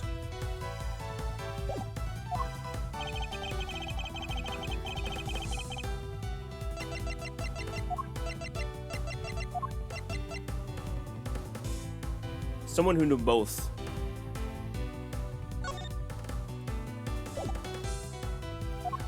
Huh.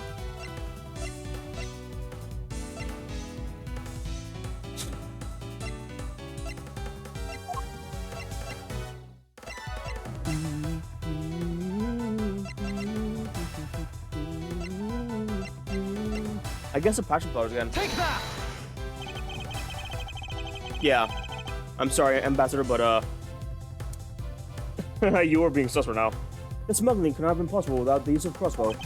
Furthermore, the arrows that were shot by the crossbow were plucked, as if were, from the flower box in the spare room. They were planted so long ago that the passion flowers had time to grow so big. Miss Montgomery didn't even notice the arrows that she visited the room today. On top of all of this, the fact that this culprit knew that both officers had single plans tells us that the person had very detailed information on the embassy's layouts. As you may have already guessed, the person I'm accusing of hatching this plan is the person who grew the flowers in the flower box without the utmost care. Thus, it can only be you, Quirkazalba.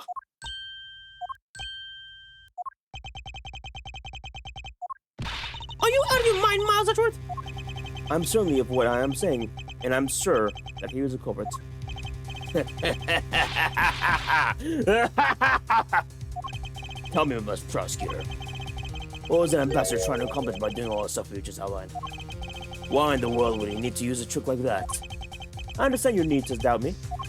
However, there's one thing that stands out to me as very odd. Just one thing, huh? The one singular end result Ambassador Alba sought to obtain. If we were to examine the focus of the complex trick, I believe we will finally find out the answer to everything. Everything will become clear once we examine this piece of evidence.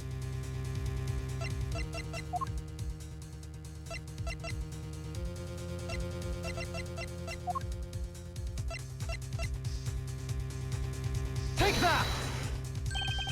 You want us to examine this? Oh, damn it, no. I gotta reload this whole thing. Hold on. I gotta start saving. Hold on.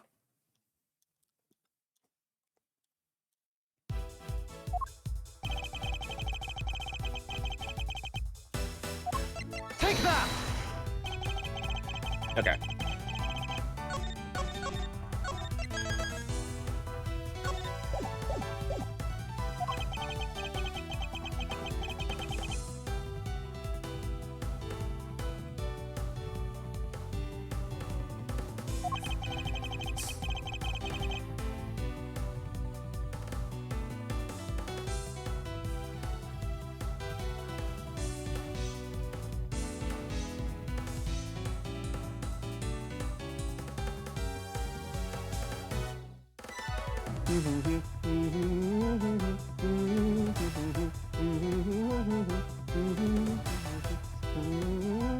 Sorry, give me a minute.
Hold on, give me a minute, chat. If we were to examine the focus of this complex trick.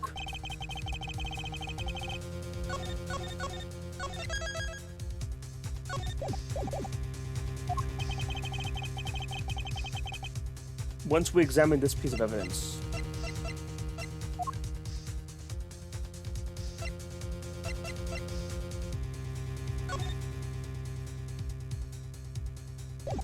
it can't be the trump card.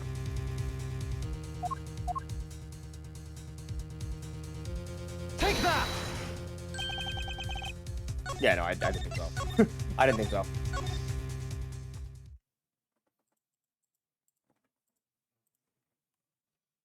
Ugh.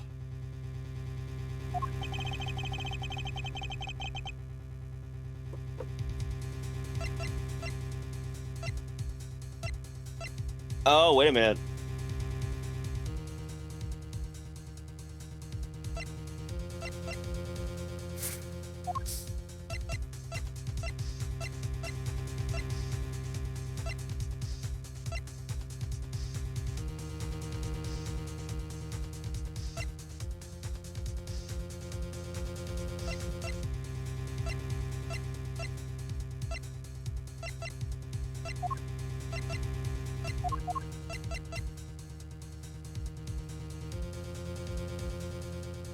Take that!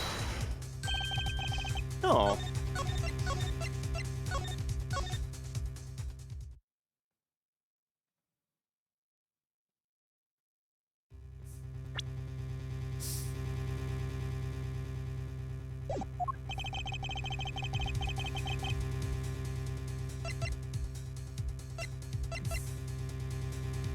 Take that!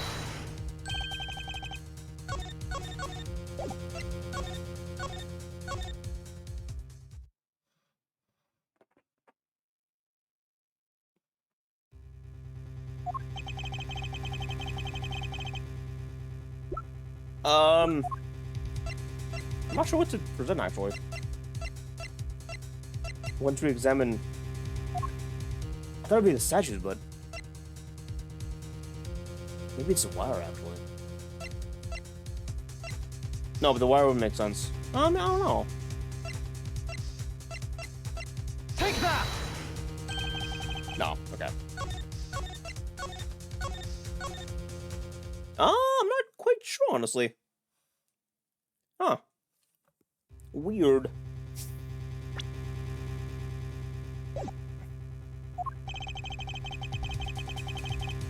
This piece of evidence.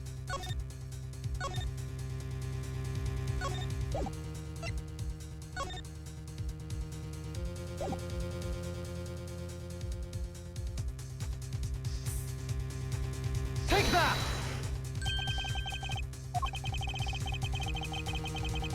Not go back! Yeah, I didn't think so.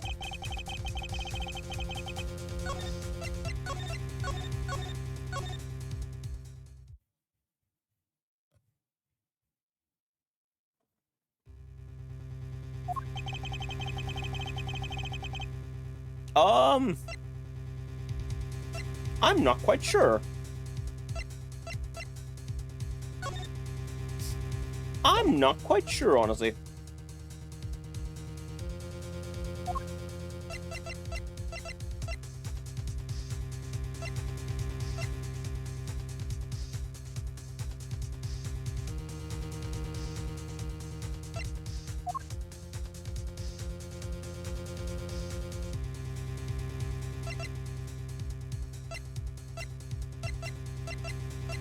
Take that! I am literally not sure, honestly. I have no idea, honestly.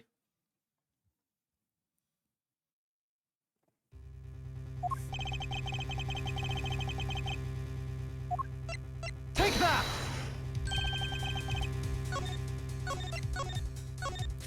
Ah, god damn it. I am actually stuck. I have no idea, honestly.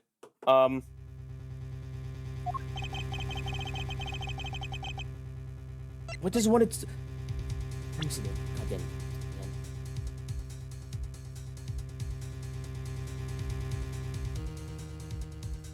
one thing that stands out as to me as a very odd single result, the one single end result Ambassador Alba sought to obtain.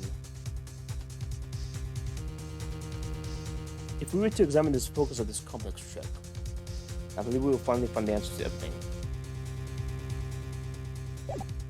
Complex trick. Take that!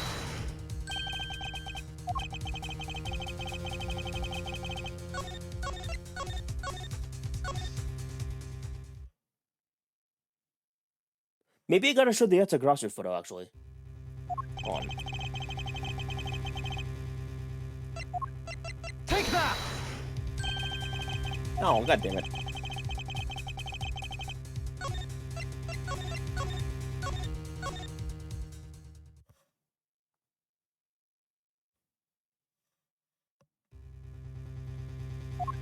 Oh my god. What does it want to examine?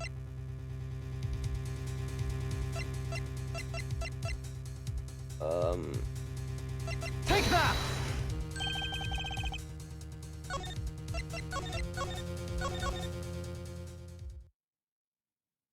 I'm so confused. I'm so confused.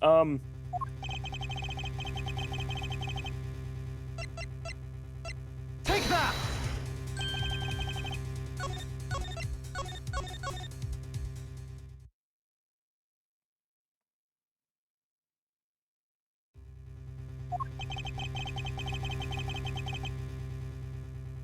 Take that!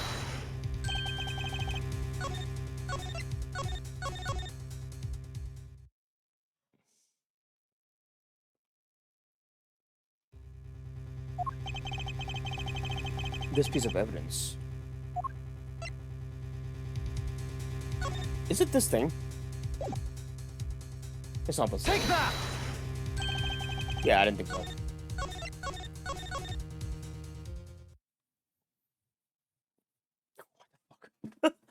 What the hell?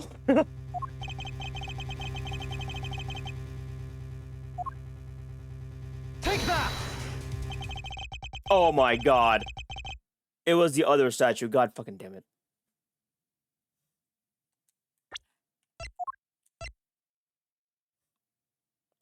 It was used as a weapon. Okay. I get it now. Okay. They want us to examine the statue for his fingerprints. Okay. I fully understand the reasoning had the situation been reversed.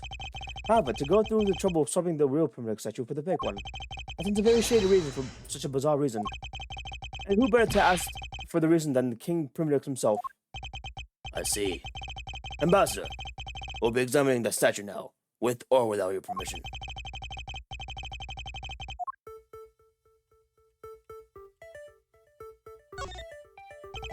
These are most of the Kochun's fingerprints. The fact that they're on here suggests that this statue once belonged to Babel. So we smuggled Babel to Alabas, huh? Why was there a need to smuggle it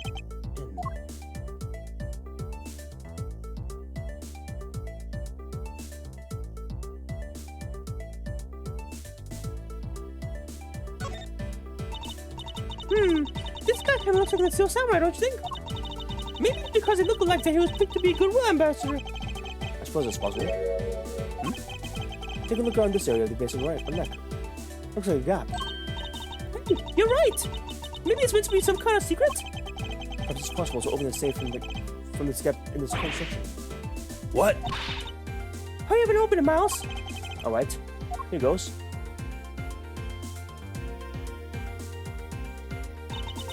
Wow, it really did open up. Hey, what's this thing that fell out? Huh? An even more thorough examination is required.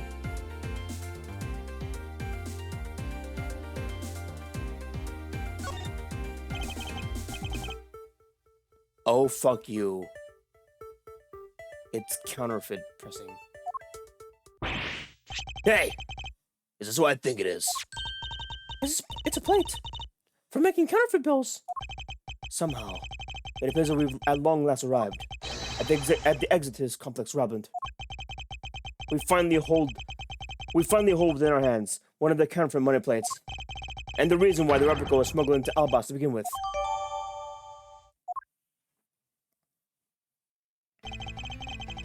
The permanent statue can only be handled by the ambassador or the secretariat, and the replica is nothing more than a hollow shell covered in gold. These two circumstances make the statue the ideal object in which to hide the contraband. After receiving the statue containing the counterfeit plate from Shina, the ambassador had the misfortune of accidentally running into the Damas II. Surprised by the thief, the ambassador raised the replica statue at Damas II, and then, in order to frame the steel samurai of the murder, he covered the steel samurai in blood and samurai sword in blood. Well, Ambassador Alba, you're the leader of the smuggling ring? My country's a mess, and it's all because of you! You're the one who killed Damas II? Answer us!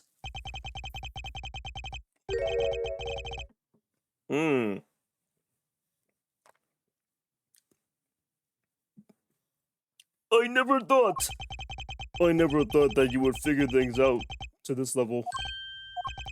However, there is one point I disagree with you on. The head of the smuggling ring was Mr. Kochin. Quit screwing around! I have no sympathy for someone who would try to pass the guilt on the dead man. If there's one thing I'm sure of, it's that you're the real ringleader, Quirkus Alba. It's not good to speak with such subjectivity, you know, Angeline. Subjectivity. My conclusion's anything but, and as a result of logic and investigation. Logic and investigation? Only seconds ago you were ready to arrest Mr. Rankama. And I don't think we can give such flippity-flop logic and really any real web, do you? Yeah.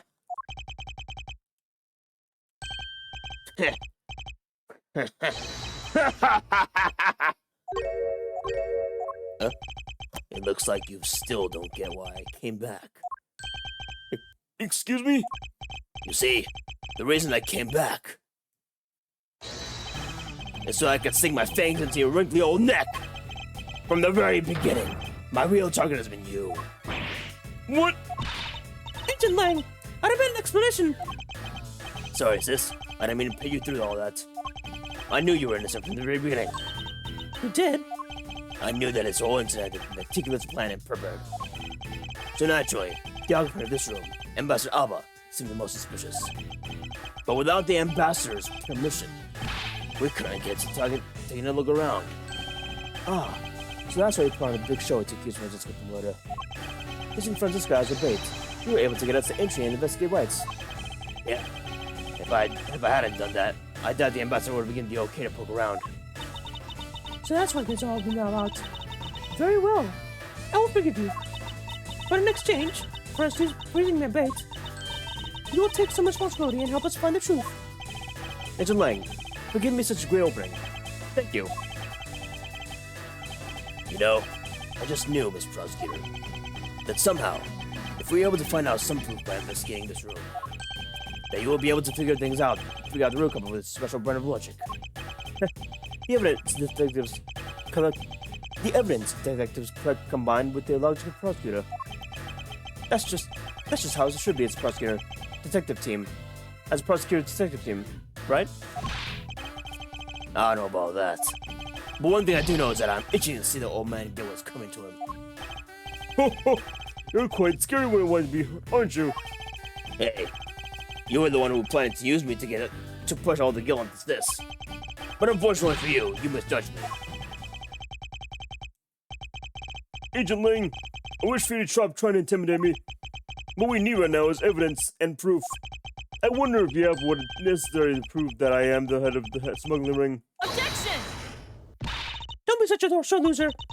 If you really are the head of the smuggling ring, then you should acknowledge your crimes with dignity. Dignity? That is nothing more than a fool's insincere display of strength. If you really wish for me to acknowledge my crimes, then I would like to see something you call evidence. I tell you, I knew nothing, really. I didn't even know what the counterfeit plate was hidden inside the statue. Objection! You swapped a real statue that vested in your country the authority to rule for fake. It doesn't make any sense they didn't know anything. It doesn't make sense. What doesn't make sense? Can you prove that it doesn't make sense? He's really got us. He's turned the entire situation around against us. The proof that Interpol which points to this man is wrong. We can somehow find it now. We can see to it that justice is finally served. There's nothing that can use to break this case open.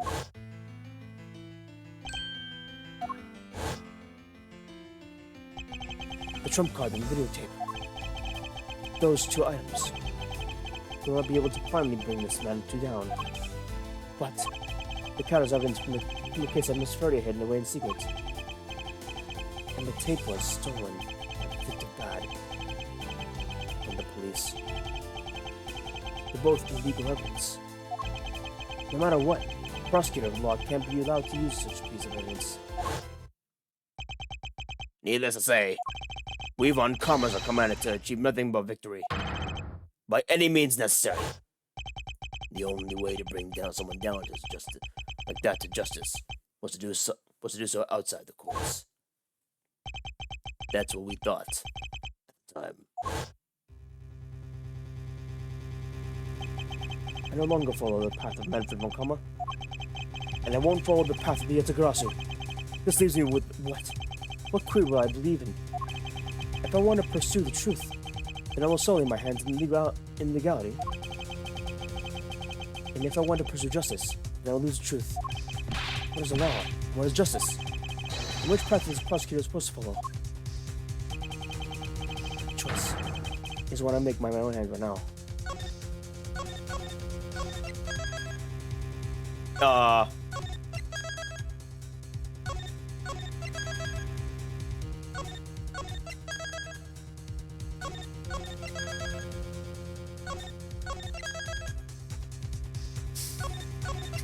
Oh my god.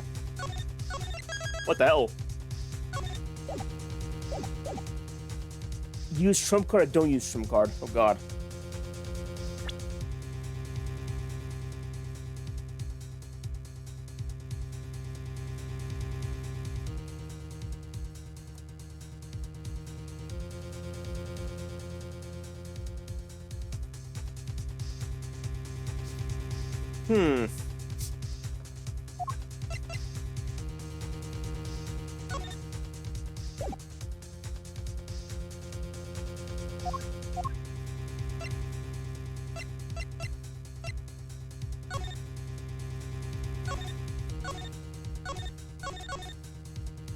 Interesting.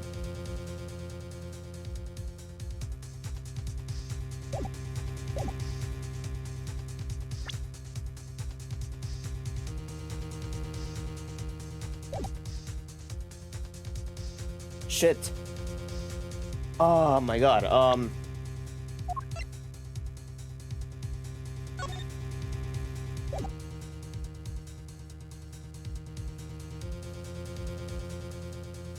Interesting. I guess I probably could do this. Fuck, I'm not sure actually. I fear there's a double ending thing or some shit. But I'm not entirely sure, honestly.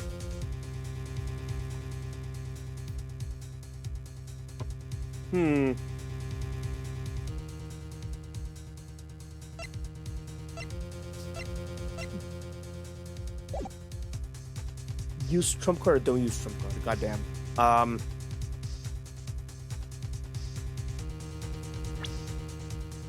You know what? He's always wanted to pursue the truth. God damn it, but fuck. Outside the laws of court.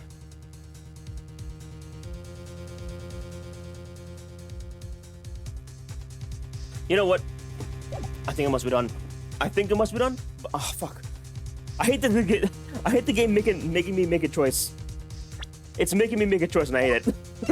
I actually hate it.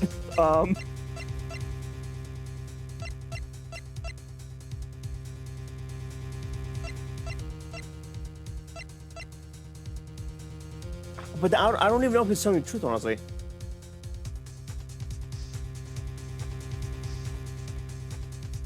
Because we don't actually know if he's a ringleader or not. We don't. Fuck.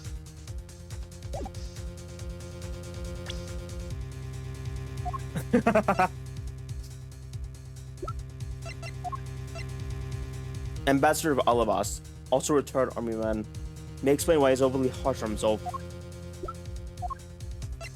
Damn it doesn't show like, it doesn't say if he was also like an ambassador of Codopia. Oh god.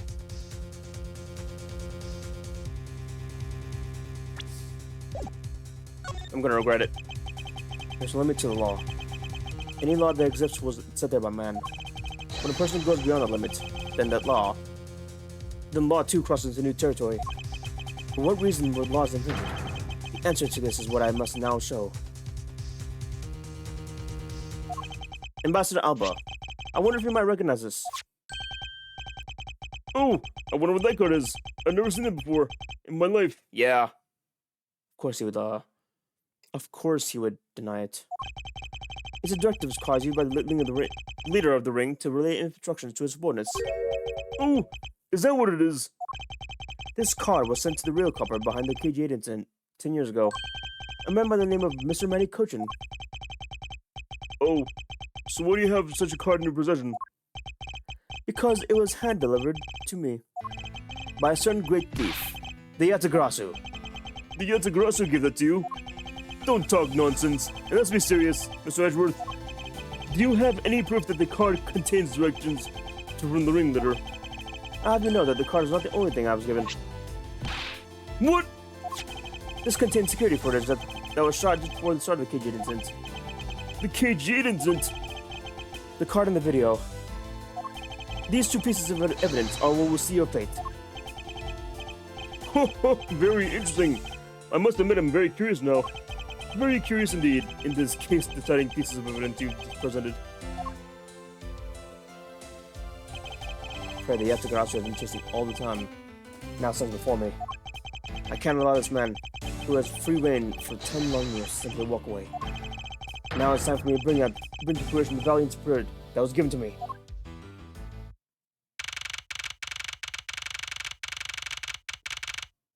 I'm gonna regret this. So, what is the interesting thing you wanted to show me? The trump card and the video. These two pieces of evidence together make for the ultimate hand. And this is where the real meaning behind Detective Bad's words will realize. Detective Gumshoe. Yes, sir! What you see here is security footage shot just before the KG murder occurred. From the footage, we know that the card is a directives card from the smuggling ring. This is a secret section that proves the card was used to lay an order.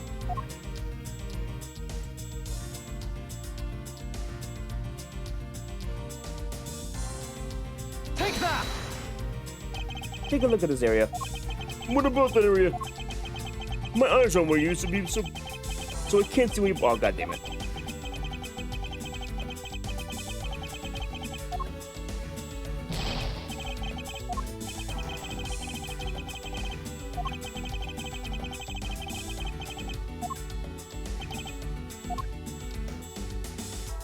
It might be the parking. It might be the parking, actually. Take that! Fuck. It actually wasn't. Okay, let me just reload this real quick. Let me just reload that real quick. I'm gonna have to do it all over again. Okay. Let me just speedrun this text real quick.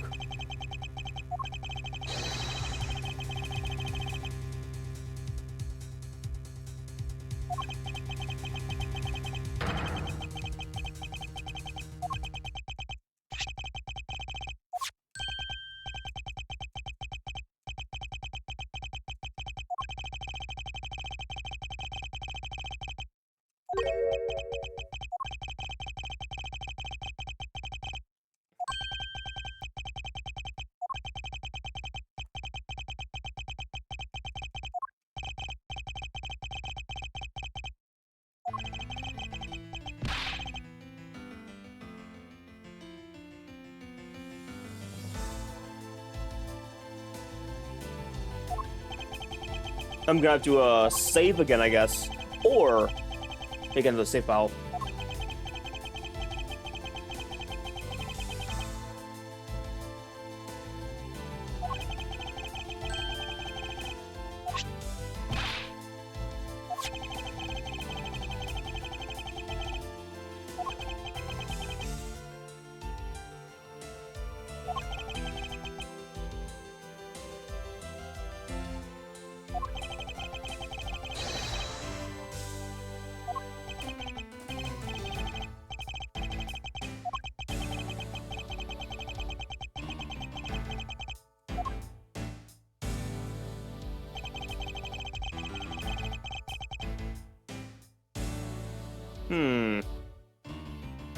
I might just make a new save file, in case I actually wasn't supposed to show the trump card now.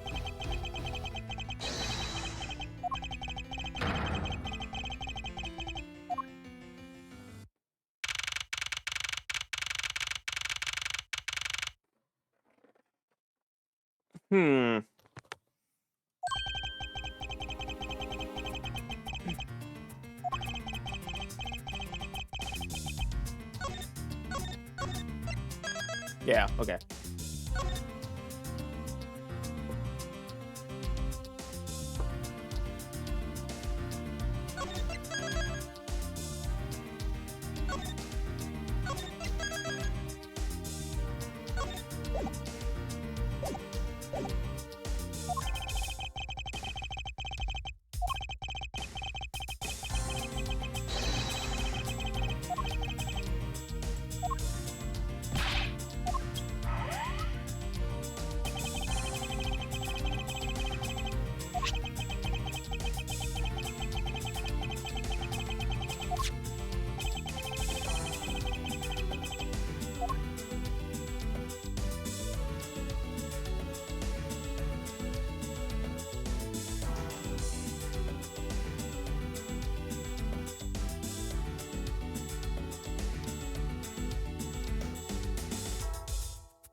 Take that!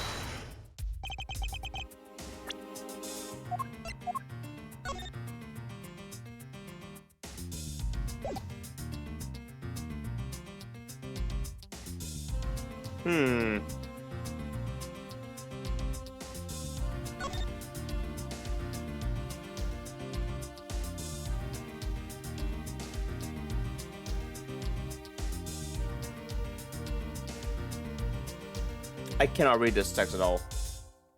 I literally cannot read this text at all. Seems the ads are gonna start again.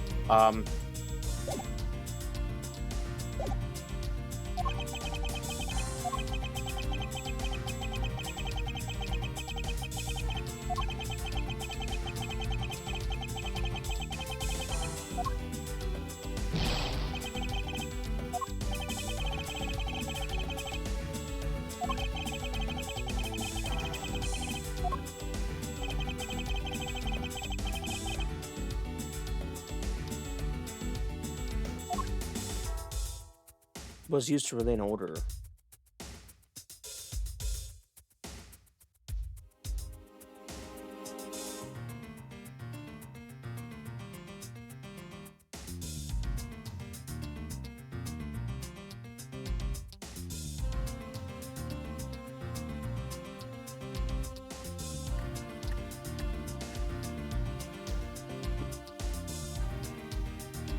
I don't know.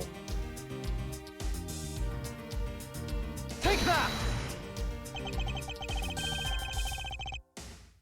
Oh, it literally was just a card.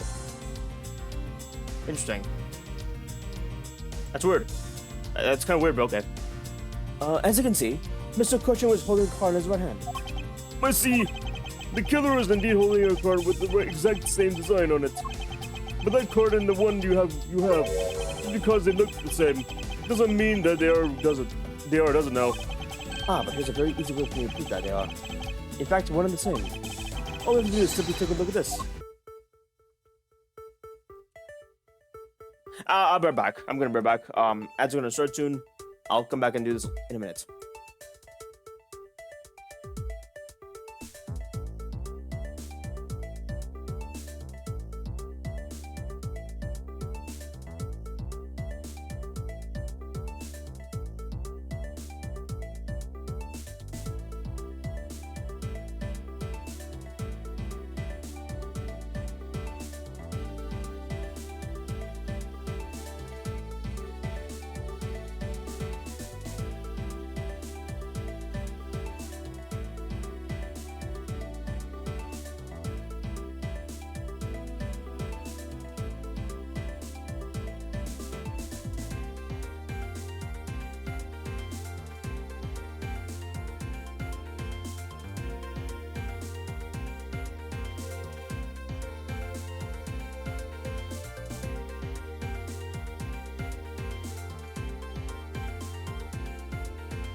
Yeah, sorry about that, chat. I had to BRB longer than I thought. Alright, I guess we'll just continue on with this. Hope, we're finished soon.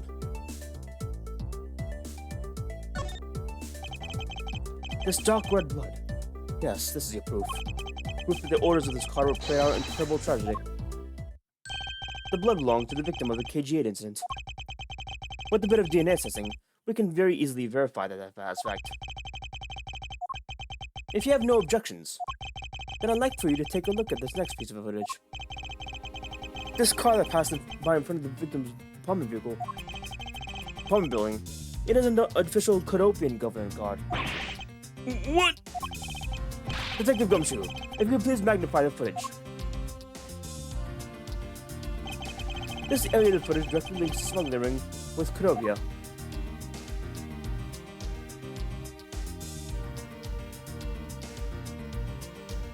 Take that! This section will make it all clear to us. You must be very Oh, god damn it.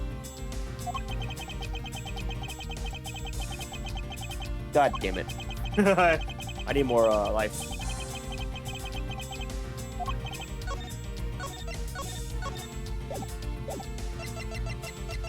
What? Autosave? Huh.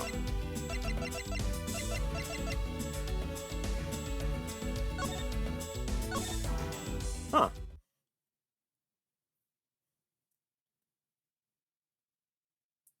Okay.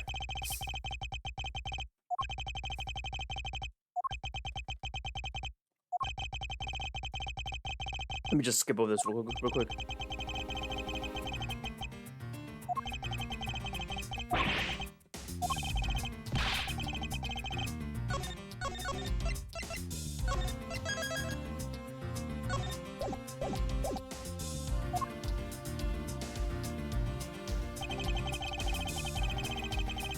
With Kodopia. I guess hands? I see hands.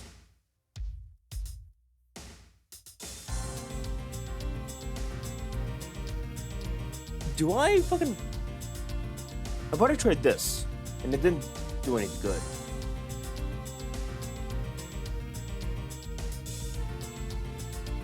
I guess it's present many? Or this? Take that! The shape of this pocket. Okay. The card. And the director's card in it. It tells us that without a doubt, the person in the car is Mary Kojin. The license plate in the car was also captured by the security camera. And with it, we can easily find out who was sitting in the car that day 10 years ago. Which is why I can say with confidence that you were riding on the car the day. No!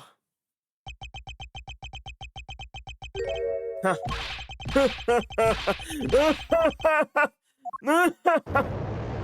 What?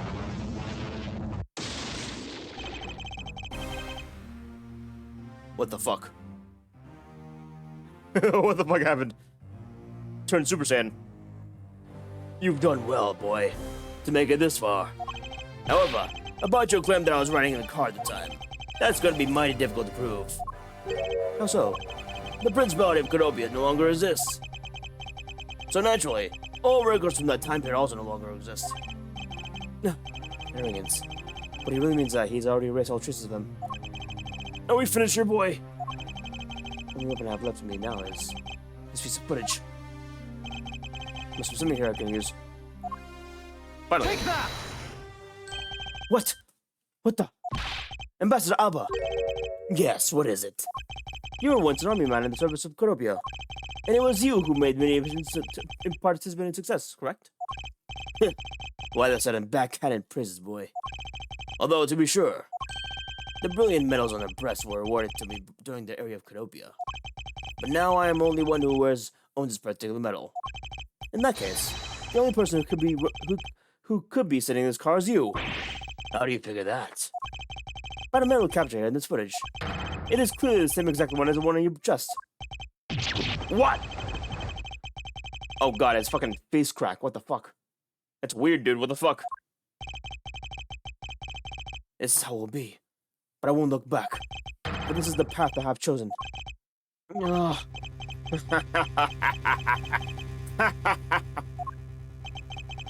You've moved me with the devotion to this case, Mr. Edgeworth. Why is he talking such arrogant sense from me? It's almost looking impossible now, isn't it? For a lot of you to have come this far, it looks like I just might lose our little game of this time. You might lose this game this time.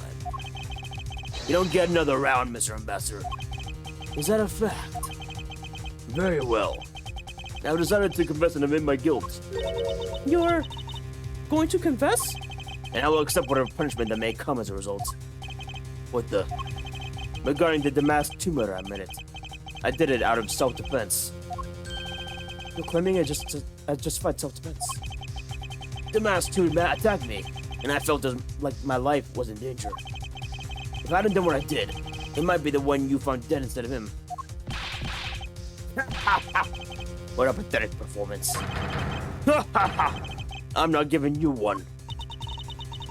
Wow! You two really know how to laugh at inappropriate times! Kay, this is not the time. This is not the time, Kay. If you wish to claim me it was justified self-defense, then we will need some evidence. There's always about evidence with using it. But if that's what you require, I will provide it. That man left a mark on me when they attacked me. What? I don't particularly want to show. But this is proof that I was in self-defense. I'm an old man, and sometimes I don't pay enough attention when I should. But the Mask 2 didn't have a single weapon on his body. Hold on. It's something to get worked over, because I hid the weapon.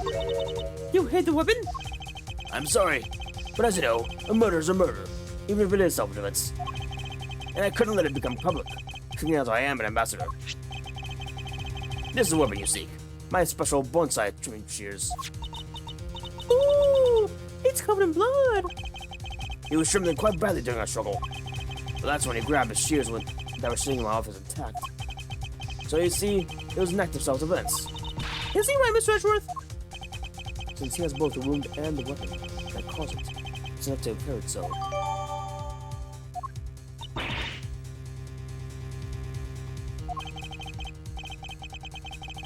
Oh, which reminds me. I guess there's still one more accusation I need to resolve. Smuggling and counterfeiting. Unfortunately, all of that is my secretary doing. I had no knowledge of what's going on. Stop spewing nonsense. You're trying to throw my investigation under the bus in your desperation. If you want to get real honest, everything in this case can be connected to you. The murder of the Mask 2 was done in self-defense. In my trials, no man escapes this crime alive. Perhaps so, if you were to put my opponent in court. However, there's one important fact that I think you may have forgotten. And what is this? And what is that? Oh! Oh! Ah, that's what you mean. Extraterritoriality. That's right. This embassy steps on what is respectively Abyssinian soil. So any trial that is to be held will be held in Albas. Therefore, the crime I just admitted to will never be tried in your courts. Agent Lang, what is Interpol's sense of this? Agents have investigate. That's our job. The judgment of people who have confessed their crimes. That's the court's job. And I've already confessed to all of my crimes, Agent Lang. Furthermore, by the very nature of my position, I have full extraterritorial rights. These rights are effective, even on your country's soils. Therefore, no matter where a crime may take place, I will never stand trial in one of your courts. That arrogant. And your expression. That's nothing like the face of someone who is ready to accept the consequences. Don't tell me you have your own country's judicial system and eating right out of your hands. These crimes you so speak of so seriously. To me, this has all been nothing more than a game. You may chase me out of this embassy with your accusations, but it's no big deal. Alabas has numerous other embassies in other countries around the world. All you would accomplish is you would change the backdrop of our little game. These 2 layers of production that extraterritorial provides him. This is why he is one of those who cannot be brought to justice, but to court. You see now, don't you? I have no holds even more than you. Now, if you'll excuse me, I need to go and fetch your eviction papers. No, there's nothing we can do.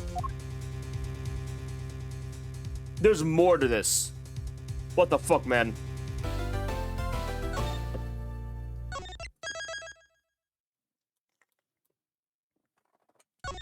God fucking damn it. There's actually more to this.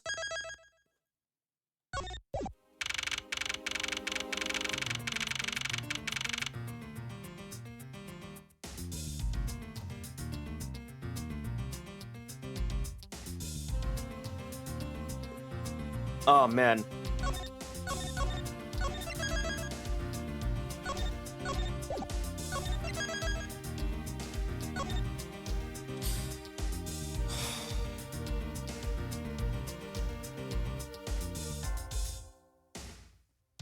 You know what? I'm gonna stop here. I don't think anyone's watching, really. So, I guess what I'll do for next stream, whenever I do this, is I'll finish this game. And then I'll start the next game. I guess.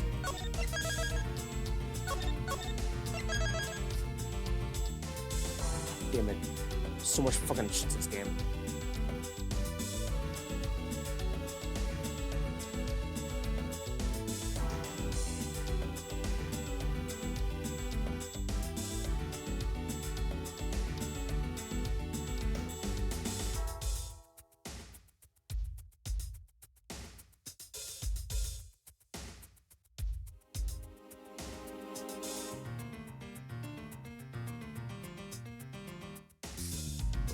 God damn.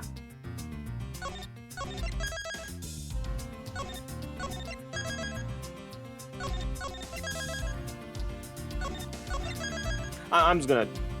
Yeah, I'm gonna end stream. Thank you for watching, chat. Thank you, Lucas, and thank you, Bob viewers. Thank you, Shadows.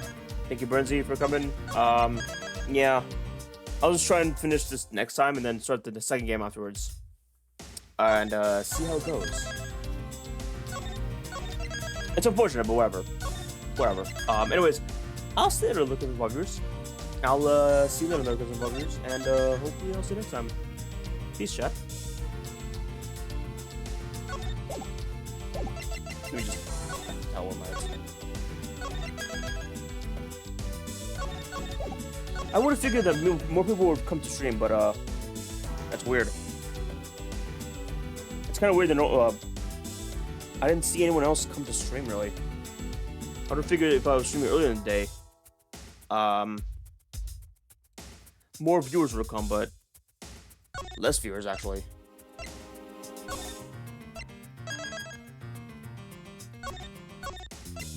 Yeah, I gotta eat. I'm sorry, chat. Yeah. I'll see you next time, chat. Next time I end this game, for sure, for sure. For real, for real. And then hopefully start the second game. Hopefully. Yeah. Should be fun. Take care, chat.